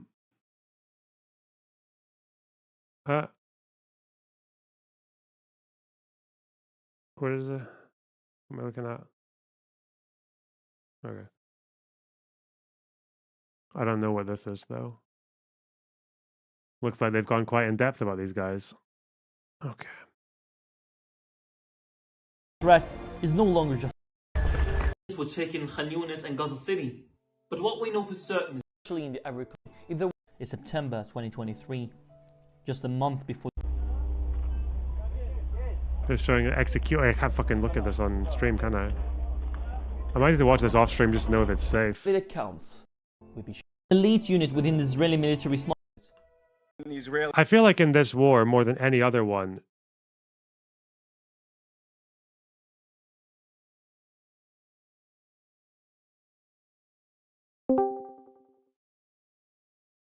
I feel like Butcha style fucking executions of prisoners or whatever would be like, they would, someone must be capturing stuff like this. So like, but maybe they have, and I just haven't seen it because it gets so fucking buried in all the nonsense. But let's see. Geolocated. Okay, there's some footage here that definitely isn't TOS, but okay. There are 3 executions here. There are interviews. Stories over. Rab talking long distance. 4 Israeli soldiers are seen standing in uniform of as 1,200 meters X, which means an elimination. Surprisingly, several hundreds, including areas that are near the hospital. At the time frame. Wait, Little Bugs, what do you mean when you say Al Jazeera was like ass? Oh, the documentary of them documenting Israeli war crimes. The first, like the intro to it, is just horse shit. Interesting. Like it's. Do you know what I'm talking about? Which one I'm talking about? I haven't seen the intro, but I've seen like clips or screenshots of like the documentary. I mean, you know what? The sad thing is that maybe there is good information in there. I just don't trust anything that they present, especially documentaries, because like documentaries are the easiest ways to fucking manipulate data and information, right? But the way they say they do this thing. Hang on, I'll play it right now. Wait, Al Jazeera.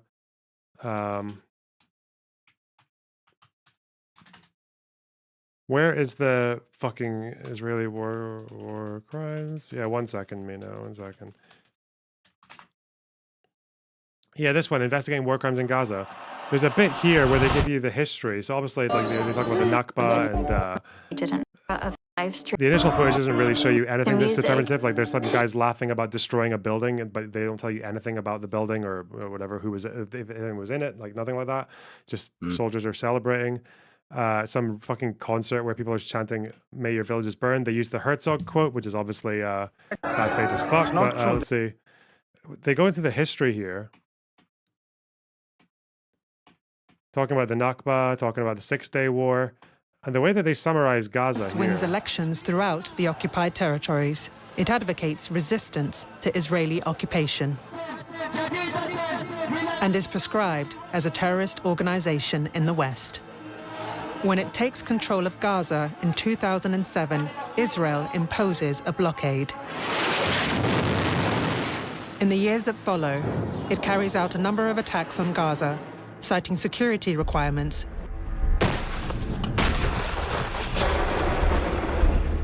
Thousands of Palestinians are killed.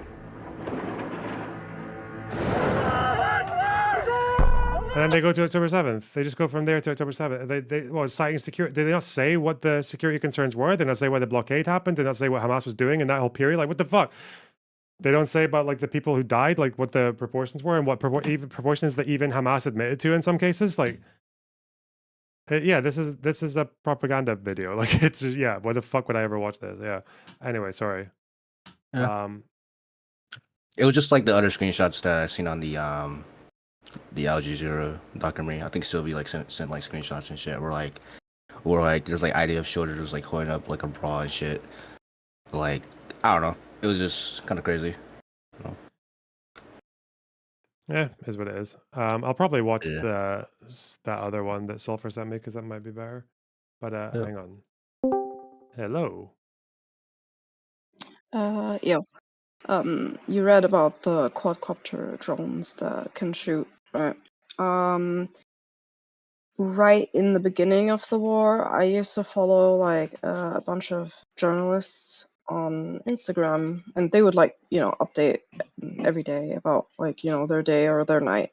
And Muataz, pretty much every single night would film himself in his, I don't know, room, like whatever room he was sleeping in.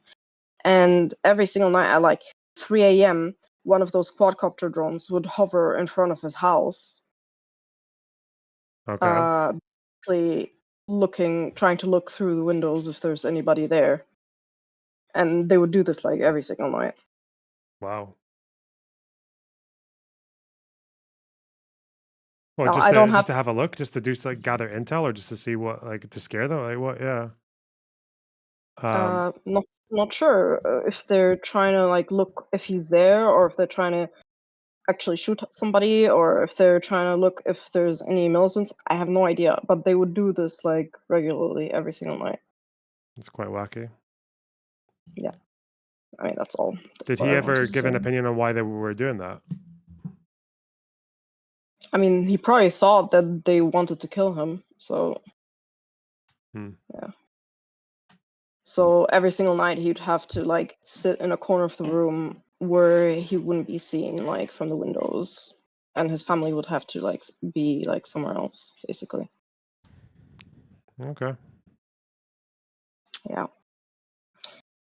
Okay. Well, bye bye then. All right, Take same care. thing for Bye-bye. me. So yeah, pretty much it. Bye-bye. Most likely intimidation. I mean, yeah, it could be intimidation. It could be looking for hostages. It could be gathering intel. It could, it could be that they thought Muataz was a fucking was one of those targetable journalists. The illustrious.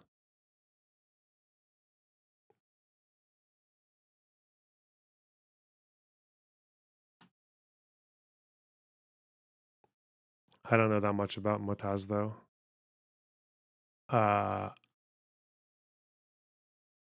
The fuck is this?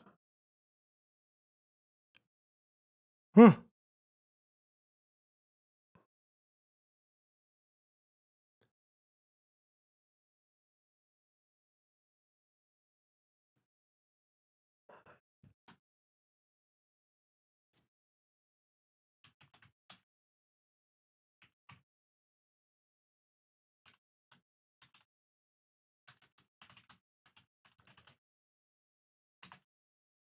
Hammers wants to come in. Oh god. No, I think I'm my short streak. Okay, I read about Bosnia, even though I wasn't planning on it. Fuck me.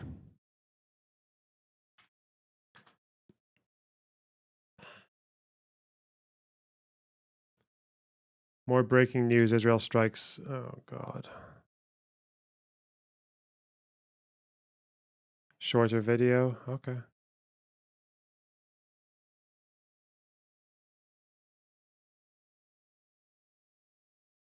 No safe video from the Gaza media office. What the fuck is this? I'll watch it. Watch it off screen. This is from the media office. What are they saying? That's soldier? Oh. Oh, it's a Hamas dude sniping a soldier. Okay.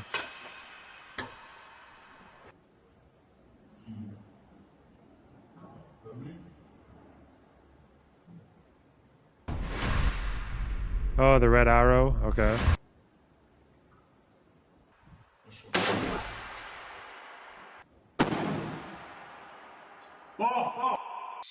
He dead, bro. Actually, it does a delayed reaction. I didn't know. Yeah. They slow motion the fucking laughter and shit. Okay. Someone goes and sees him.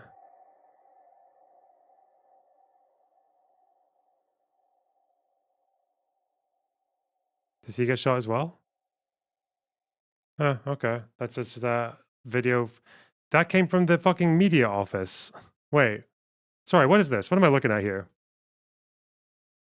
Is that's not the guy, that's not the GMO, is it? What is this? What am I looking at here? Allah. Bullshit. What is this?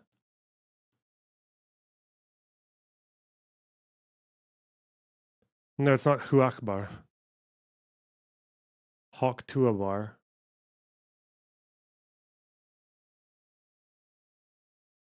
Anyone know what this says? Oh yeah, it says Al Qassam. Oh, so this is just like a Hamas media thing where they're, yeah, okay. Qaf. Sod. Min. What's this? This is a noon? Okay, this is a Sod. This is a what? So, oh, I don't know. Fa.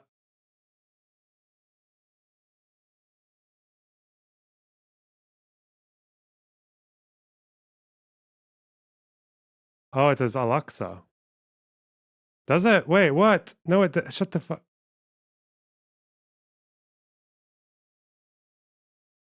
You know what? I don't trust you guys. I don't trust any of you.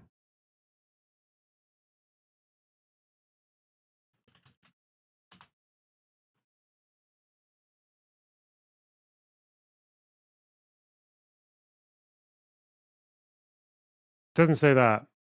It doesn't say the Octofan. Okay. It says innocent civilian. Nice one.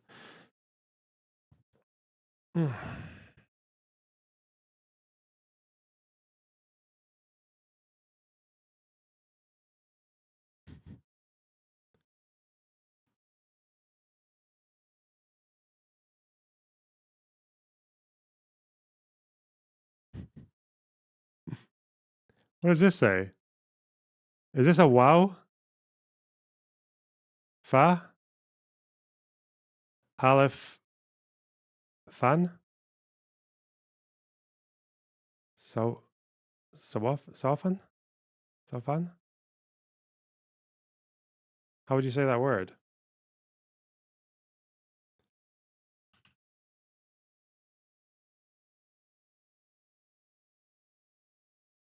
That's a ta. Huh? Oh, it's not a, what? Why is it this? Oh, it's a tal. I can't even fucking remember. I've forgotten the alphabet. I've just been trying to learn words and I've forgotten the alphabet itself. See, I thought this was sod. No, it's not. It's a there's ta. Okay. Tawafan. Okay. Well, I got every other letter. Just missed one. Okay, good. Not bad. What does that mean? Yeah, I know this says Al Qassam, and then this is Tawafan. What does Tawafan mean, though?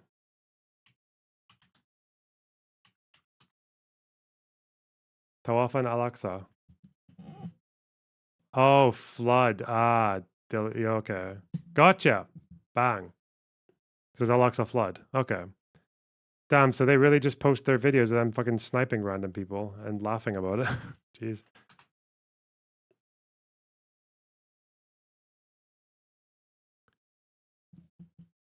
Okay.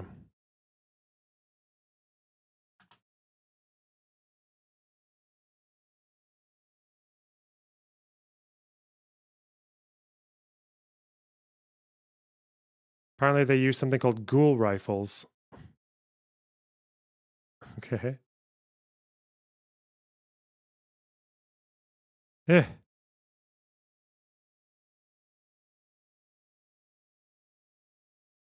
Israel destroying Hezbollah's random character generator. Why does Westside Tyler still have the fucking confidence to talk about this shit? I know why. Because he is out of his fucking mind.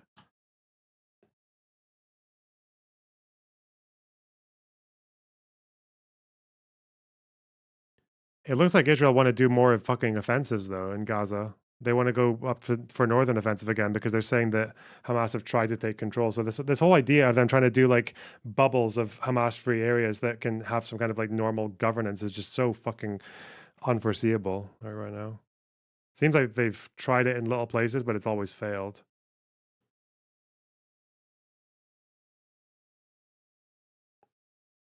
Anyway.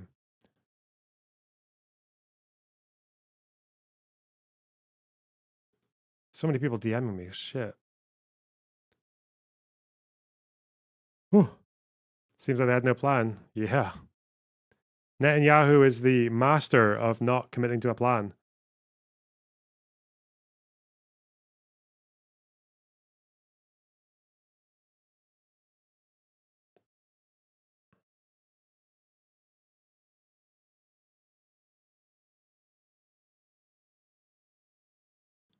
Concepts of a plan. Yeah.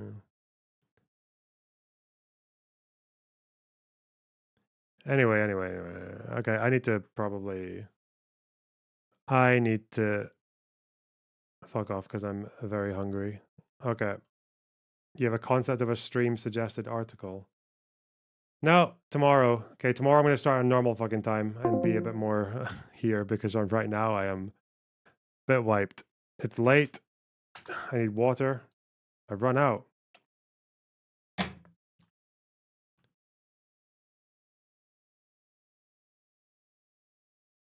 was supposed to read about Hezbollah in Syria. We'll do it tomorrow, okay? You guys were very generous this stream, though. I really appreciate it. Okay, fuck. We're gonna be normal tomorrow. We're gonna have a concept of plans to do things, maybe. Right. Bye.